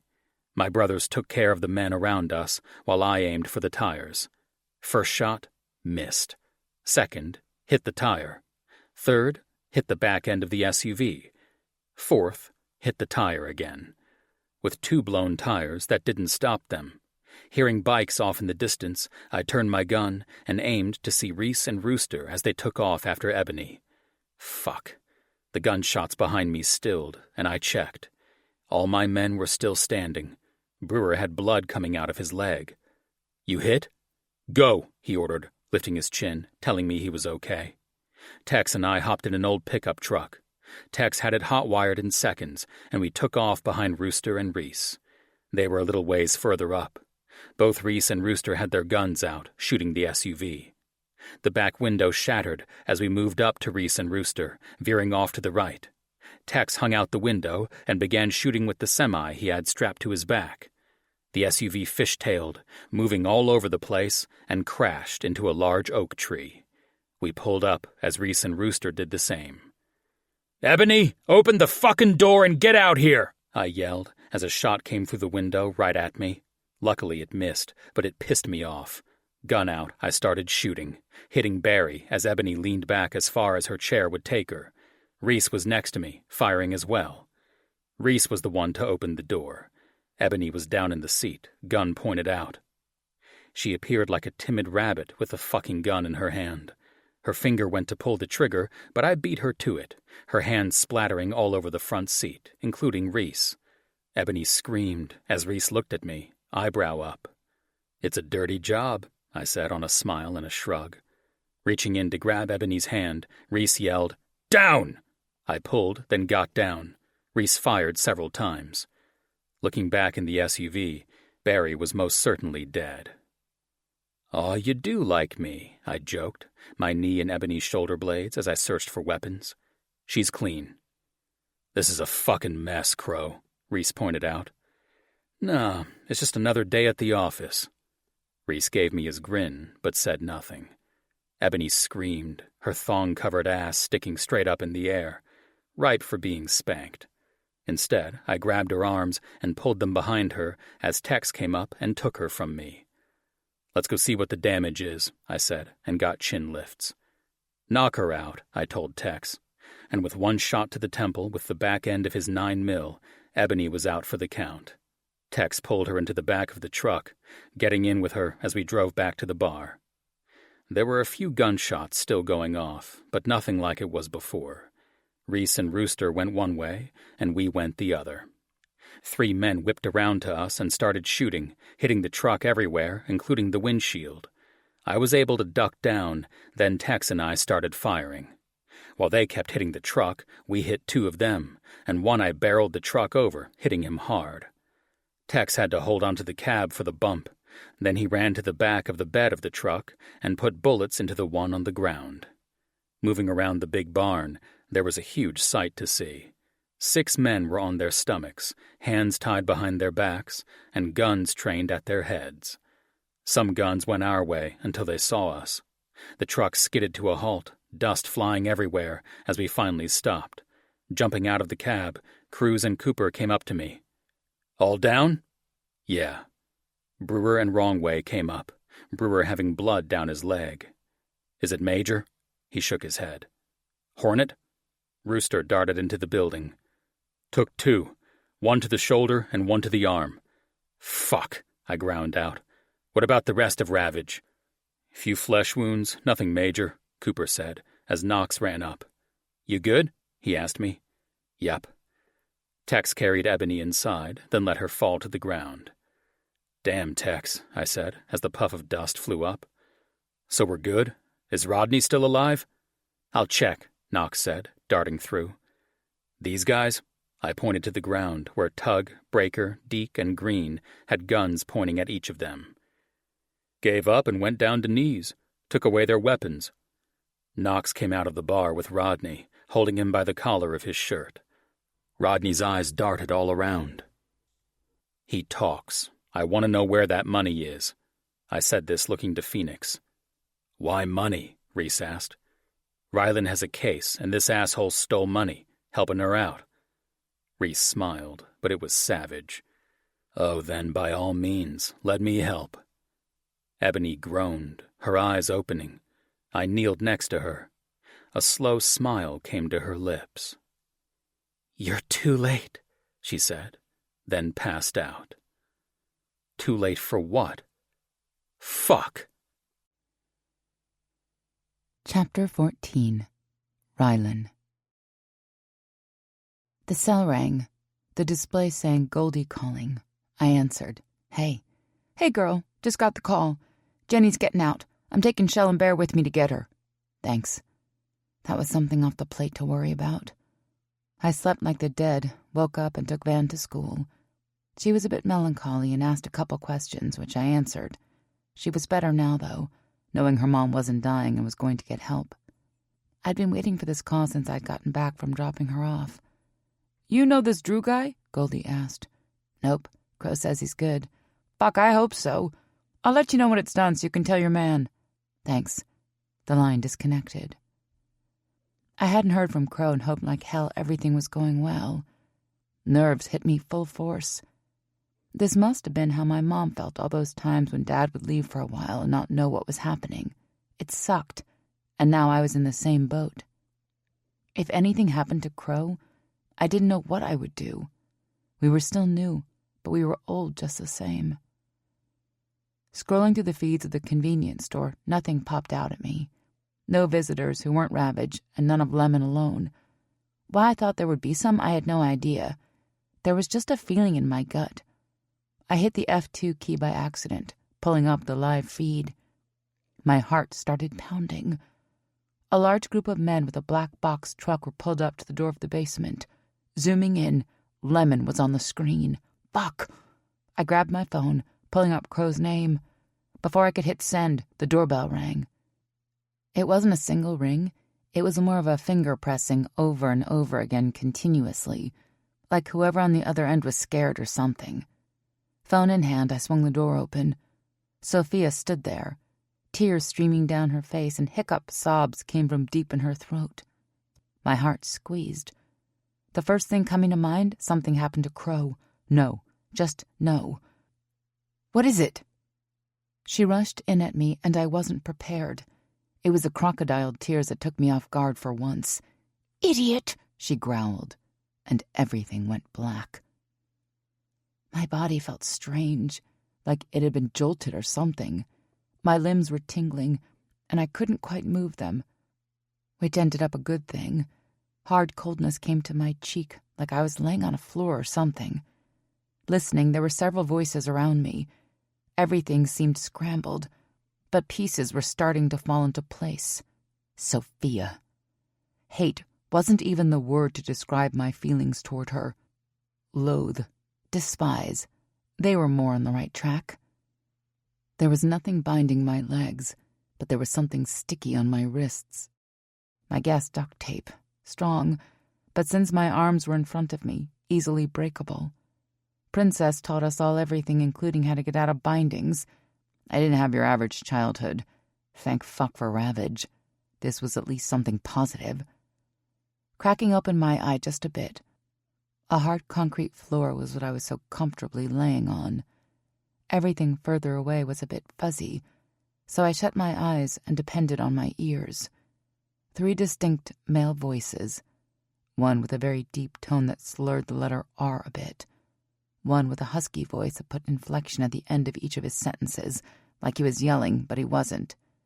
The third was the softest of all 3, almost whispering but not, since he could still be heard. It was a female's voice that had my skin crawling like 1,000 ants were playing on my body like a jungle gym. Sophia. Fuck. What the hell was going on here? "They have Ebony," the husky voice said. "They took out most of the men up there and have a few alive. Who knows what they'll tell them?" "Fuck," the whispered one replied. "They're gonna be after us." That voice sounded familiar, and I listened closer. "We need to take her and leave town." "I can't go. My kids are here." That was Sophia. I wanted her dead. By my fucking hand, that stupid bitch. "We have to come up with something else." "Well, obviously," the deep-toned man started. "The original plan is a squash. Blowing up the bar isn't working now." Fuck. They wanted to take Ravage completely out. "They all need to die to make this shit work. It's the only way our business is protected," the husky voice said in response. Fuck, fuck, fuck. Keeping my breathing even, I lay there still as a dead possum, making sure my eyes didn't move at all. They had to think I was still out. "There's no way to do that now. They'll know about the guns," a whispered voice said, and I knew that voice. Cracking open my eye, it was true. My instincts were right. I shut them tight once again. Lemon. Fucker. I scrambled the recordings, but that doesn't mean they can't find someone to try to unscramble it. A loud crack filled the air as Lemon screamed out. "What the fuck?" he questioned. The deep voice answered. "That's for not doing your fucking job." "Boys," Sophia said, "if we call Crow and tell him we have his twat, he'll come here. We can blow this place up with them in it, getting rid of everyone, and we walk clean away." Slowly, I opened an eyelid, seeing the deep voice came from the man on the screen earlier, the one who was standing next to that fucker Lemon. There was only Husky that I didn't recognize, but hell if I knew if they had more men around this place. On the screen earlier, there were quite a few guys. "We don't have time to wire the place up," Lemon said to the group. Sophia's voice turned snippy. "It has to be this. They have to be taken out altogether." "Honey," the deep-voiced man said, and I tried again to place him, but the only time I'd seen him was on the tapes before we got here. What the fuck was that? Honey? I thought she wanted Crow. Didn't she? Was that all a game? The deep-voiced man continued getting close to her and wrapped his arm over her shoulder. We'll make sure they're all gone. Not a single one of them will hurt you, your boy, or your daughter again. Hurt her, her boy, and daughter? What the fuck was that about? Sophia began crying, and it was so fucking fake she could win an award for it. I just don't know what else to do. They have to all die, or they'll come after us. We'll never be able to break away. This woman had lost her ever-loving mind. She needed to be put in a padded room and doped up on serious drugs. Or dead. I'd go with dead. Starling, baby, we have the guns now. Lemon is getting the money transferred as we speak. We only have a small window for them not to catch on to what's going down. They have Ebony. They probably think she's the endgame here. The bitch held up my phone. I could tell by the case. If we text Crow from this and give the location, all those guys that are with him will come to back him up. As soon as they enter, boom. Do it old school. Fuel and a light. It just has to be done now. They're too smart, and I need my kids safe. Fuck, this bitch was going to die. I was going to wrap my hands around her throat and choke the breath out of her. My face was going to be the one she saw as her last.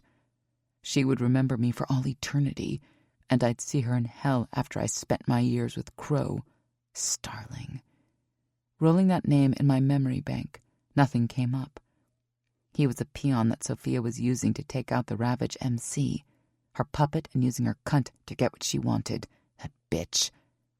They're not smarter than me. Starling's angry tone had Sophia's turning sultry and seductive. I know they're not, baby. I'm just scared and worried about my boy. Crow is a horrible man. You saw my face and what he did. That fucking bitch used me kicking her ass to blame it on Crow? I thought she loved the man. I thought she wanted him back in her bed. What the fuck was she doing? Sophia continued, getting close to Starling, her hands going to his shirt as she looked up at him with starry eyes. I just don't want him to hurt us anymore. I want to feel safe again, and only you can do that. Fuck, she was laying that shit on thick. And the sick part was this idiot of a man was falling for it hook, line, and sinker. He leaned down and touched his lips to hers. She didn't flinch or move away. Instead, she smiled. Know that, baby, and I will. Promise you. She beamed up at him like he hung the moon and stars. I'd seen the same look when she gazed up at Crow. She'd been playing this whole fucking time, probably before I even got here. Ebony won't talk, the husky man said, but the other guys could. We used fake names. But that doesn't mean they won't figure it out. I agree with Sophia. We get them here now, and as soon as they walk in, we blow it. It's the only way to get out of this mess. Deep shit. Yeah, I was there swimming in a pool of it. Lemon turned his head to me, and I closed my eye and hoped he didn't see me. After a few beats, I relaxed inside when he didn't say anything. Thank Christ. Look, I just want my cut, and I'm gone, Lemon the traitorous asshole said. I got you access to the guns and money. Give me my cut, and I'll roll out. Starling's voice got hard and demanding. Yeah, you did do all of that. I heard the cock of a gun, and opened my eyelid to a slit, seeing Starling holding a gun to Lemon's head. Guess we don't need you anymore. Lemon smiled, and it was wicked. How'd I know you'd pull that shit? What? The husky voice responded. You hurt me or put a bullet in me? You don't get the money. What the fuck is this? Starling asked, or more like demanded. Lemon crossed his arms over his chest. Right now the money is floating around in cyberspace. When this business is done, I have to do the sequence to get the money to go into your offshore account. If you want to kill me, fine. Don't get your money. What if I beat it out of you? Starling said angrily. Lemon smiled once again. Then you'll beat me to death because I'm not giving it up. You'll kill me either way, so there's no point in it. Fuck, Starling said, lifting his gun and hitting Lemon across the cheek with it, blood squirting everywhere. Lemon fell to the ground on his knees laughing. This pissed Starling off, and he started kicking Lemon. When Lemon didn't cower, Sophia went up to Starling and put her hand on his shoulder. He turned and looked at her. I closed my eyes and listened again. That's enough. Let's not waste any time on this. When we can get the crew in here and get it set up, we get rid of all of them. Then we go off and live away from all this shit. What about Greer? Her daughter? Was she planning on taking them with her? Was Greer involved with this? The kid had to be a pawn, and while I didn't like his attitude, I understood it with all this shit going on. And the little girl? Shit, I didn't know anything about her. This was going to kill Greer and the little girl in the end. "I'll make the calls," husky voice said. Lemon's laughter could be heard, but it was getting further away. Then the door shut. There was silence for a beat, and I was just about to open my eyes, but heard what sounded like kissing. I peeked my eyes open, and saw Sophia was kissing Starling, and they were the only two in the large room with me. The kisses became heated, and Sophia dropped down to her knees, unzipped Starling's pants, pulled out his cock, and I had to lay there and listen to him getting his cock sucked off. They didn't have time to set up explosives, but they had time to get off. These fucking people had lost their damn minds. A while passed as I listened to the sounds making me want to throw up. "Go do what you need to do, baby." Sophia's voice was hoarse, making me wonder how many times she had to give this man head in order for him to fall in line with this little plan of hers. Boots could be heard echoing through the space as heels clicked, getting closer to me. Stock still, I laid there, not giving anything away. The sound stopped in front of me, and the smell of her nasty perfume invaded me. Bitch. It wasn't the time for her to know I was awake. It was the only card I had right now, and I was playing it. "You stupid bitch," Sophia growled, her voice close, so I thought she was bending down next to me. Her hand came to my shoulder, and it took everything inside of me not to grab her wrist and slam her to the ground. I held on barely. "Crow is mine. Always been mine. Will always be mine. If I can't have him, no little twat is going to come and take him from me." This didn't make sense considering she thought she had Crow. At least, that was what she told me. Unless she was hoping he'd go to her instead. Was she this crazy?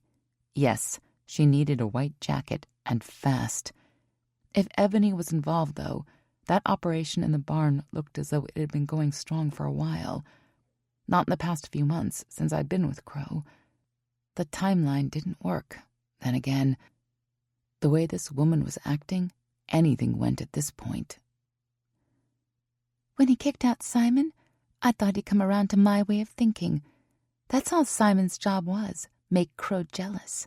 But no, it was all about you. For some ungodly reason, my man wanted you." Those words were spat because I could feel her spit hitting me everywhere. My body stayed stock still. Good thing Starling was my backup plan. Knew he hated Crow and was an easy mark. "Now you and my man both can rot in hell together." She rose, and a savage kick came to my stomach. A large huff of air came out of my mouth, but I stayed still. "Damn, that stun gun really put you out. Good, then you won't be any trouble."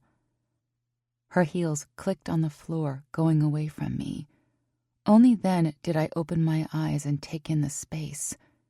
My eyes were focused now, and as I didn't see or hear anyone, I tried moving each of my limbs. They moved, but my strength wasn't all there yet. Maybe if I could shake them it would help, but I didn't want to risk getting caught. My wrists were indeed wrapped with duct tape and the rest of my body free. I found that strange considering how I kicked Sophia's ass before. She knew I could hold my own. It was then several men came in and out of the building. I was able to open my eyes a few times, seeing them carrying in barrels of something. My guess would be anything that would go boom. I kept track of where they put what, and also noted that Sophia, Starling, and Lemon hadn't come back. Another guy was there giving instructions, who had to be the three's lackey. They were setting this place up to be a hell of a mess. It didn't take them long, and the place was quiet once more. They were going to be contacting Crow soon, and this place needed to be blown sky high before he and his brothers got here. They weren't going down. No way in hell. I may be, but they would not. It was my chance to move. But as soon as the thought came, voices could be heard once more, and I closed my eyes as the sound of heels and boots came my way. Fuck, what was this now? "Give it to her," Sophia said as they got closer. "We don't need her conscious for any of this. When she comes to, she'll be ready to fight, and we don't need her shit. Give it to her." Fuck, fuck, fuck. This wouldn't work. This would be the beginning of the end of me. No way in hell that asshole was giving me anything. 2 of them. Sophia was easy. But I hadn't had a look at the man with her. And if I had to guess, whatever she wanted to give me would be from a syringe. "She won't wake up from this," the man said, and I knew there was no choice. No way in hell I was going out without a fight.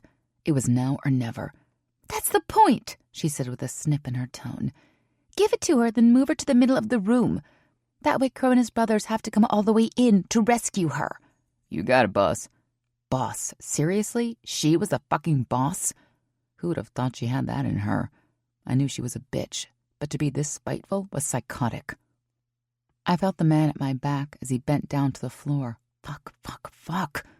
Scenarios ran through my head of how to take on this man and Sophia, but not alert all the others to this shit.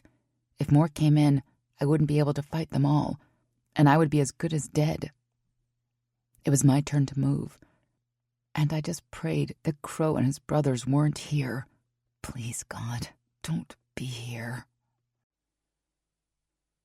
Chapter 15. Rylan. Eyes flying open, I grabbed the man's hand tightly, twisted it around, and jammed the syringe into his body, pressing the plunger and injecting him with whatever in the hell he was going to give me. With my hands tied, it wasn't the easiest, but I got it done. His eyes went wide as Sophia screamed. I didn't have time to watch the man fall back onto his ass as I jumped up, held my hands above my head, and in one swift move, slammed them down and pulled, breaking the tape instantly. I grabbed Sophia around the face, covering her mouth. Her hands came up flailing, nails scratching my face. "Bitch, shut the fuck up." She twisted and turned her body, trying to break free, her heel coming up and landing on my toe. Biting back my pain, I kicked her knees hard, making her crash to the floor. She cried out again, trying to maneuver her head so she could bite me. Fuck that shit. Adrenaline pumping, I bunched her hair together and then stuck it in her mouth. It quieted down the sounds, but she started coughing and gagging. Maybe she'd puke and die gagging on it. What could I say? The bitch pissed me off. The man fell to the floor in almost the same position I'd been laying in for the past few hours. His body was moving like he was having a seizure because he couldn't control it. He had a hanky sticking out of his back pocket. I grabbed the snot rag, pulled her hair out of her mouth, and replaced it with the rag. She was flailing, but with the utter rage going through my blood, she got nowhere. Fuck her. Her hands came up to pull out the rag, but I subdued her with my knee. Physically, she was no match for me. Sophia wanted to kill my man, but she had another thing coming. She wanted to kill me. I wasn't about to let that shit happen either. A long cord was on the ground, leading to an outlet on the wall. After yanking it out, I picked it up, wrapped the cord around her head, then did the same to her hands, putting them behind her back and wrapped her feet with it as well. Sophia laid on the floor, eyes wide with fear. It was probably sick, fucked up and twisted, but I got off on it. It made me happy to be the one to put that fear inside of her. Fear that she'd never see her kids again. Fear that she'd never breathe free again. Fear that she was going to end in the dirtiest of ways, burning alive. No way I'd put a bullet in her. That was too easy. She needed to feel the pain and agony of her flesh burning and melting off her bones. Fuck her. Fuck it all. Now I needed to figure out how to get every one of the assholes who worked for her inside the building before I set it on fire. No one hurt my family. No one touched my family. No one planned against my family. Fuck all of them. Every last one of them here. They were going to learn what the Ravage MC was made of. This club was in my veins and soul. With the last breath in my body, I would protect Crow and his brothers. No one was killing them. They would not walk in here to be burned. If I didn't come out on the other end, at least I'd know everything in my power was done to keep them safe. Maybe I should have thought of Greer and the little girl and how a loss like this would affect them. But I couldn't. Not now. In this moment, because she was gone. That fallout would need to be handled later. If God willing, I had a later.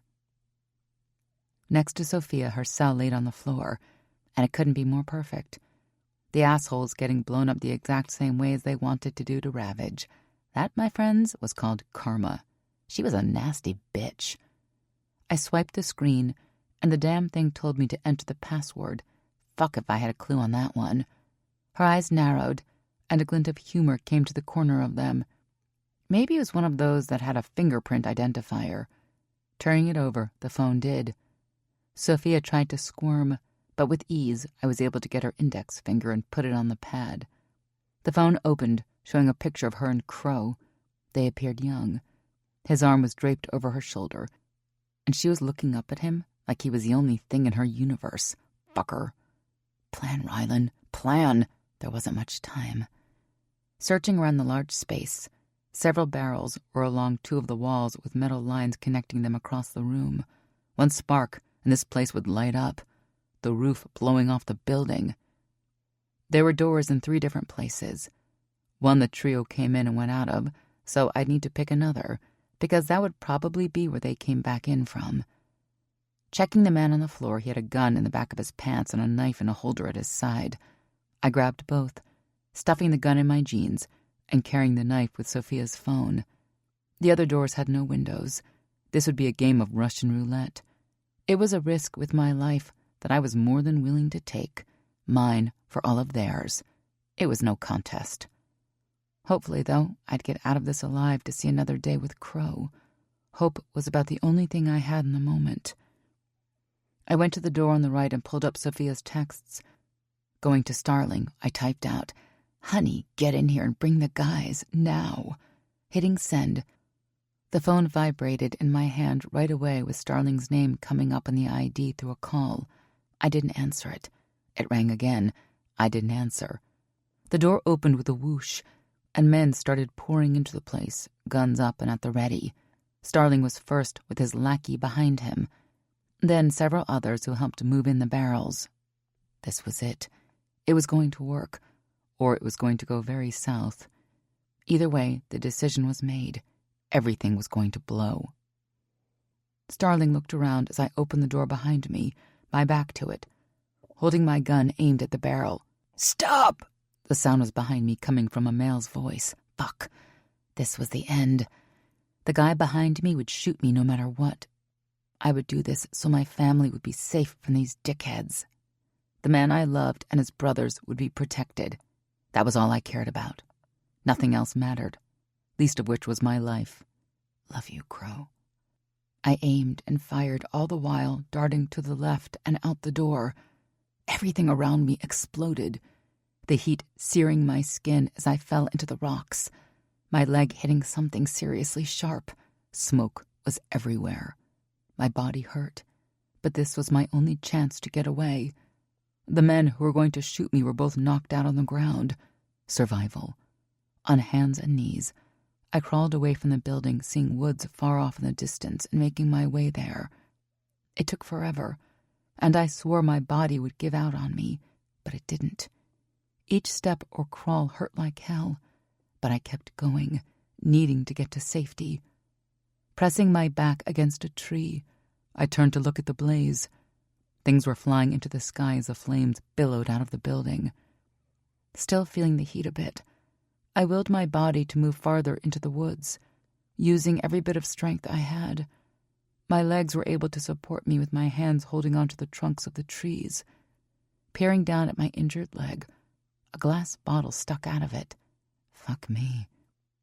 Making my way deeper in the woods took longer, but I managed, finding a space and falling to the ground. Only then, when I didn't feel the heat of the building or hear anyone coming after me, did I let the relief hit. My breaths heaved and chest tightened. The left side of my body where I fell killed, my leg the worst. There was blood oozing onto my jeans and shirt, but I was too exhausted to move, too exhausted to think. Safe. That was all I needed. Therefore I laid in the woods, hoping after I rested I'd be able to get out, holding the gun and knife, I hoped. Little did I know I was hurt more than I thought. Too bad I dropped the phone somewhere between here and the building. It would have come in handy. Chapter 16. Crow. My phone chimed, and I pulled it out. A text from Rylan. "At 5343 Dukin Warehouse. Come, please. I need you." She needed me. What the fuck was that about? And why was she on the other end of town in a fucking warehouse, nonetheless? "Rylan's in trouble," I said to everyone around me as I tried to call her number. It went to voicemail. I texted, then called again, and nothing. "We need to go." "Where do you want all these jackals?" Tex asked as I looked down at Ebony on the ground. "Your pretty little woman will be blown to pieces by the time you get there," she taunted. My stomach churned. "Get Rising and Steel Ravage to tie them up. Get them into the barn and shut it down. Ebony said blown up. Make sure none of that shit's around. We'll be back." Tex nodded, then ran off to the other chapter's presidents. I ran down what was happening for Cruz in a rush, needing to get shit taken care of. Reese turned into the man I knew him to be. His feel around the place turned utterly hostile. "Let's go," I ordered, as Rebellion and Sumner took off directly to the warehouse. What Ebony said couldn't be true. Blown up. What the fuck was going on? Why did Rylan need me at a warehouse? None of this made sense. We hauled ass to the other side of town, each mile feeling like 100. Time ticked by, and I had this gut feeling that we were late. Fuck. The smell of smoke hit my nostrils, then the haze of it through the sky, then the flames large and billowing. No. Fuck no. She's not here. She's not. I pushed my ride as hard as she'd go. Pain inside me speared my heart. The entire building was up in flames. Not mild flames, flames that when you stood 20 feet away, singed your hair. Parking the bike, I ran around it just as I heard sirens in the distance. Rylan couldn't be in there. She just couldn't. My heart was coming out of my chest. There were several cars, and I looked in them as I passed. None of them I recognized. 2 men laid on the ground, not moving. Reese rushed up to them and kicked one savagely in the gut. He moaned out as I kicked the other one. His eyes opened wide, and I picked him up by his shirt. "Rylan, where the fuck is she?" I barked at the guy as he shook his head. Shaking him, I repeated myself. His eyes finally widened as he took in the scene. She... I went nose to nose with him as Reese picked up his guy. "Tell me where the fuck she is!" "In there!" He nodded to the fire, and my heart sank. With a savage punch and kick to the stomach, I sent him flying into the flames, his screams heard through the night sky. Taking off my cut, I moved to the flames. My woman was in there, and I was going to get her out. More screams were heard as Reese pushed his guy off to Knox and Deke. Reese came up next to me. "Feel how hot it is?" I did. So much so, the hair on my arms started to shrivel. No words came out. "Fuck!" he yelled out. His attempts to stop me weren't going to come. I was going in to find Rylan. There was no choice. There was no option. She had to be safe. Reese took off his cut, and we nodded to one another. We were going in to find my girl. Rylan's face flashed through my mind. The way she touched me and held me. Her words, how they filled me. We made a move to go in, and we were tackled. Full body tackled. There were 2 men on me, and I struggled. Wrong way and Tex. They were strong, but my adrenaline was pumping so hard and fast, nothing was going to stop me. I fought. Every hit and punch. My brothers weren't trying to hurt me. They were only trying to detain me. I got some good licks in and crawled to my feet, only to be tackled once again, this time by Phoenix. He knocked the wind out of me, and I landed hard on my back. Next to me, grunts and words were exchanged, but my attention was only on the men trying to stop me from getting to my woman. This went on as sirens came from all different angles. Fire trucks, police cars, and ambulances filled the space, guns out at us, but I kept trying to get up. "Crow, calm the fuck down!" Wrongway bellowed in my ear, but I didn't hear him, or I didn't want to hear him, because I was meant to be inside with Rylan, lay beside her. Fuck! "Sir, we're trying to stop them from going inside. His woman and his daughter was said to be inside." I thought it was Knox who said it. Fuck, I heard a voice. Somehow, some way, they were able to get me to back up. It was all a fog, and I was pretty sure they had to carry me. "Calm!" Cruz yelled in my face, getting in my space. "She's in there!" I yelled right back. His hands came to my shoulders.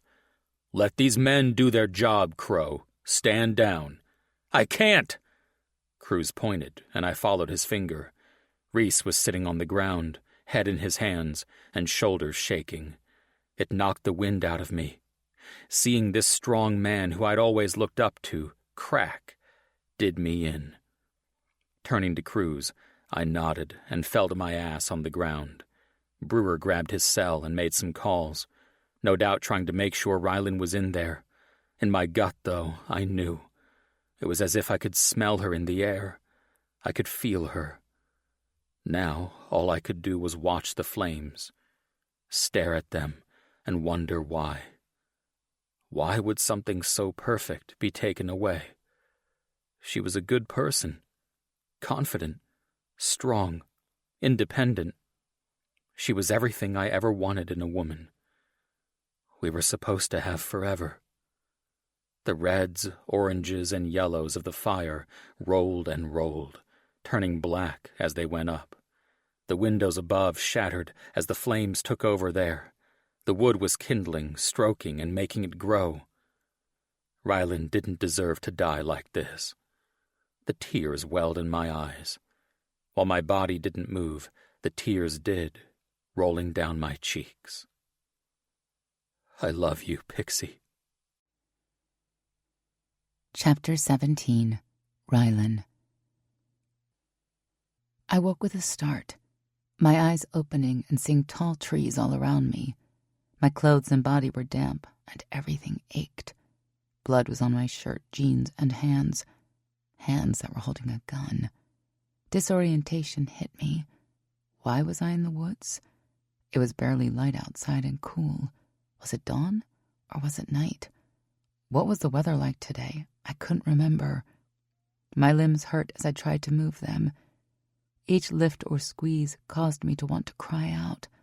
I held it in, not knowing where I was or what was going on. It was instinctive. Blood. I needed to see the blood. My leg had half of a green bottle stuck inside it. How the fuck did that happen? Then the fall flashed back. Damn it. My blood had dried around the glass, my jeans going into the wound from the force. Everything inside of me wanted to remove it, pull it out of my body because it was foreign, but my gut told me to leave it alone. Even though it hurt like mad, the blood around it was keeping it from oozing, therefore it was protected. If I took the bottle out, it would be an open wound again, and I'd have to find ways to staunch the flow. Bottle in the leg it was. The other one looked good, sore but good.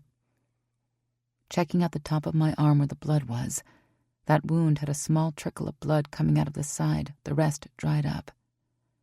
To the right of me was a baby tree that wasn't too far off the ground. With the bottle in my leg, I couldn't move it much, but I scooted my ass over to the tree and leaned against it, plucking a few of the leaves. I took the bottom part of my t-shirt and tore a strip of fabric.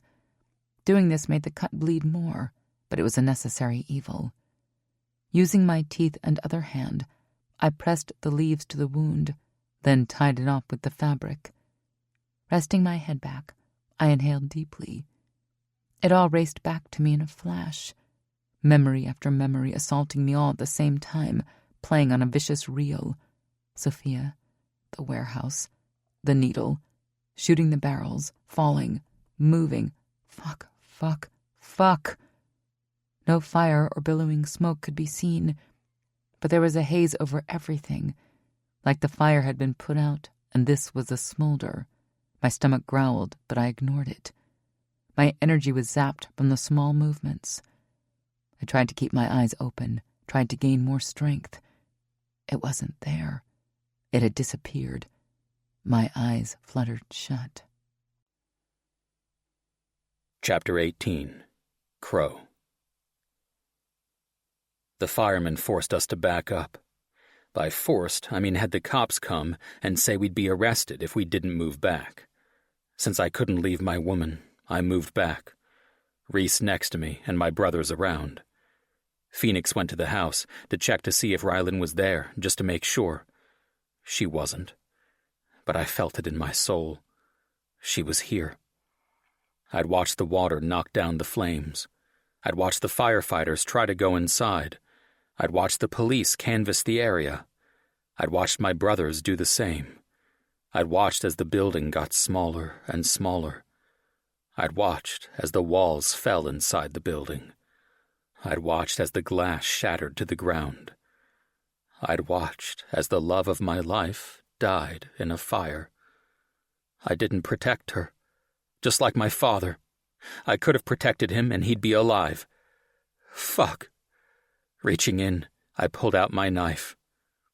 Inside, I wanted to be with her, wanted to be next to her, didn't want her to die alone. Inside, I was dead without her. A hard punch came to my cheek. I didn't expect it, and my head flew to the side, the knife flying out of my hand and to the ground. Brewer picked it up as I looked to my side. Reese glared at me. "We didn't go through all this shit for you to do something stupid. Get it? More than you know. Fucking kills. But doing that shit doesn't help your kids." I was broken. Never in my life had that happened. But whatever this was, would never be fixed. Ever. Chapter 19. Rylan. The sounds of birds chirping woke me. They sounded so damn happy, and I wanted to shoot each and every one of them. Unfortunately, I had no idea how many bullets were inside the gun, and wasting them on the birds was stupid. Darkness was falling or rising, I couldn't tell. How long had I been here? How long had I been sleeping? According to my arms and legs tingling, I was guessing a while. Somehow I needed to get out of the woods and find help. Where was Crow? I knew he'd been texted from my phone, but he hadn't found me. Surely he'd come looking out here, right? I hadn't even heard any motorcycles, but maybe he came while I was sleeping. It wasn't worth the energy to think about. I was the one here, and I was the one who needed to get myself out. My leg with the bottle in it hurt horribly. It made me think keeping it inside my body was a bad idea. Grabbing the knife, I cut my jeans around the wound. It was an angry red-purple, puffed out with blisters mess. Shit, it must be infected. Again, how long was I out? My stomach didn't growl this time. Instead, there was a pain so sharp it knocked the breath out of me. Fuck. What was this now? Hunger pains? If I were Katniss from the Hunger Games, I'd be able to find food and water with a smile to the cameras. I chuckled to myself. You're a nut, Rylan. I must be delirious from pain and infection. Yes, I had absolutely lost my fucking mind. Looking to the leaves, there was a small drop of wetness on them. Beggars can't be choosers, Rylan. It hurt like hell, but I moved enough to get to the leaves. Lifting it carefully, the water droplet rolled off it to the ground. My throat burned, wanting that drop so damn badly. Hell, needing it so I could get stronger. This time I opened my mouth below the leaf before I touched it. The drop fell inside, and I thought I'd feel relief. Instead, the desert my mouth had become actually hurt with that drop. I was dehydrated. Fuck. Taking all the droplets I could get from the leaves, I laid back against the tree. There was no way to figure out how long I'd been here. Judging from my throat and stomach, a couple of days. It was time to fight the pain and figure out how to get out of this nightmare. Chapter 20. Crow. Staring. That was all I'd been doing since my brothers made me come back from the warehouse. 2 days since she'd been lost. 2 days where each second ticked by, draining the life out of me. Her smell was everywhere in this house. Her purse on the counter along with her keys. A coffee cup with her lip print on it. This place where I wanted us to build a life, a family. It had memories in it. Good. Then my father's death, and now this. I hadn't left for a day and a half, staying next to the building, hoping she would walk right out. No one had heard anything from her, only telling me she really was in that fire. She would have come home by now. The firefighters said it would take time until the smoldering went down, before they could sift through the rubble. Sift through. Like they were on some fucking treasure hunt, instead of looking for the woman I loved. A knock came to the door. "In," I said. It wasn't loud, but whoever was there came in.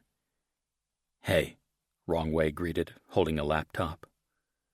There was no happiness, and my mouth stayed shut. "Look," he said, sitting next to me at the table and opening the machine. Is this really something I need to see? There was nothing I gave a shit about except Rylan. Thank Christ Goldie had Van and Sophia had Greer. Loved my kids, but I didn't know if I would be the best father right now. "Yeah, it is."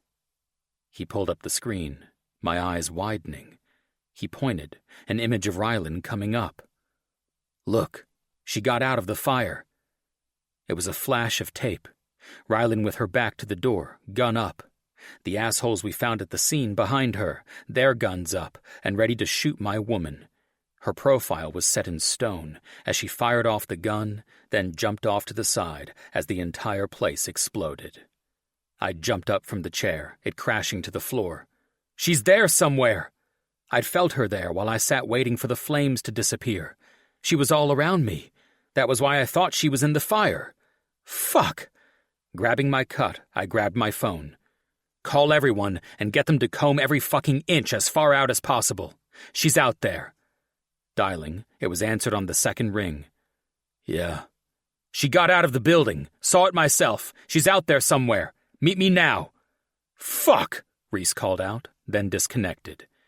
She was there, and I was going to fucking find her. I'm gonna find you, Pixie. Swear it. Chapter 21. Rylan. Somehow I got myself to stand. It took me so many tries and a nap. How long that nap was, I had no idea, and there were a few of them in between. Getting to my feet, though, took everything. So much so I swore I'd fallen asleep standing against the tree, even just for a moment. A snooze, then back to it. "You can do this. You have to do this. Shake off all the pain and move, woman." The first step was the hardest, my foot crunching on the fallen leaves. The second step was worse, because I had to drag the leg with the bottle in it. Each movement of that leg was complete misery, agony. Push it. Noises. I heard them.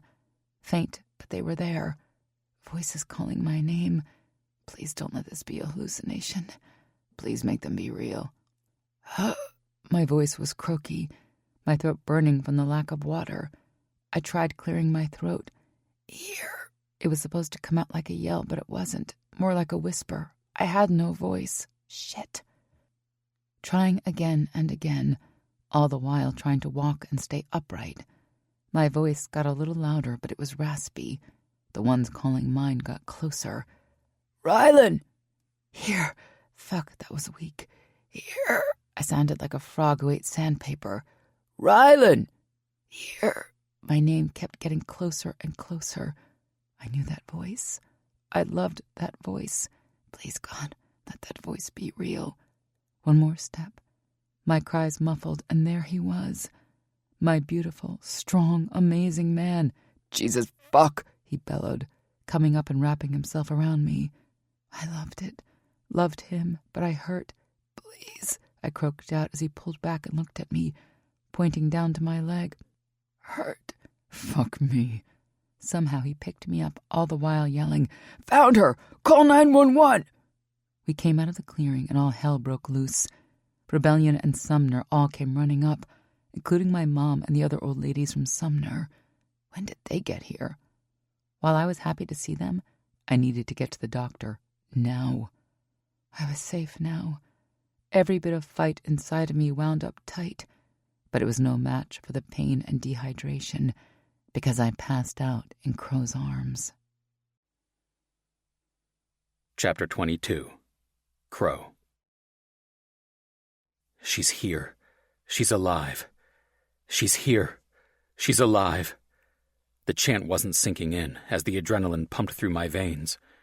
Holding her hand in the ambulance, the EMTs kept grabbing it to put in a line or do this and that. Then I'd touch her hair or shoulder. I didn't give a shit as long as I was touching her, seeing her, feeling her, knowing that she was real and not burned inside that damn building.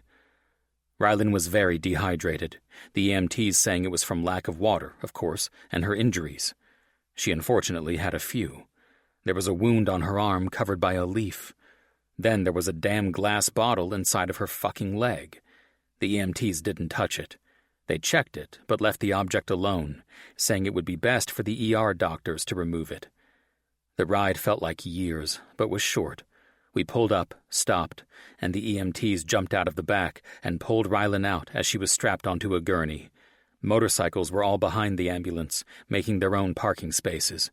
I hopped down and kept Rylan in my sights, my fingers itching to touch her again. Jogging to Rylan, I grabbed her hand, giving it a squeeze. She didn't squeeze back. Through the ER doors, a painfully thin woman with her palm up stood there warding me off. I could break the woman in two, and I wasn't in the mood to be fucked with. "Ah!" she said loudly, getting my attention when I started barreling around her. "If I have to sedate you myself, I will, and I know where we keep the good stuff. No one goes back there." The woman pointed to the silver doors that were swinging shut, taking Rylan further and further away from me. "We need information. That's what you're going to do right now." She had years of practice dealing with people in a crisis, that much was obvious. Her head moved around me, and I could feel my brothers and their women at my back. "As for all of you, take a seat in the waiting room. Do not come back here." She barked out the last, which was pretty fucking bold for the woman. "Come," she ordered me, and as much as I didn't want to, I did, knowing the doctors were what was best for Rylan. The urge to run for her, though, was a hard one to squelch. There was also the feeling that the nurse would turn into Annie from Misery and tie me to a fucking bed. The woman led me to a desk where I had to answer a shitload of questions that I didn't give two shits about. When I asked her if I could see Rye, she gave me a look. One that said, "I know you're a big bad biker, but I'll take you on," look. With her being a fucking psycho and threatening to sedate me, I wasn't taking the chance of that or getting thrown out by security. "I hate this fucking place," I ground out, entering the waiting room where Rebellion and Sumner Ravage were gathered up. It was great having my family here, but the smells and sounds of this place sucked. I'd never get used to bleach and pine. Never get used to all the fucking white everywhere. Never get used to the fucking waiting to make sure someone I cared about was okay. "Anything?" Reese said, his wife Tanner holding his hand as they approached. Tanner had tear tracks running down her face as she gripped Reese's forearm with her other hand, holding on for dear life. I shook my head. "Nothing new. The cut with the bottle is infected. Saw it in the ambulance. It looked very, very angry. Know she's dehydrated from both the injuries and lack of water. When they lifted her shirt to check her out, there were bruises everywhere. It was something, but it was nothing at the same time." "Did she tell you anything that happened?" Reese asked, and I wished there was a different answer. My head shook. No, she didn't wake up, but it was almost like she knew I was there, so she was able to give up the fight and let someone else carry the load. I didn't intend to say so damn much, but it just came pouring out. Fuck, I wanted to hold her. Reese surprised the fuck out of me by gripping the back of my neck and pulling me close, nose to nose. His eyes burned with something. Then he said, "You did good, boy. Proud of you." Emotions hit me from everywhere, all circling around like a cyclone. The only thing I could do was nod. What he just gave me was enormous, so fucking huge. He was not a man to express things, but fuck, when he did, the punch was harder than the physical one. My cell rang, breaking the moment, and I took a step back, pulling out my phone. There was so much going on. Who the hell was trying to get a hold of me? The display said, "Greer calling." My son, I told Reese, taking another step back as he nodded to me. Yeah. Hey, Dad, have you seen Mom? No. Look, son, I don't have time right now. Rylan is in the emergency room. He was quiet, and I said, Greer? Is she okay? He asked, and it sounded as though each of those words were painful. We don't know yet. As much as I hated to say it, it was there. She wasn't awake. He sighed. Sorry. I've got to go. Okay, if you hear from Mom, can you tell her to call me? She's not picking up her phone, and Lucia wants to go to her dad's. I nodded, even though he couldn't see me. Yeah, and just take her there. Sure your mom wouldn't care. Thanks. He disconnected. Bear came up to me. Van's asking questions, and Goldie's answering them like she does. You want her to know anything? No. It was automatic and fierce. Let's see what we're dealing with here. His hand came to my shoulder, giving it a squeeze. It was reassuring, but I was still bone scared that something was going to take Rylan away from me. Again. Chapter 23. Reese. My baby girl was back there with a fucking bottle sticking out of her leg. Controlling myself was difficult. Part of me wanted so badly to rip everything up in this damn waiting room and throw it out the window. It wouldn't help, but at least I'd be doing something instead of standing here waiting to hear about my girl. When she was born, I swore to myself I'd do everything within my power to keep her safe. She had strict rules growing up, and we kept her close to us all the time. My kids and Tanner were my world. Nothing touched them. I'd made sure of that for so many years. Now this. Being a man was one thing. Being a father was another. There was something about having baby girls that changed a man. It was as if the fierce tiger inside grew 3 times its size, ready to pounce on anything that even touched what was yours the wrong way. That was what I wanted to do right now. Find out who the fuck did this and tear them limb from limb. Those 2 days we lost her would never leave me. It was a fear that I'd never experienced before. It was almost paralyzing, making my feet stick to the ground or else I'd fly. No father should ever feel that. Pain wasn't the word. Agony. Praying that you'd switch places with her in order for her to come back. Making as many bargains with whoever was upstairs for her to come back to us. I'd run through them all. Do anything for my baby girl to be safe. There was nothing for any of us to do. We should have combed the woods that night and looked for her. But hell, I didn't even think of it. It was quite a ways away from the building. How she got herself there, I had no clue. Walking it normally was a trek. Her being hurt, no clue. My girl was strong. Always knew that. She took a licking and kept on ticking. Never let anything get in her way. Being her father, I should have known she would go into hiding. I should have known she'd seek shelter. She was that woman, who we raised her to be. It was the fear that gripped the life out of me, and I'd have to live with that for the rest of my life. We should have looked, then she wouldn't be this bad off. Fucking hated it.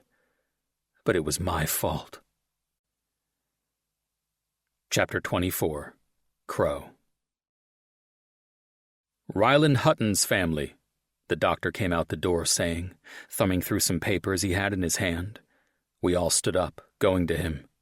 When he looked up, his steps faltered, but he gathered himself and kept coming. You're her family? Man, I said.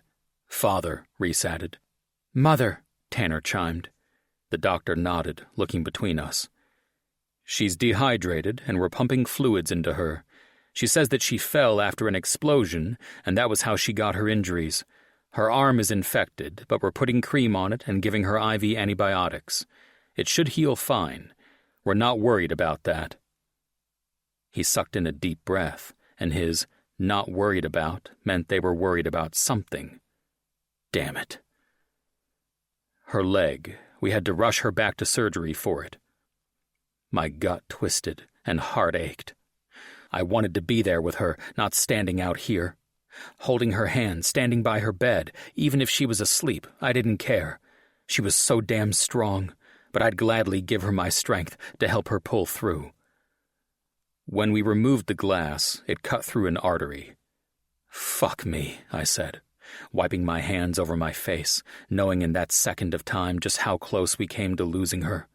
My world started spinning as the grief from the last 2 days threatened to take me down a rabbit hole I didn't want to go down. She was smart and kept the bottle in the wound. If she would have pulled it out, she would have bled out. He let that hang, then continued. We got all of the glass out and repaired the artery. She lost a lot of blood, so we gave her some of that too. The infection is the problem, though. You need to prepare for the fact that if we don't get it under control, we may have to amputate her leg. Tanner fell into Reese, giving him all of her weight, as I looked down to the floor. She didn't deserve this shit. We're giving her one of the strongest antibiotics we can through her IV. We've cleaned the wound out, but it required a lot of stitches. Right now, all we can do is wait and see if the antibiotics kick in and kill the infection. Her vitals are good so far. She's a fighter. My head jerked up, knowing she was with everything inside of me. Can I see her? He nodded, but the relief I wanted to feel wasn't there, and I'd figure out why when the doctor spoke again. If you all 3 go in, 2 need to come out in 5 minutes. Only 1 person in there with her at a time, and you have to wash your hands very well, as we don't want to give her anything else to worry about. Sharing Rylan would be hard. I wanted to stand on guard by her side and make sure nothing happened to her. Protect her by using everything at my disposal. Reese, Tanner, and I followed the doctor, washed our hands good, and entered the room. Rylan was hooked up to 4 machines, with tubes and wires going this way and that. Her face was pale, and a sheet covered her up to her torso, giving us a view of a hospital gown. There was no vibrancy, no fire, no spunk, no sassy mouth. Just Rylan laying there. I fucking hated this shit. She has to heal. Reese and Tanner had their time. I wheeled the chair the doctor sat in and pulled it up to the bed on her uninjured side.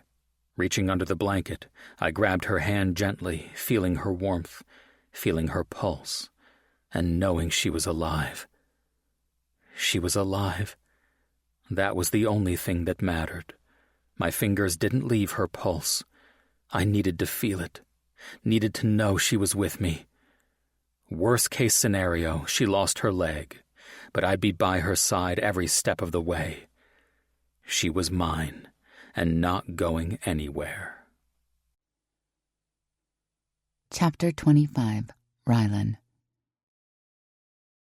Beeping and the smells of bleach and pine woke me from sleep. Drowsy and dreary, my eyes opened, telling me yes, I was in the hospital. White walls surrounded me, along with machines and a television on, but no sound in the corner. My hand was toasty warm, and there was my Grizzly. Fuck, I loved him. I gave his hand a squeeze, and his head popped up, waking him from sleep. It was selfish, but I needed to see his blue eyes to tell me this wasn't a dream, that I was here, alive, with him, not stuck in the woods by myself. Hey, I croaked out. Whatever they gave me pain-wise was awesome. It knocked the pain down so far I could run a marathon. Okay, maybe walk down the hall. But my guess would be that was a big no-no. Hey, Pixie. His voice wrapped around me. Love you, Crow. His eyes closed, then opened slowly. He leaned down and kissed my hand. Love you so fucking much, Pixie. I'm good. I felt damn good, actually. His eyes blinked, and a bewilderment came over them. Gotta tell you something. He looked so bleary-eyed, making me wonder if he had any sleep at all. My heart hurt for him. The sadness in his face told me exactly what he had to tell me. My leg. I'd known it in the woods, felt it with every movement, saw the colors it changed to. Then I didn't have the energy to worry about it. No, though. I didn't either because it was either risk losing my leg or die out there. I chose to live. While it would change my life completely, I would make it work. I might lose my leg, I told him as he got closer to me. He stared at me in shock. You're okay with that? I shook my head, but stopped because my neck was tight, probably from sitting against a tree. Of course not. I don't want to lose my leg. But if losing it means I can be here with you now instead of dead in the woods, I pick this, Crow. I should have combed the woods, my strong man. He'd probably been beating himself up about it as soon as he got to the warehouse. Guilt. There was no reason for him to feel it. There was no doubt in my mind that not a single day that went by from now until the end of time he'd feel this way. Somehow I'd need to stop it. Stop, you didn't know. Wipe it from your head because I don't want to hear it again. His brow raised at my clipped tone. Already being bossy. You feeling good? Damn right, I smiled. Babe, there's so much to tell you. I don't even know where to start. The beginning. Right. This was going to be hard for Crow, but it needed to be said and out there. The bitch was dead. In my pain-filled haze, my mind simply thought, the witch is dead, the wicked witch. Except I wasn't Dorothy, and this wasn't Oz. I killed someone who mattered to Crow, regardless of the why. He needed to hear it from me. Chapter 26. Crow. The beginning. It was the best place to start, but as soon as Ryland started, the rage burned through me, wanting to escape. Each word she said tightened the coil. I was rewatching the feed from the basement door. Live feed popped up, and I saw Lemon and another guy I didn't know opening the gate. My body went stock still, and dread pounded in my gut. Fucking Lemon was down there? Fucking stealing from his own club? I went to call you, but the doorbell rang, and Sophia was there. She was crying, and I thought something had happened to you. It took me off guard, and she tased me. That fucking bitch. Fucking years I'd held that woman up on a pedestal for being a wonderful mother, always nice, always patient. Then she stole Rylan out of my goddamned house. All I could do was nod for her to continue, or I'd lose my shit, and those fucking wheeled IV machines would make good bats for me to fuck up this hospital. When I found her, I'd kill her myself. Ryland's voice was croaked, and I grabbed the water from her small little table, putting the straw to her lips. "Thank you," she said, after taking a healthy swig. "Do anything for you, Pixie." She smiled, but it was small. "Things are a bit jumbled, so I may not make sense. Stop me, okay?" "Yeah." I grabbed her hand and held it, sitting down. "There were 3 of them. Sophia, Lemon, and someone named Starling." The ice in my veins went colder. But it was Sophia who was running the show. This couldn't be. Running the show? Years I'd known her, and she never acted like this. But I believed it because I believed everything Ryland said. She would never lie to me. That I knew down to the marrow in my bones. "What do you mean?" "It had something to do with Ebony, and something that was supposed to blow up. That part I didn't quite get, but they said whatever it was failed, so they needed Plan B. That was texting you from my phone to come to the warehouse. You and your brothers were supposed to come in to get me and die in the explosion." My head shook. "Why?" She shrugged, then winced, but continued. "They thought I was still knocked out.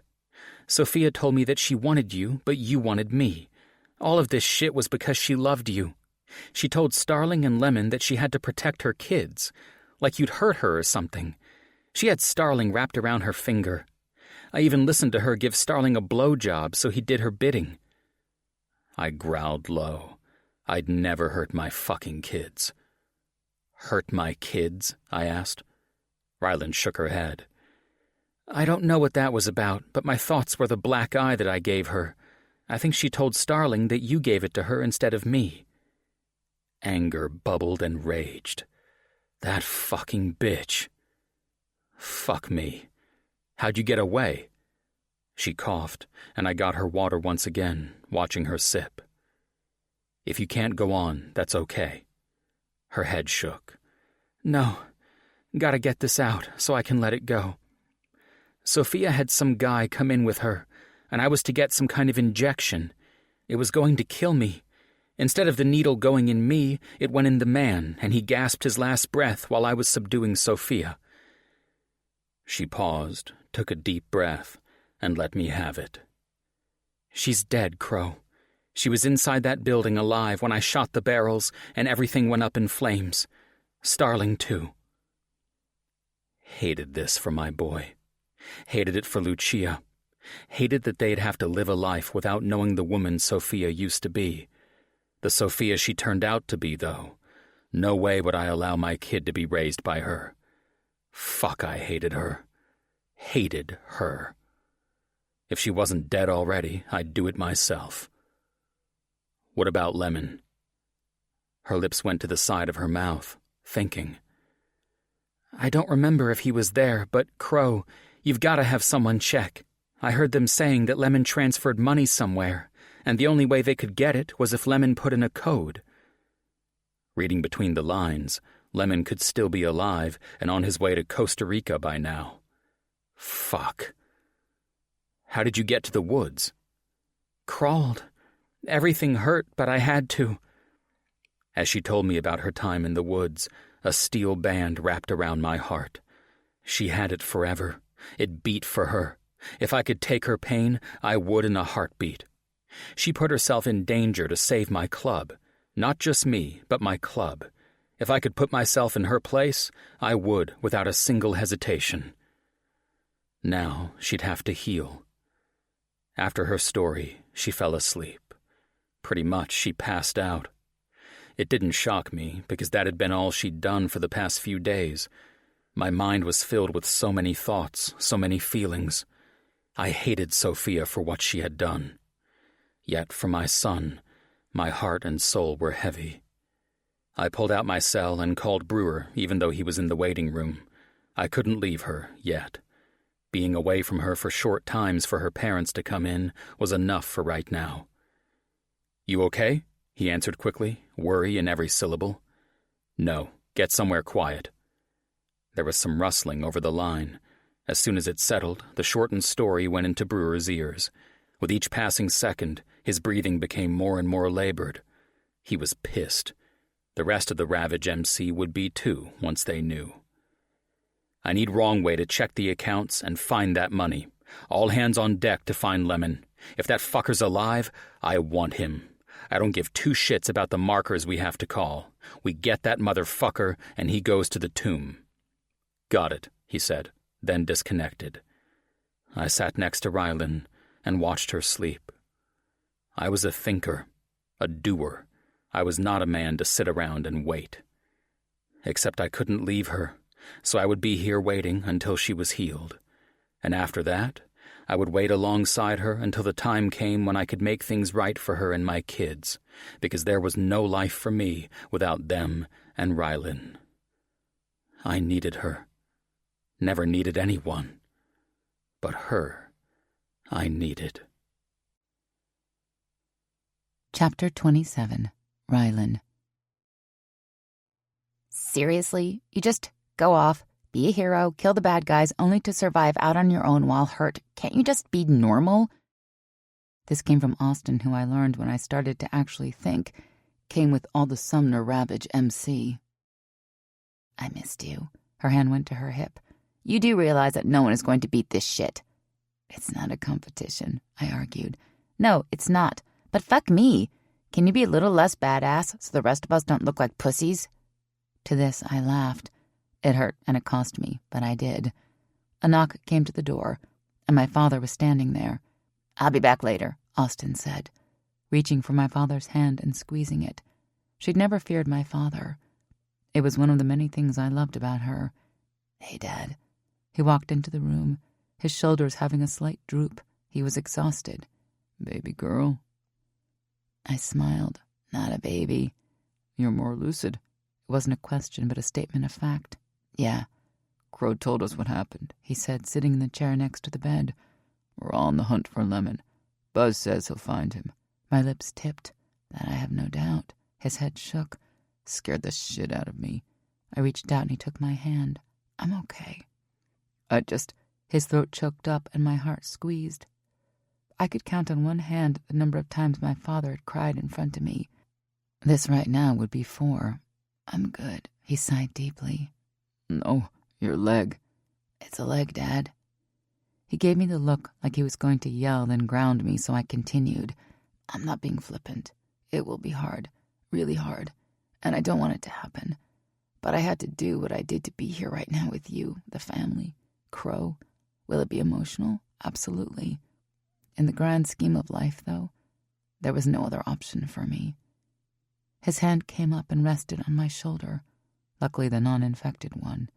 You're so fucking strong, Rye. I'm so damn proud of you. A lesser woman wouldn't have the first clue how to survive what you did. So fucking honored to have you as my kid. Daddy. Tears welled in my eyes, and I didn't have the energy to hold them back, so they flowed like rivers. Love you. Don't you ever forget it. Never. And I'm walking you down the fucking aisle. At that, the tears flowed and flowed. My father approved of Crow. My dad wasn't a man to have long conversations. He said what needed to be said, and that was the end of it. This, though, he saw where things were headed for me and Crow. That was his acceptance. It meant more to me than I'd originally thought. Now, it was everything. Chapter 28. Crow. Careful! I barked at the orderly as he pushed Ryland down the corridor in a wheelchair and to the parking garage. When he didn't listen, I stared him down. He scurried away at my stare, and I was able to give Ryland a safe trip to the car. We were lucky once again. The antibiotics started working for Ryland.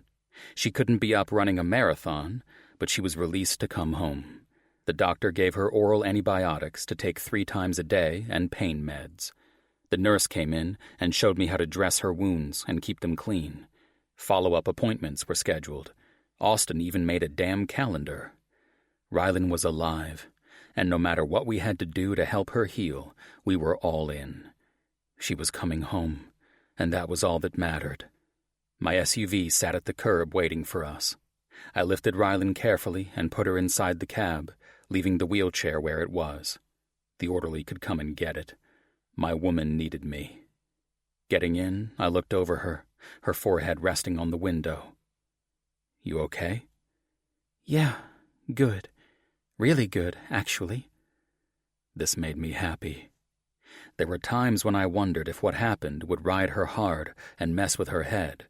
According to her, there was an entire team in that warehouse, and she took all those lives. Then there was the niggling fact that she killed Sophia, and she would see Greer go through that grief, more than likely hating her more than he already did. I was still keeping her pulse on all of that. Then I hate to put a damper on that. Shit. What? Her eyes closed for a moment, then her armor seemed to be in place for whatever I said. Fuck, she was something else. Really, it's not bad, but bad for my boy. There were only a few bones left in the rubble. The fire took off so hot it didn't leave much for the firefighters or detectives to go on. The only reason we know who was there was from your accounts. They might be able to make some matches with the scattered bones, but it's likely impossible. Greer will hate me, she said, and my heart tore. The agony in her voice, the twisted pain of regret, and reality that she had no other choice. I understood it, but I couldn't take that away, and fuck, I hated that shit. Hell, Lucia will too. Ryland needed to know the truth, though. It wouldn't help her heal to sugarcoat the shit thrown on her plate. He's having a really hard time with this. I have no doubt. We'd talked about what to tell my boy in the hospital. I thought maybe leaving out the part about Ryland blowing the place up, but Ryland said no. She wasn't going to live under the cloud that this would someday come out and have to worry about the fallout. She wanted it all out in the open. While Greer would struggle and this shit would hurt, He would come to terms with it at some point. And he would be coming to terms with the truth, so nothing could come along later and fuck him up more. I waited to see if Sophia somehow managed to show up out of the blue. She never did. Never called. Greer was getting impatient and called the police when he couldn't reach me.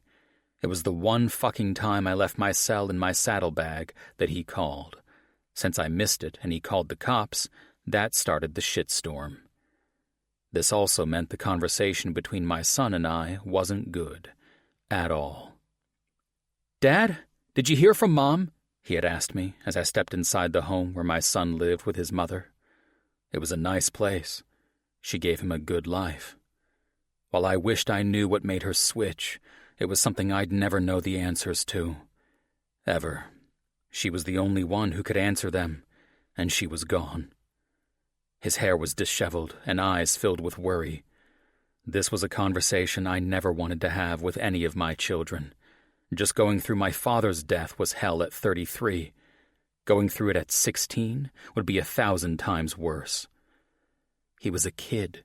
No kid needed this shit on his shoulders for the rest of his damn life. Moving into the kitchen, I took a seat at the table. "Have a seat, son." The air was tense. He knew me, and knew whatever I was going to tell him would be heavy. Greer was on the brink of crying, that fear wrapping around his heart like barbed wire. It took him a few beats, but he sat next to me, his hands held together on the table, his eyes looking up at me for answers. Inside, I felt lost. Not for Sophia, but for my boy. I really had no idea how to help him, since my grief was still right on the surface. And the added mix of Rylan, my son was going to blow, and blow hard. It was up to me to figure out how this would go and how it needed to be handled. Fuck, I didn't even know how to tell a child his mother was gone from his life forever. There was a war raging inside of me. My eyes locked onto his. I could see the lines that matched Sophia's.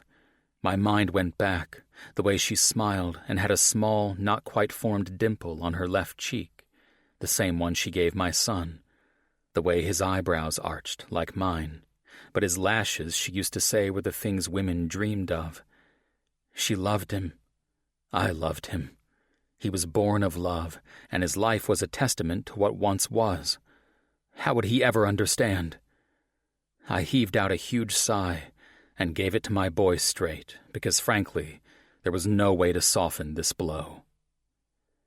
There was a large fire in a building across town.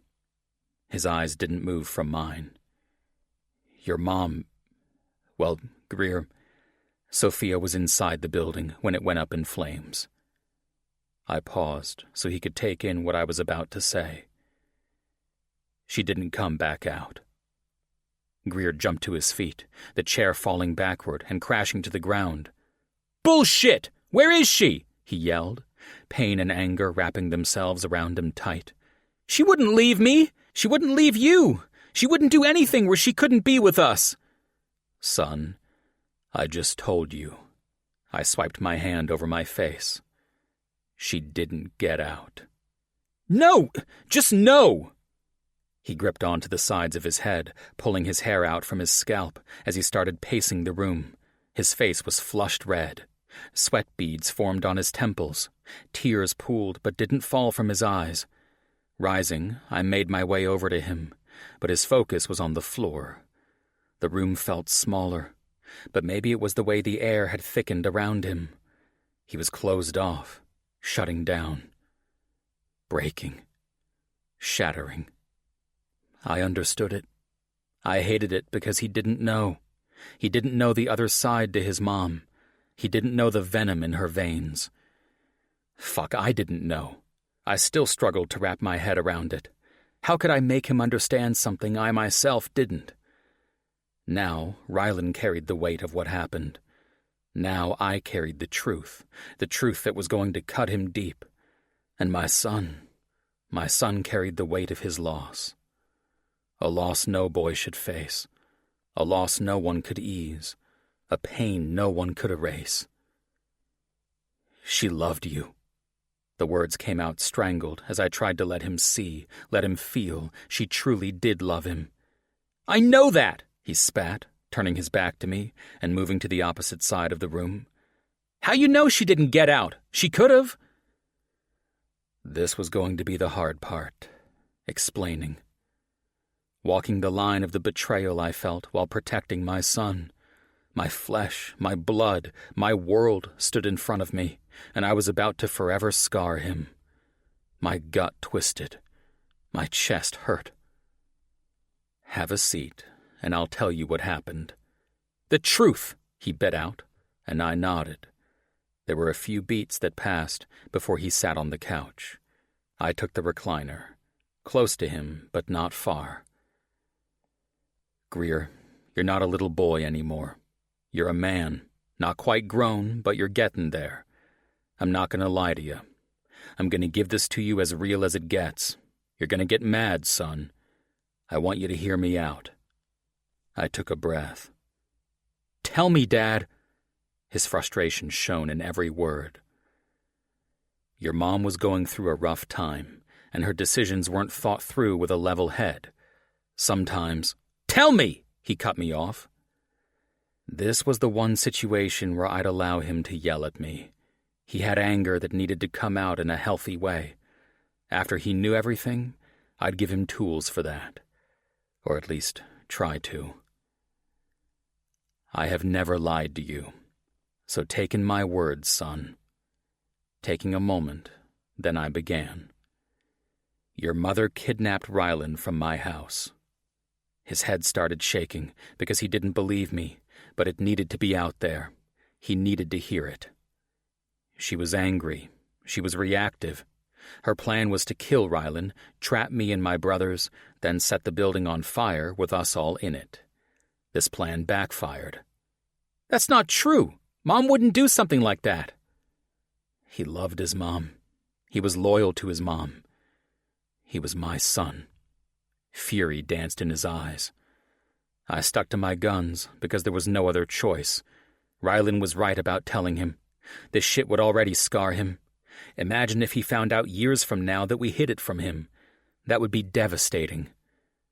No way in fuck I'd be making this shit up, Greer. Fucking hate the words coming out of my mouth for you. Hate all this shit for you, for me, and hell, even for your mom.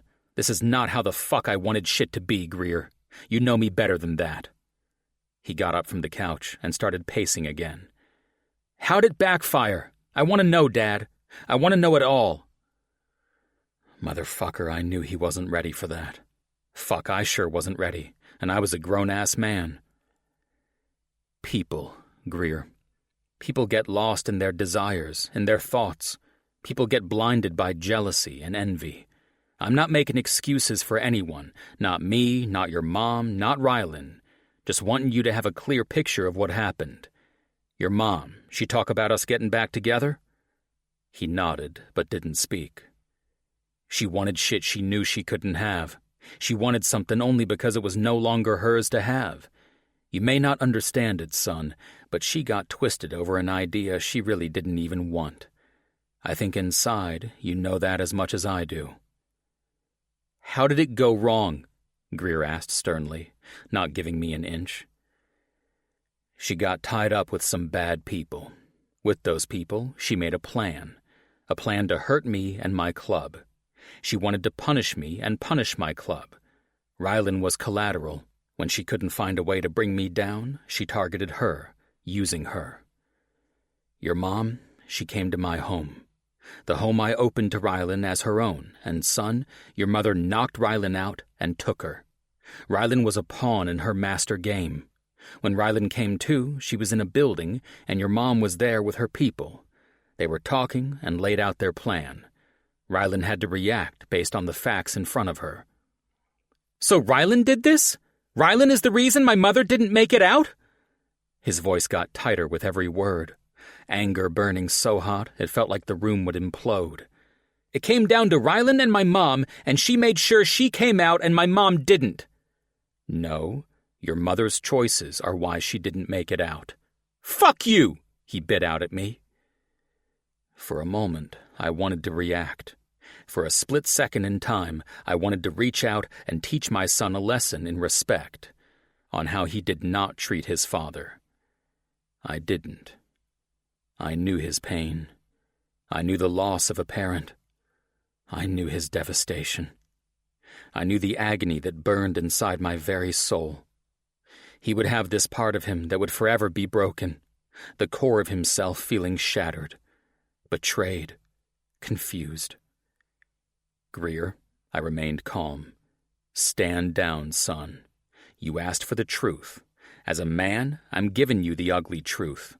I don't like it, but like history, you can't rewrite it. It's solid in stone. Now sit your ass down and listen like a man. He paced the space once more. The air was thick between us, him pushing me and my patience for his attitude. Thanks for staying with us. Before we continue, take a minute to enjoy some peaceful music. This audiobook is our gift to you. No cost, no ads. Let's keep the good vibes going.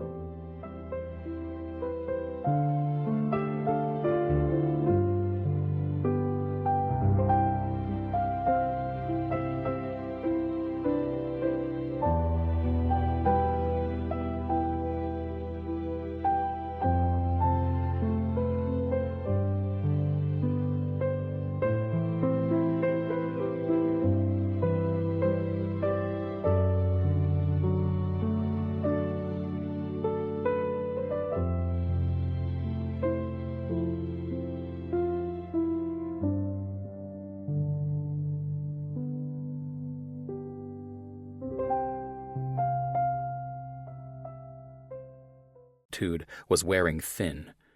Rylan was not the enemy here, and he needed to understand that shit. It would take a while for him to fully get it, but he needed to hear this out. Finally, he sat, and I felt my tension ebb a bit. Mom wouldn't cross you. I shook my head, knowing how very wrong he was, but also knew that she ingrained that shit in his head over the years, telling him that we would all be a family and making my boy want that too. Wanted to believe that too, son. Really, trusted your mom with everything I had. She got blinded and was caught up in her head, but it wasn't reality. Me and your mom, we would never work. We knew this when you were little. The club is my life, always has been. The club was not for her. She was the kind of woman a man builds a house for and fills it with babies. She was the kind of woman who needed a man who came home every night at 5 to eat dinner at the table. I am not that kind of man, Greer.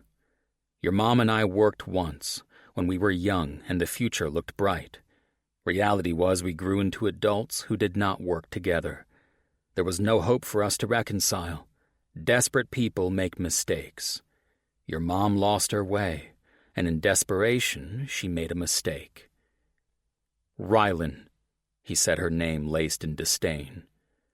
Rylan is a strong, beautiful woman. Your mother underestimated her. Your mom used the love and passion she knew I felt for Rylan as a way to lure me and my club in. She would have taken us all out if Rylan hadn't stepped in. Then why is Rylan still breathing and my mom isn't, huh, Dad? You used to say my mom was strong, my mom was beautiful. I shook my head. Once upon a time, she was. Then, son, she wasn't. I don't know where shit changed or when, just that it did. Rylan was put in a situation to save me and the club, or save Sophia. She loves me, son, and she chose me and my club. She risked her life, health, future, everything to keep you from losing everything. There, I said it, but the relief didn't come. His glare locked onto mine. The fire in his eyes was intense, but he needed to put that shit down to a smolder. I lost everything. His words burned. They cut deeper than any knife searing on my soul for eternity. Not gonna tell you that you're wrong, I choked out. Not even gonna argue. Right now, in this very moment, you have lost everything. In time, I hope you'll see you also won your freedom. There is no more being a pawn in her game. No more lashing out at my woman because you feel some need to protect your mom. No more Simons coming into the house poking through shit. No more drama. And if you forever feel like you've lost everything, well, then I haven't done my job as your dad, and I failed you. But Greer, you should know, I don't fail. So mourn your loss. Grieve. Hold on to your pain, and then let that shit go because there was no other outcome where you didn't lose a parent in this situation. And know it like you know your fucking name. Your dad, he didn't go after your mom. She came for me and mine. She paid that price, and son, so do you. I'm sorry for that. I am, but no one ever touches what's mine, no matter who the fuck they are. The tears began to roll down his face. I stood. He stood. I reached out and pulled my boy to me. He was tall, but not built yet. He waited a beat and wrapped his arms around me. I hate Rylan, he muttered. No, you hate the world. I pulled back to make him look at me. Get your hurt. I'll carry your pain, son, every fucking ounce of it. Hate the world, hate me, but don't hate Rye when she did everything she could to keep me safe. There was no other option. On my fucking word, Greer. He rolled his shoulders back and tried to contain the tears. I got a small, almost unnoticeable nod. I don't have to like her. For now, I replied honestly, giving him that play. Rylan and Greer needed time together. He would see she had everything good to give my boy. I hate the world, he whispered, before I tucked him to me again. I know you do, son. I fucking know it. After leaving Greer, I went to Sophia's ex, Armand, and told him. Thank Christ I didn't have to break it to Sophia's little girl, too. We pulled up to the house and into the driveway. There were bikes and cars lining the road, the lights were on, and people could be seen through the windows. Not sure I'm ready for a full-out party, Grizzly, Pixie said, looking out the window to the house. Hope they don't expect me to cook, because that shit ain't happening. I chuckled. Fuck, I missed this. Her smart-ass mouth. She gave me a few licks in the hospital, and I drank them up. But she hadn't been her full self yet. It would take time. Didn't you know? You're on barbecued chicken. Well, that shit'll be burned. She said the words and closed her eyes. Reaching over, I squeezed her hand, and she gave me a soft smile. You're safe. It's not me, Crow. Greer is inside that house. As much as I despised his mother, there's guilt there. While her actions caused it, it was me who did it. It's me who has to look Greer in the eyes and know that behind them, he hates me just as much as I did her. Giving her another squeeze, it was written all over her face. Normally she could put on this mask so no one around her would know what she was feeling. This she was feeling, and doing it deep. Ain't gonna lie, gave the boy a pass. Told him he didn't have to like you, but he gets it as much as he can at that age. It'll take time. He won't be disrespectful. He's grieving, but he understands he can't be an ass. We'll make this work. How? She paused, taking a deep breath and rolling her shoulders back. Never mind.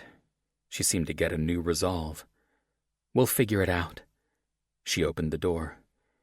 Can you help me out, please? The strain in the house would be difficult, but if anyone could handle it, it would be Rylan. Yeah. Getting out and carrying her to the door, I kicked it twice and it flew open. Van stood there, eyes wide. Daddy! Rylan! She made a move to come at us, and I lifted Rylan higher so Van wouldn't knock her. That was when we walked into what I liked to call organized chaos. There was so much tension in Rylan, but as she saw her parents, her club, and mine, she started to relax. Once I placed her on the couch with her foot elevated on a chair in front of her, she was busy talking to everyone. I left her to it. Greer hadn't come out of his room, and as I made my way down to the door, it was locked. Using my fist, I banged on it. A few beats later, Greer opened it, pulling off a set of beats. Need you to come out. There are some people here who want to meet you." He shook his head. "No." "Yes, this is family, some you haven't met." His eyes narrowed. "My family is dead. My grandpa is buried and my mom burned alive. That was all I had." My mouth opened to retort when I heard "Crow" from behind me. It was Cruz. I turned to him. "Yeah." He lifted his chin to Greer. "Let me talk to him."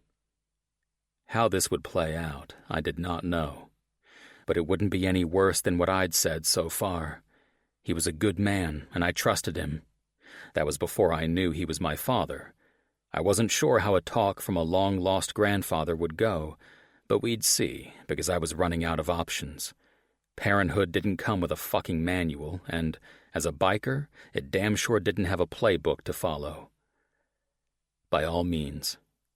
"What?" Greer barked out, as Cruz came at me, pushed Greer in the door, and it shut behind them. To be a fly on that wall. Turning on my boot, I went back to the party. Chapter 29. Rylan. The night wore on, and all the insecurities from seeing Greer seemed to settle. I introduced everyone to Ash, Tex's daughter, and we sat around laughing. It was fun and kept my mind off of everything surrounding me.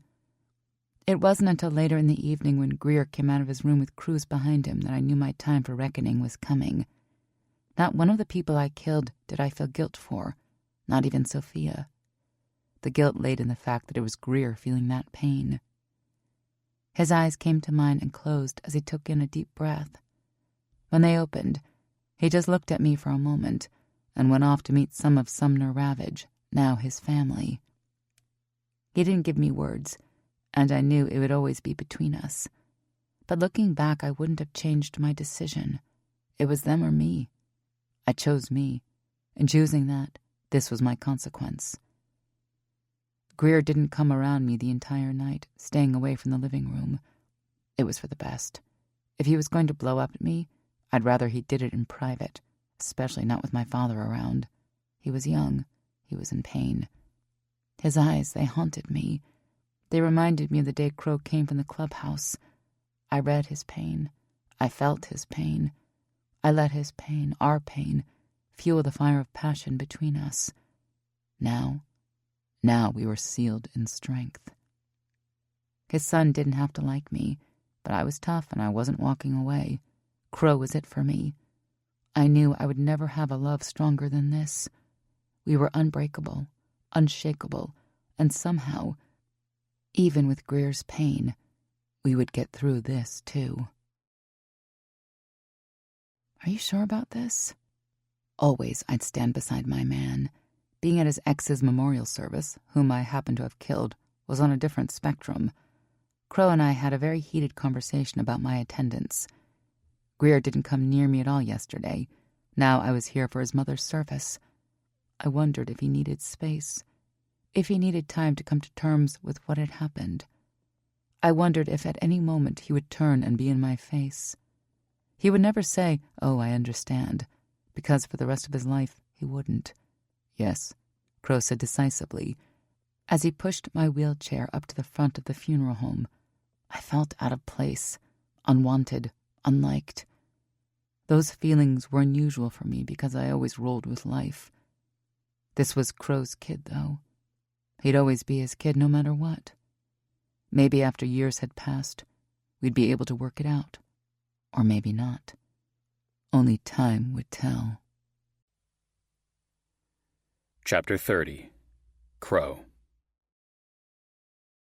2 days since the memorial service, and Greer was still holed up in his room. He'd come out for food, not look at anyone, and go back inside, shutting the door, locking all of us out. He was grieving, but this needed to change. If it didn't, he could fall into a pit so deep he wouldn't be able to pull himself out. I felt his grief because it was still so raw for me, losing my dad. Hated he needed to feel this. Everything in my power would be used to stop him from spiraling out of control. Therefore, he was getting 2 more days of being locked up. 2 days because the Cruz family was coming over from Sumner for a family dinner on the 3rd. Everyone had gone home right after the memorial, but the plan was to come back on the weekend. It would be a full house, and he had people who wanted to meet him, mainly Pops and Ma, his grandparents. They didn't come when everyone came before. Ma was just itching to get her hands on Greer and Van. She'd talked to Van on the phone several times, but had yet to meet face to face. Ryland's family was coming too, a large family affair. They didn't want to be away for too long, and that was understandable, considering they thought their daughter was dead. My cell rang, jolting Ryland, who lay on my lap. Her eyes flicked back to me. "Sorry, Pixie. Go back to sleep." Her eyes were already starting to fall. The pain meds she took made her sleep hard. Van smiled at me from the other couch, watching the television and making some bracelets with beads. The girl was creative, that was for sure. The phone said, "Brewer calling." I took the call. "Crow. Wrong Way has a lock on the funds, currently floating around in the tech world. That fucker wiped out 3 of our accounts, taking over $3 million total. He'd better pray he died in that fucking blast, because that would be paradise, considering what I'd do to him." Brewer had been feeding information over the past few days about the hunt for Lemon and our money. Wrong Way was working on cracking whatever fucking code Lemon put on the cash and getting it back in our accounts. This could be really good news or shitty. I was hoping for the former. "Yeah. Offshore account in the Caymans under the name, get this shit, Crow, Bethany Morris." My head fell back to the couch. That bitch he said he scraped off after he joined Ravage, saying she was a pain in the ass. Yep, and get this shit. They've been off and on since then. She has a place out on County Road 38. It's rural and a perfect place to hide out until all the dust settled from the fire. This didn't make sense to me. If he's alive, wouldn't pulling the money be the first thing he'd do and get out of town? Why would he hide out? Don't know, brother. The past few days have been fucked up. Maybe he got hurt. Maybe he's fucking dead. But we need to roll out there, now. I looked down to the sleeping woman on my thigh. "I'll call Goldie and Bear to come to the house. You get Jimmy here as well." "On it." "Anything on Rodney?" I made a move to get up, stopped when she moved, then grabbed a pillow and stuck it under her head. She settled as I went to Van and kissed the top of her head. "Dropped off the cash this morning. It's currently in the safe at the clubhouse." That fucker. After that, we took care of him. There had been 4 men and 1 woman still alive who tried to take us out. Now the only one alive was Ebony, only to see what else we could find out about the explosion. She'd been in the tomb for days, kept alive with water and a small bit of food. She was going to die too. It was up to her whether it was fast or slow. No one fucked with Ravage. No one. They may have been part of the web Sophia put in place, but they were willing participants. "Good. Swing by here and we ride." "Out." He disconnected. Calling Bear, he and Goldie were on their way over to look after my family. It would take me a while to feel comfortable leaving them alone in the house. Being a father, there was always fear of something happening to my kids. Now, with what had happened to Ryland, it was 10 times worse. No one would touch Ryland, Van, or Greer again. Their lives had been tainted. Going in my room, I changed into jeans, a black tee, and boots. Grabbing my shoulder holster and putting it on, the cut was next. The knives went into my holder on my leg. 2 other guns sat on the dresser that would be coming with me as well. We had always been careful, but after this, we were even more vigilant, especially with Lemon possibly still out there. Knocking on Greer's door, my hand went to the knob and turned it. Greer was sitting on his bed with his beats on. "Greer." His head popped up, and he slowly removed his headphones. "Yeah?" His tone was agitated and dismissive. He may only have 2 days to come out of his room and join the living, but he would not be disrespectful to me. "Going out. Bear and Goldie are coming over. Keep your eye on my girls." I didn't feel it was a low blow asking him to do this. He was part of this family, and being a part of it, we protected our own, like it or not. He chuckled, but it wasn't happy. Right. Son. Greer looked up to the ceiling. I still don't like her. You don't have to like her to keep your eye on her. Whatever. You talked to Lucia today? His little sister had called him every day from her father's house. She came to the memorial with her father, but he kept her back. That was another conversation that sucked, telling Lucia's father, knowing he'd need to tell her. Greer's head popped up. Yeah? You gonna go see her? Next week. He sucked in a huge breath, met my eyes, and asked, What do I say to her, Dad? She keeps telling me she misses Mom, and I just keep telling her I know. This last time, though... He looked away from me, chewing on his bottom lip.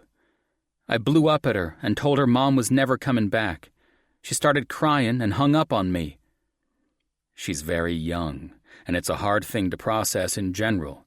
You have to be patient, and don't say that kind of shit to her. You call her and apologize.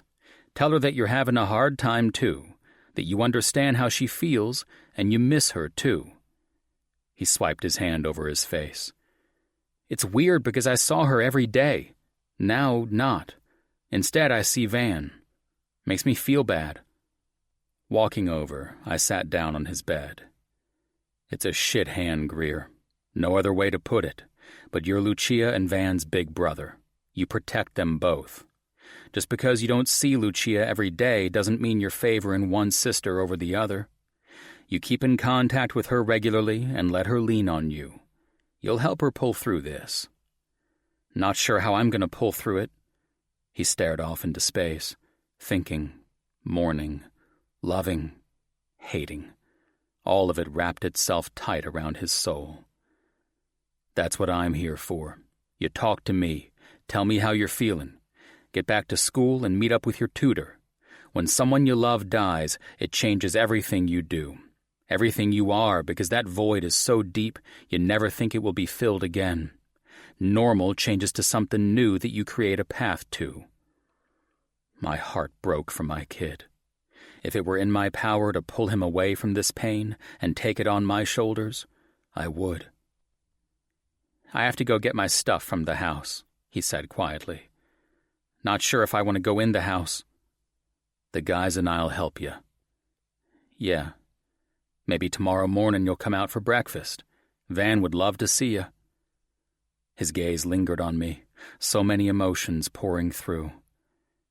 We'll see, he said, then looked down at his phone. All right, I'll be back later, I told him, getting up from the bed and walking to the door.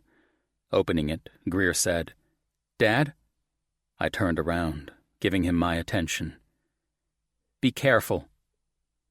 Fuck, that killed. Now he was afraid of losing me.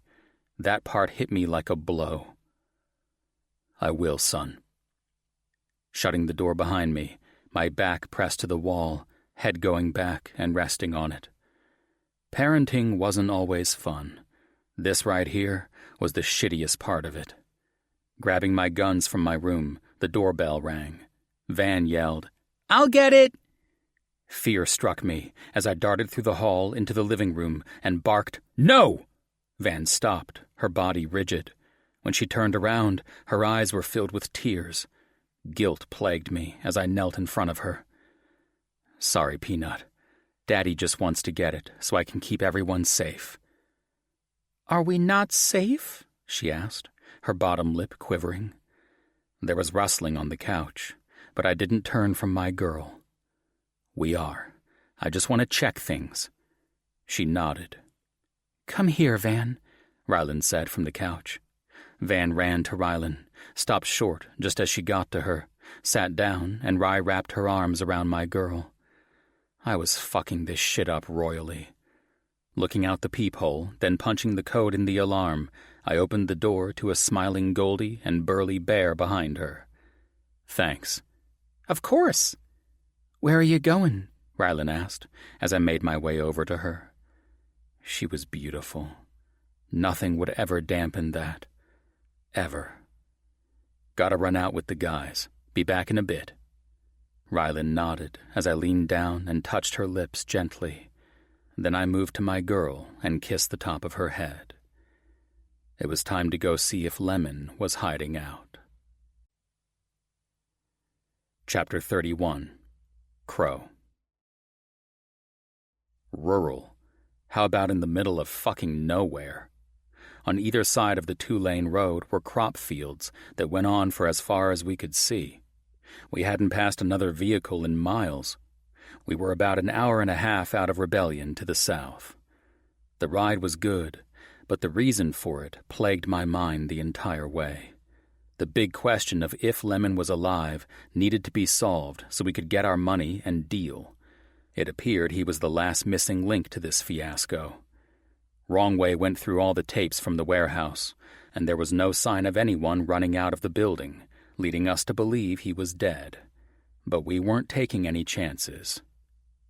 Off in the distance to the right was an old large farmhouse. The white paint on the wood siding had seen better days. Around it was several buildings, large and small. Anyone could be hiding here. Fuck. Raising my hand, we pulled off to the side of the road and gathered around. "One car in the drive is all I can see," Rooster said, holding a pair of binoculars to his eyes. "No movement, and all blinds are closed tight." "Plan," I called out as everyone listened. "Leave the bikes here. Everyone in the back of the van." Nods were seen from my brothers as we grabbed our guns and made our way to the van. I hopped in the passenger seat. Ethan drove, and my brothers all climbed in the back, grabbing the larger weapons. Lemon, come out to play. Ethan pulled into the property and off to the side of the house. The doors to the vehicle were flying open before it came to a complete stop as we jumped down and surrounded the place. Tex and Phoenix were the first to go in the front door, guns raised. Hornet and Rooster were set to go in the back. When I heard, "What in the hell?" I stepped around Tex to see Bethany Morris hogtied on the dirty-as-fuck green living room carpet. Her eyes were wide with fear. Tear streaks covered her cheeks. "Clear!" I heard Hornet just as he came around the corner. "No one's here," he said, looking down at the sobbing woman. "Except—" "Undo her gag," I ordered to whoever, not giving a fuck who did it. Tex bent down, tearing the tape from her lips. She cried out as the tape ripped part of her skin from her lip. Her sobbing turned worse. "Where's Lemon?" Phoenix said, bending down, holding a large bladed knife out to her. Her eyes widened, head shaking. He reached down and grabbed a chunk of her very long brown hair, slicing it clean off. "You were telling us something," he said to her. Fear so stark gripped her. Snot ran down her face and into her mouth, while the tears kept coming. "Talk!" Phoenix barked, and she continued to shake her head. "Boss," Rooster said, moving to the door. "You hear that?" "Shut her up," I ordered, moving next to Rooster in the doorway. Faintly, the sounds of screaming were heard. Fuck, he's here.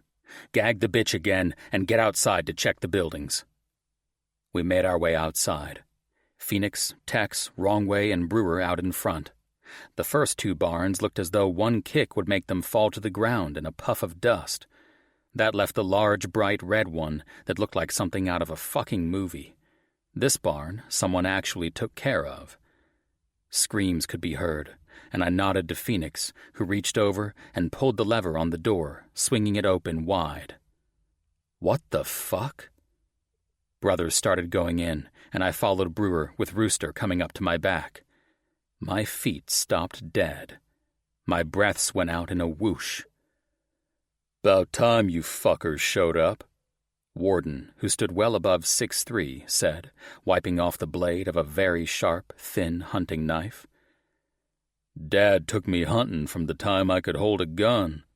Took me fishing, too. Taught me how to fillet a catfish so close to the skin we didn't waste any meat."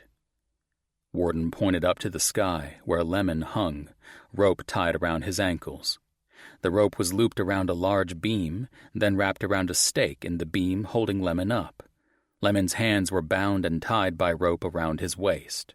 He was only a few feet off the ground, but no doubt felt like he would fall at any given moment.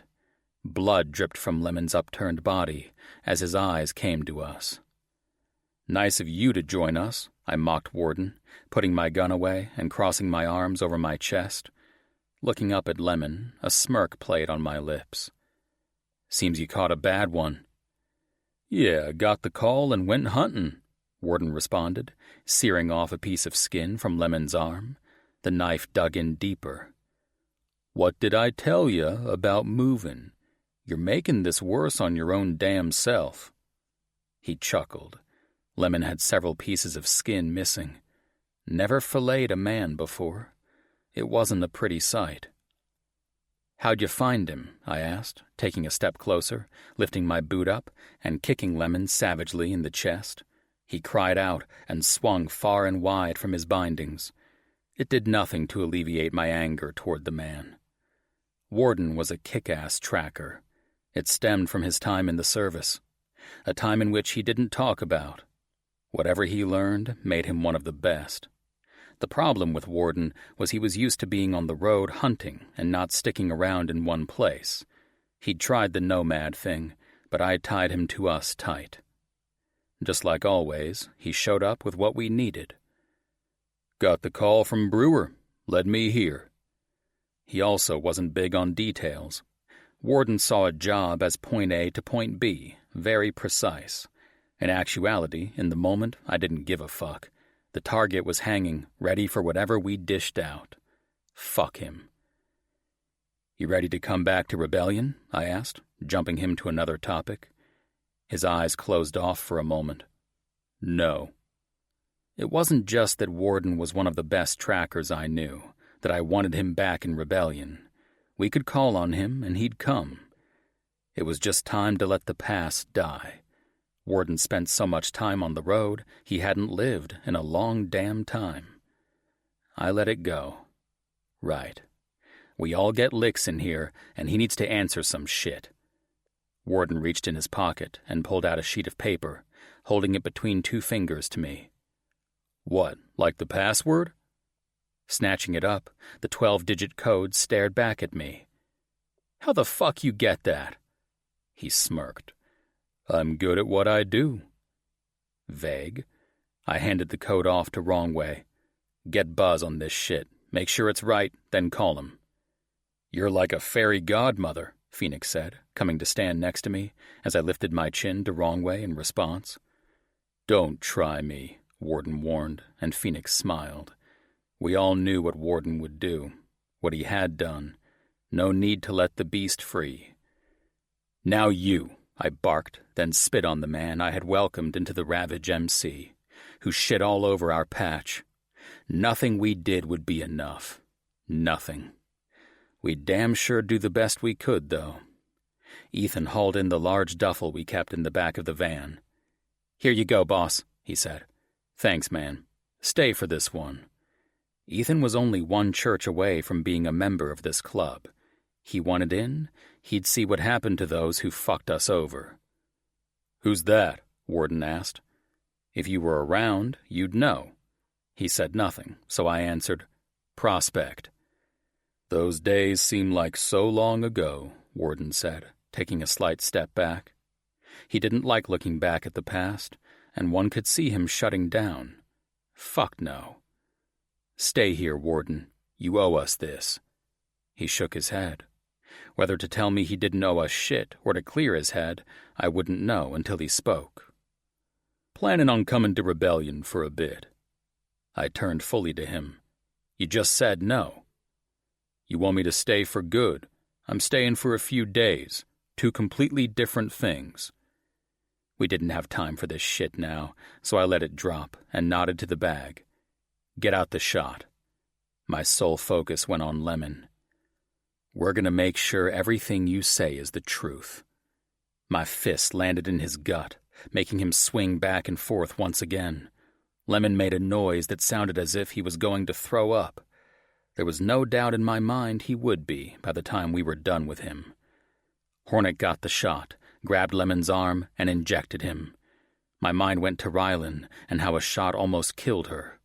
Fuck. That shit wasn't going to go away anytime soon, I guessed.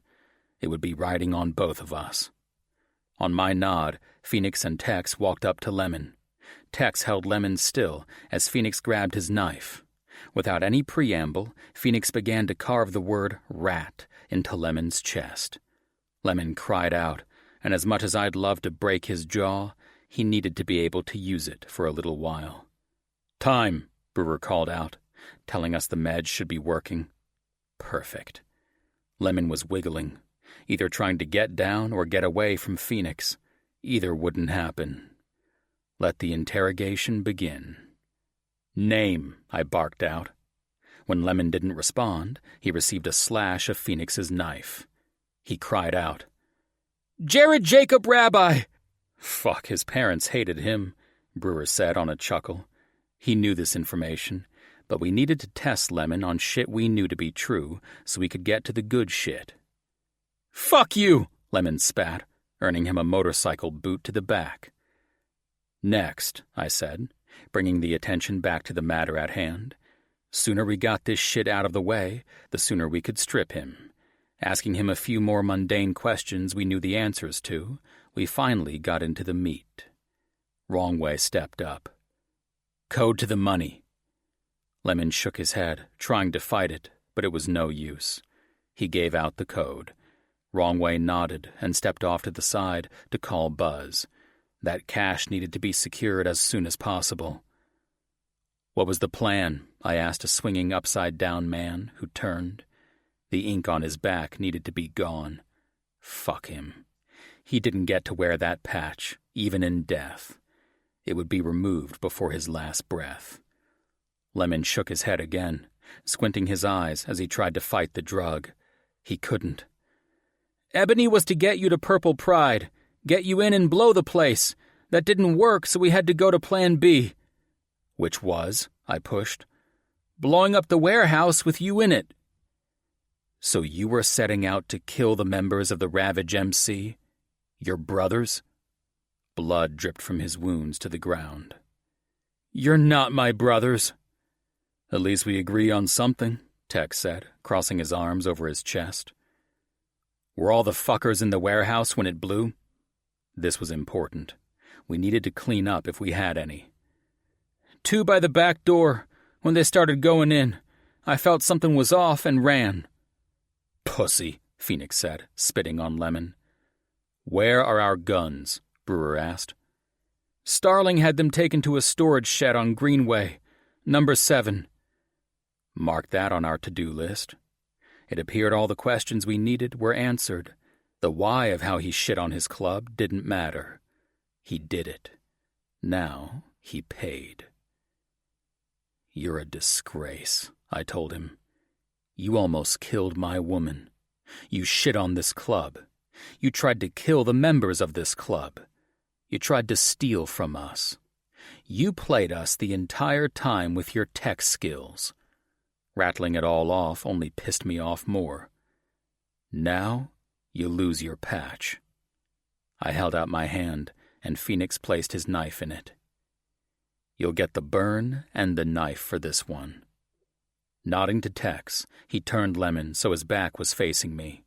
Using the edge of the blade, I placed it where his ass met his back, then slowly dug it into his flesh. It was seriously sharp and cut through like butter. His blood coated my hands as I dug the knife deep within his flesh quite a few times as his body arched and flailed in pain. The ink scraped off with his flesh as he screamed, and I swore I could even hear a cry or whimper. There was no coming back from what he'd done. Ever. Now we removed the rest.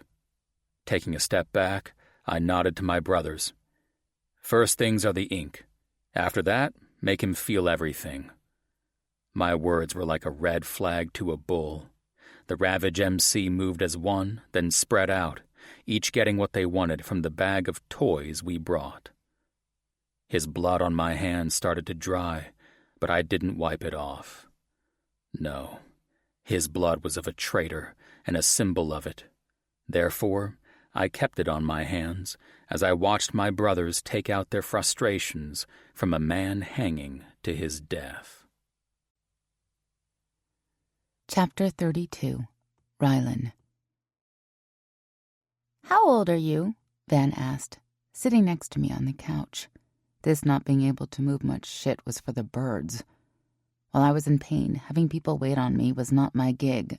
Goldie and Van were doing it every second of the day, driving me nuts. The only saving grace was the pain meds. They knocked me out several times a day. 19, I responded. After everything that had happened, I'd forgotten about my birthday. It was in a few weeks. While my family always celebrated it, that was the only reason I liked it, being with my family. The fact they were coming soon made me happy. "Wow, you're Greer's age." His name being said put my body on alert. We hadn't had a chat about anything, and I didn't know if he'd want to. Hell, I didn't know what I'd say if we did. "He's 3 years younger than me." "Cool," Van said, turning to the television. Children were strange creatures. Van was like Maisie. They asked a question, got whatever point they were trying to reach, then bam, conversation over. It didn't matter their come to Jesus was in the middle of talking. They'd stop on a dime. "Can I get you anything?" Goldie asked, and I sighed. Not even bothering to look at the time, I grabbed my pills, shaking them twice. "Med time." Goldie nodded, knowing more than likely I'd pass out. It was what I needed. Time to break. Time to take a step back. Time to breathe. It appeared the only time I could do that was when sleeping. So be it. Popping the pills, I got comfortable on the couch as best I could and passed out. Peace. At least for a while. I felt as though I was flying, my body against a strong, warm body. My eyes were difficult to open, but there was no pain. These were the times I liked. "Shh, Rye, I got you," Crow said. That was when I fully relaxed. Yeah, Crow had me. Loving him more as each second ticked by. Grateful my man was alive, holding me and loving me. He was my everything. "You know I have crutches," I told my man as he carried me to the dining room table and set me down on a seat. He kissed the top of my head. "And you have me. Get over it." "You're bossy," Crow winked. "You like it when I'm bossy." The sound I made wasn't agreement or disagreement. Truth was I did, at least when it came to the bedroom. He leaned down, kissing me hard. My arms wrapped around his neck, pulling him closer. We hadn't been intimate and, according to the doctor, couldn't. My body, though, no matter the damage done to it, always craved Crow. Always would. Crow pulled away and went to the kitchen, calling over his shoulder. "What you hungry for?" "You do realize I feel like an invalid." He turned around and smiled that killer smile. "Pixie, shut up and let me take care of you." "Whatever." "Eggs, bacon, and toast it is," he declared. My stomach only tolerated small amounts of food at a time. The doctor said it could be due to the pain meds. Therefore I had to eat smaller meals. "Morning," Van called out, bouncing into the room like she'd won the lottery. I loved her energy and spirit. Now, if my body would heal, I could enjoy playing with her, or making things. She loved to do that. "Mornin'," I said as she wrapped her arms around my neck, giving me a swift hug. Crow turned around, spatula in hand, as Van bounded up to him. "Hey, Peanut." "What are you making?" She peered around her father's bulk. "Food. Go knock on your brother's door and see if he wants to eat." Van's smile fell. "It's not like he's gonna come." "Go," Crow ordered as Van did his bidding. There were so many things that could be said in that moment, starting with Crow not getting let down when his boy didn't show. It had been 2 days since Crow had to go out, leaving us with Goldie and Bear. 2 days of Greer staying in his room and only coming out for food when he knew I was asleep. It was like he knew my pill schedule or something. He needed time, and I wasn't pushing. Greer had rights to hate me for what had happened to his mother. It didn't mean I wanted to live my life under this cloud. Van skipped back in, going to her dad. "Can I help?" she asked him. "Toast." Van's face scrunched up. "Dad, that's boring. I want to make the eggs." "Toast," Crow decreed. And Van, knowing her father, went to the cabinet and pulled out the toaster. She didn't grumble or argue. That was one thing with Van. She was very intelligent.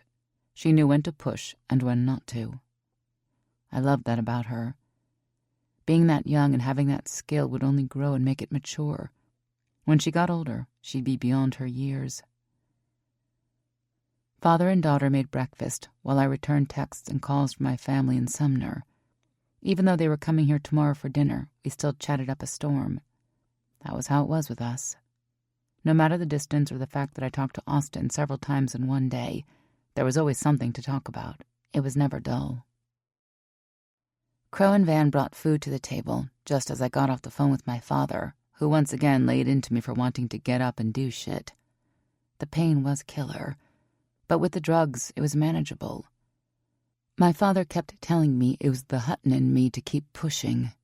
Then he told me that if I did, he'd come and duct tape me to the couch. This I had zero doubt he'd do, therefore I agreed. It didn't mean I couldn't give Crow shit for it, though. The push and pull of life. I loved it with him. The three of us started eating as Van chattered away about school and the drama that came with being a girl. Cattiness, jealousy, boys. Crow got intense on the last one, and I couldn't blame him. They were too young for that shit. "Maisie's coming, right?" Van asked as I smiled, grabbing the strawberry jelly from the center of the table. "Yep, and she's excited to see you." Van's smile widened. "She's the best." While I was in the hospital, it appeared that Van and my sister trucked up a bond which I was happy for. Maisie was a tough cookie to crack, but Van flew in with flying colors. She is, but so are you. Lifting my fork to my mouth, a feeling came from the room and I paused. Then I stared in shock as Greer came into the room and sat at the table. His head was down and shoulders bunched. While I wanted to take his pain away, there was no way to do that. Death was final. As much as I hated the woman, he loved her with everything inside of him. It was Van who broke the awkwardness of the situation by yelling, "Greer!" then jumping down from her chair to wrap her arms around him. It took him a beat. Then he engulfed her tight in his arms. I swore I could see Greer's eyes close for a brief moment before they opened again. "Hey, Peanut." She pulled away. "You want eggs?" "You make 'em?" he asked. "Nope," she responded. "Then I'll eat some." It didn't take her a second to get him as she yelled out, "Hey, I make great eggs!" "The shells are supposed to be in the garbage, not on the eggs." Her hands went to her hips.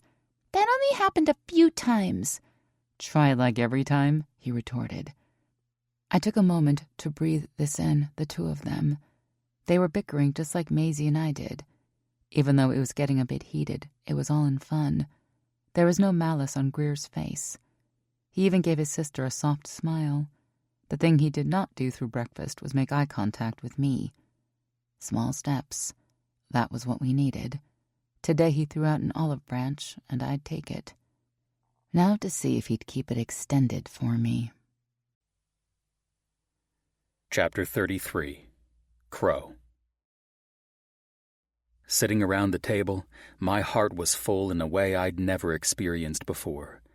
Loved my kids, and they were always the light of my life.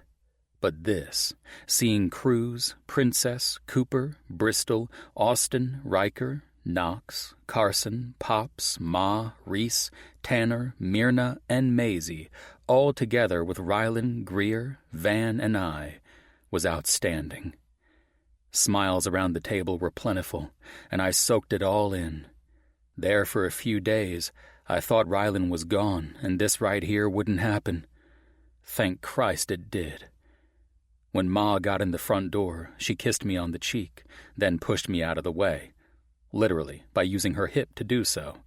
She didn't go to Rylan. Instead, she went to Van. "Ma!" Van cried out, wrapping her little arms around the woman who would now be her great-grandma. It was like they'd known each other for years. They'd talked on the phone several times, but Ma and Pops didn't come when Rylan was gone. They had to stay. I'd heard Van on the phone with her rattling off every possible thing she could think of. While I felt a bit sorry she had to listen to all of that, on the flip side, I didn't. Better her than me to have to listen to all the girl drama for the 567th time. Not to mention, talking about her mother over and over. Jenny was going through detox. Drew allowed Jenny to talk to Van briefly at different times. He said she was going through the motions, and only time would tell if she stayed clean after he was done. I hoped for the best. Now, looking at everyone, I was overjoyed, but sadness crept in. My dad. I would have loved for him to be sitting at this table with us, letting him know that he was my father through and through, showing him that I'd never forget a single lesson he taught me in this life. Having him here would make this complete. It wasn't the hand we were dealt. With our money back and Lemon forever gone, this was life now. My woman, kids, and extended family. My phone chimed in my cut. Removing my arm from around the back of Ryland's chair, I reached in and pulled it out. There was one word on the screen. Done. Not responding, I slipped it back inside my leather as Ryland reached over and put her hand on my knee. When I looked down at her, concern was all over her face. She worried about me. I loved her for that, too. It's good. Only then did she smile. The good part was Ebony breathed her last breath, according to Phoenix. There wasn't anything more the woman could give us, and I'd rather be home with my woman than deal with that bitch. Therefore, I put Phoenix in charge of it. The only stipulation was to get Ebony to sign over Purple Pride and all of her assets to the Ravage MC. It was a predated will, so we shouldn't have much trouble with the courts claiming all her property. What we'd do with it, I hadn't decided, and it would be a club decision. So you're done with this jackal and ready to come back home? The statement caught my attention, and Knox smiled wide at me, catching me off in my mind. We have a lot of years of ass-kicking on the books, I warned. Knox's smile widened. Try it, bro. The word bro hit me hard in the chest. It was the first time he'd said that to me. Having brothers, blood brothers, was a different feeling for me, and I fucking liked it. Yeah, I will. Crow, Ryland warned low. Just because he kissed me doesn't mean you should fight. My hand came down hard on the table. The fuck you say? Ryland burst out laughing, as did the rest of the table. Carson's eyes were wide as she looked between her man and Ryland. I was 3, Crow. My gaze shot to Ryland. You are not fucking funny. You know I am. Woman, you're lucky you're healing, or I'd pull your ass over my knee. Another bark of laughter erupted from the table. The doorbell rang, and Van jumped up. I'll get it! No! This came from Cruz, Cooper, Knox, Reese, Riker, Pops, and me in unison. The women continued to laugh as Van looked to me. Remember, I get the door. Her shoulders slumped a bit. Right. She moved back to the table. With the laughter coming from the table, I couldn't help but have a smile wide on my face. The door swung wide open, and my smile died on my face as acid started bubbling in my veins. Alma, also known as my biological mother, stood there smiling, happy as a lark. Bitch. Oh, my boy! She dropped the 2 bags in her hands to the ground and opened her arms as she stepped toward me. I held my hand palm up, hitting her chest, stopping her. Her eyes darted down to my hand, then up to me. What are you... Taking a step back, I flung the door open wide so she could see the people at the table. She scanned, and I knew the second she saw him. Her back went straight, and the color drained from her face. Yeah, forget to tell my dad something? Fuck both of them? I challenged, as she stood there, not moving. Her eyes rounded, and I caught sight of Princess barreling down, fury all over her. Being the smart man I was, I took a step back as Princess grabbed my mother around the neck and lifted her clean off the ground. Fuck, there goes the family dinner, Austin said, as I heard the chair legs scraping on the floor as everyone came to the door. You stupid fucking cunt! Princess bellowed, pulling back her right fist and landing 2 punches in Alma's face. Alma wasn't a fighter and screamed out in pain, her body starting to shiver. Keep our boy away from us! Princess reared up to land another one as Cruz stepped in. He must have had a death wish, considering the glare he got from his woman. It took Princess a few beats until she put her fist down, but she didn't release Alma's throat. I should have probably stepped in here, but I had nothing for Alma but hatred. Hatred that she lied to my father. Hatred that she wasn't a mother to me. Hatred that she would never be anything to me but a nuisance. Cruz's hand came out, touching Princess's arm. Alma thought for a brief moment she was going to get a reprieve, but as soon as Princess's hand released Alma, it was Cruz pulling her into the house and blocking her against the door. I looked over, seeing Ma rush Van and Maisie to the back of the house, then saw Greer watching with fascination. He'd met the woman a couple of times, but it was always brief, and he never got anything out of it. It was time for him to open his eyes to the world. I allowed Sophia to talk me into sheltering him, and that was a grave mistake, one I wouldn't continue to make. Instead, I lifted my chin. He did the same as I turned back to my egg donor. "Can't believe you left Sumner without telling me I had a kid. What the fuck were you thinking?" She started to stammer. I didn't—" "Shut the fuck up," Cruz growled low. 33 fucking years I spent without my boy." Tears fell from Alma's face. Cruz was a scary motherfucker, always had been. This was no different, and I knew Alma's fate. It would be the same one I'd give her just for showing up on my doorstep. "I didn't think you'd want him."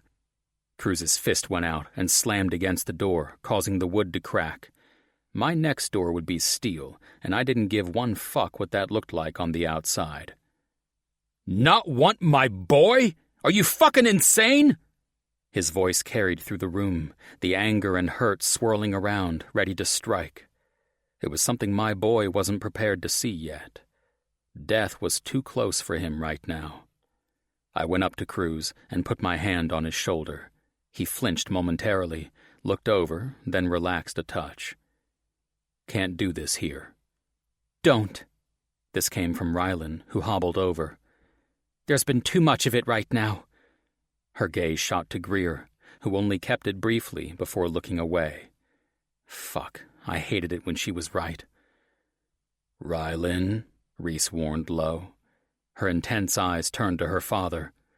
"You know this. I mean, look at her. She barely has 2 pennies to rub together. Let her be, and let's get back to dinner." She moved to Cruz.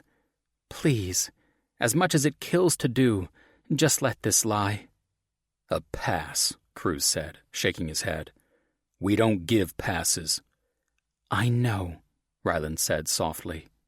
"But because she did what she did, Crow grew up with a great father who loved him unconditionally. I'm not giving her a pass. I'm just saying, Crow is a good man, and hate to say this to you, Cruz, but it was because he grew up with his dad." Cruz's hand went over his face as Rylan's attention came to me. "Let her go under the warning that if she comes back or contacts anyone in this family, that will be the deal breaker." It was my turn to rub my face. The life we lived was ugly, but it was beautiful at the same time. The love was unconditional, unlike with her. She never loved me or either of my fathers, only wanted what she wanted and went for it. She was a waste of space. Cruz turned to me. "You won't do it, I will," Princess said, reaching to the back of her jeans. "No," Cruz said so deep it vibrated through everyone there. "You good with this?" I shook my head no. "No, but my woman's right." Cruz closed his eyes, then opened them and nodded. "I ever see your face again," he directed his anger at Alma, "you won't see the light of day. Get out. You don't come near any of us." Alma's eyes went back and forth between Cruz and myself. "How did you find out?" "Stay the fuck away," I barked at her, opened the door, and pushed her through. Shutting the door, I locked it and turned to my family. "I need a fucking drink." Agreements were heard all around. The feeling of relief never came in this situation. Alma should pay for what she did, but in the end, I got the best deal. Because she was shit at being a mom, I got 2 great dads. It was hard to hate someone when unintentionally they gave you the world. Rylan came up and wrapped her arm around me, the other hand holding her crutches. Like I'd done so many times before, I swept her up in my arms and kissed her hard. She had my back, and I had hers. Forever. Chapter 34. Rylan. What are you doing? Crow asked from behind me, and I let out a heavy sigh, not turning to him, keeping to my task. Cleaning the sink? What does it look like? Quilting? I sassed back. Woman, he growled, and that was when I turned to him, index finger out. It's been 2 weeks, Crow. The doc said I can do simple things around the house, and I'm fucking tired of sitting all the time. His arms crossed over his chest. You need rest. I looked up to the ceiling and counted to 10. It didn't help. I've rested. Hell, I'm not even taking the pain meds nearly as much as before. Only twice a day when it was every 4 hours. I can't sit and be useless anymore. Why don't you do some of your investigating stuff? To this I burst out laughing. What's funny? He asked when I didn't stop. Investigating stuff? The tone had humor lacing it. You're a funny man, Crow. I shook my head, trying to clear it. And just so you know, I closed out all the cases except for Rodney and my missing girl. Oh, fuck. With everything going on, I forgot to tell you. My eyes narrowed a bit. I hated it when he kept shit from me. Got your woman's money in the safe at the clubhouse. I'll have one of the guys bring it over. My breath caught. You do? Yeah. I shook my head, a smile coming to my lips. Don't want to know. Thank you, Grizzly. I tilted my head in invitation, and he took it, kissing me hard and deep. Pulling away, he asked, Clear for me to fuck you? I smiled wide because I missed my man. Just be careful of my leg. Hell yeah. Connecting our lips again, we froze when we heard a throat clearing. Turning around, Greer stood there. In the past 2 weeks, he still hadn't talked directly to me, but he had made eye contact and lifted his chin a couple of times when I asked him simple questions, such as if chicken was good for dinner. Crow wanted to push him harder to get where he needed to be, but I wanted Greer to go at his own pace. I won that battle, and Crow backed off a bit. Son. Hey, Aubrey'll be coming over in a bit to help me with math. You cool with that? Crow didn't miss a beat, but I could hear the slight bit of humor there, probably from the word cool. Crow was not a man to use it. Of course, but at this table. Oh, she must be cute, I put in on a smile directed solely at Greer. That was when a miracle happened. It was as if the light shone down on us from above, giving us the best gift in the world. Greer gave me a smirk, an actual, non-forced, completely free smirk. I could do nothing, afraid that one move would make him rethink it, and not wanting that with everything inside of me. She'll be here in an hour. Greer turned around and took off to his room. That was when I grabbed Crow's hand so tight I swore I'd leave claw marks. He pulled me into his arms. He saw it. He felt it. It was that moment when I knew everything would be all right. Crow and I didn't get to have sex. One thing with kids in the house, finding a time when they were out or asleep was difficult. This was something else to learn. 2 kids was harder than 1. But this was our life. Instead, I finished cleaning up the kitchen. When the fatigue got to me, the couch became my best friend. Getting back in the swing of things wasn't easy, but damn it, I'd get there. The doorbell rang and Greer flew out of his room. It was the fastest I'd seen him go in a long time, at least not on the field. Crow took me to a home game a week ago, and Greer kicked ass on the field. Football seemed to help Greer with everything going on in his head. Turning, the door swung open, and the breath left me in a whoosh. What in the ever-loving fuck? This was no Aubrey. No, this was Elizabeth Jenkins. Moving, I swung my leg off the couch, seeing Crow in the kitchen. He came out with a smile. Hey, Aubrey. Hi, Crow, she said to him as he walked to me, grabbed my arm and helped me up. This is my woman, Rylan. Elizabeth nodded. Hello. Hi. The shock was overwhelming, and I watched as Greer led her to the table. Pulling on Crow's arm, he looked down at me, brow raised. Your room, now. He instantly went on alert, but didn't pick me up. Instead, he handed me the crutches as we moved. He closed the door and I jumped, That's Elizabeth, the missing girl I've been looking for. I grabbed my laptop, sat on the bed and pulled up her picture, turning it to him. See? Holy fuck. Yeah, holy fuck is right. I ran my hand through my hair. I have to go talk to her. Get that, but go soft. That pissed me off and I hissed, You think I don't know that? Crow sat next to me and pulled me into his arms. I had to close the computer now, trapped between us. Yeah, you just don't know the reason she ran away. The tension released from me, wrapped in Crow's arms. He was my safety. Damn, I loved him.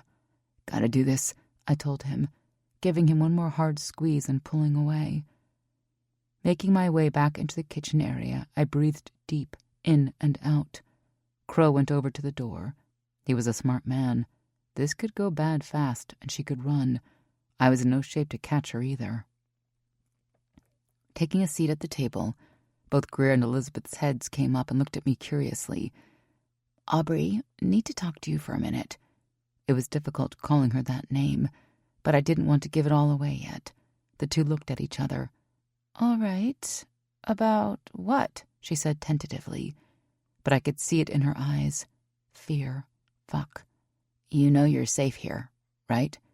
She swallowed hard and looked at Greer, trying to get cues from him. He was looking back and forth between us. It was uncanny, the change in his face. He went from relaxed to seriously protective in a flash, reminding me of Crow. Yeah, I guess. Honey, can you tell me why you left home? She shook her head adamantly. I didn't. My home is here.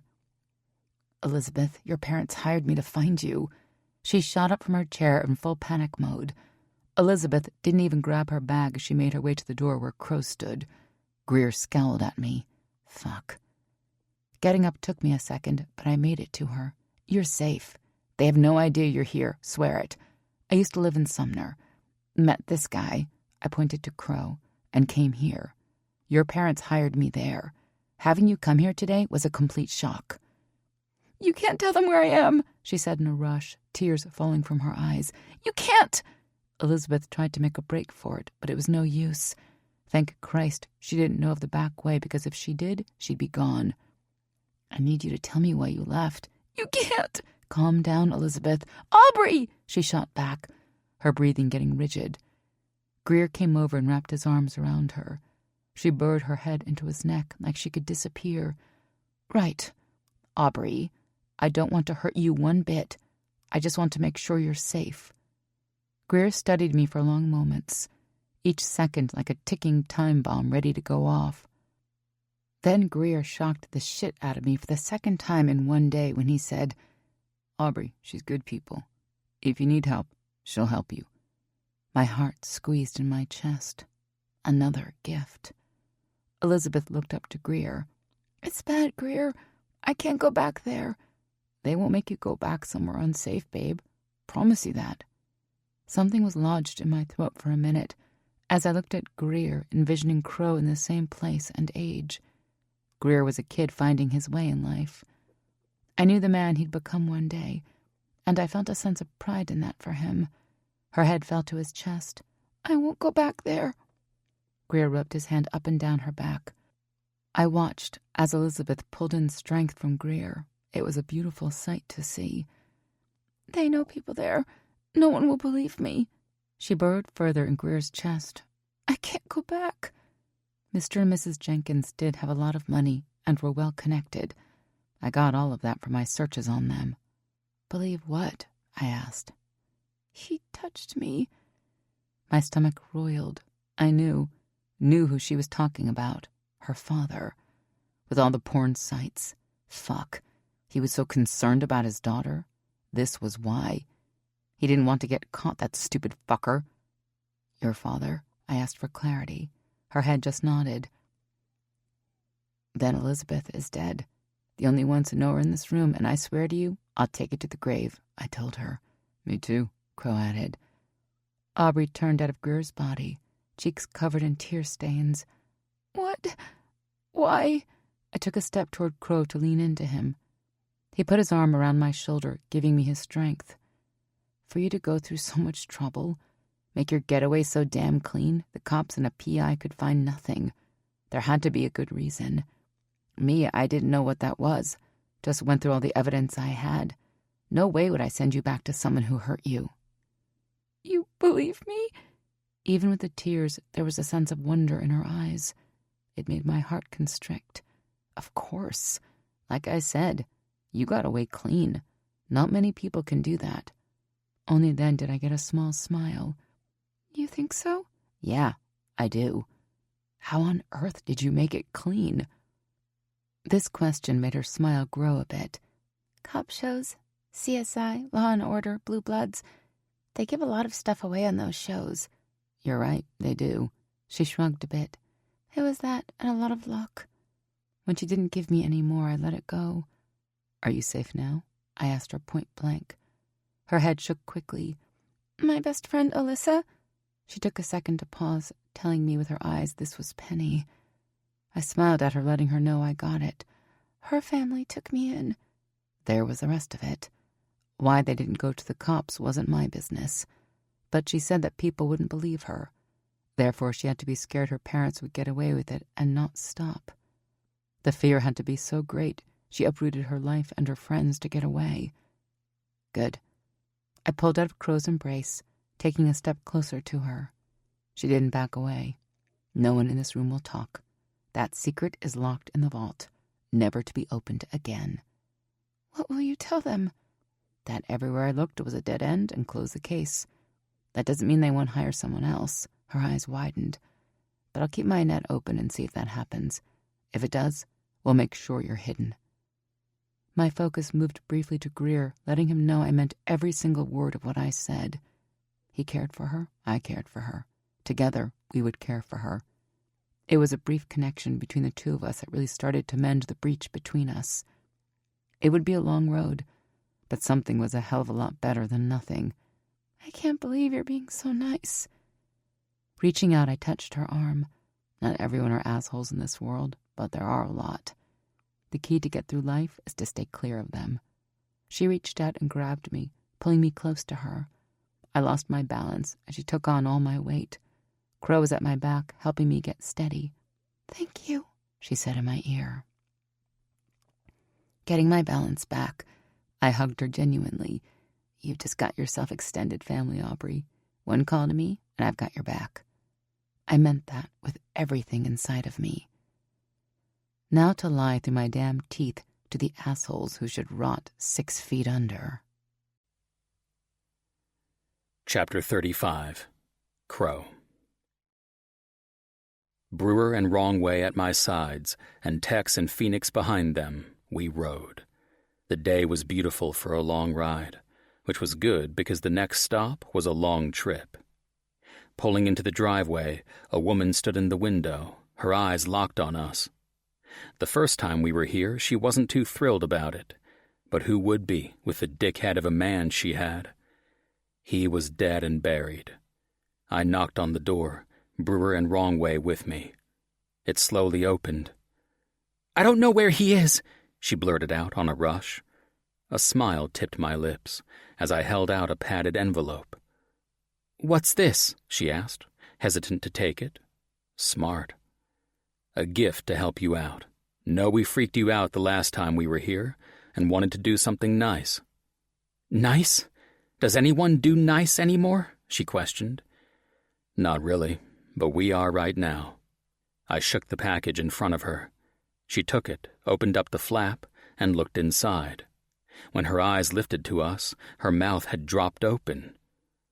Oh my God! Have a good day, ma'am, I said, as we turned away and went to our bikes. Just as we were about to fire up our bikes, we heard a, "Thank you!" At that, we rode off to our next stop. It was dusk when we got there, the perfect time. We parked 3 blocks away and walked the rest. We rang the doorbell, and moments later it opened. Mr. Jenkins stood looking us up and down.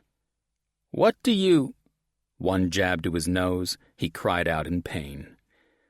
That was when the Ravage MC taught Mr. Jenkins a lesson about touching things he shouldn't. Epilogue. Rylan. Happy birthday! Everyone in the clubhouse yelled as I entered with Crow at my back. By everyone, I mean the Rebellion and Sumner Ravage MC were all there to celebrate.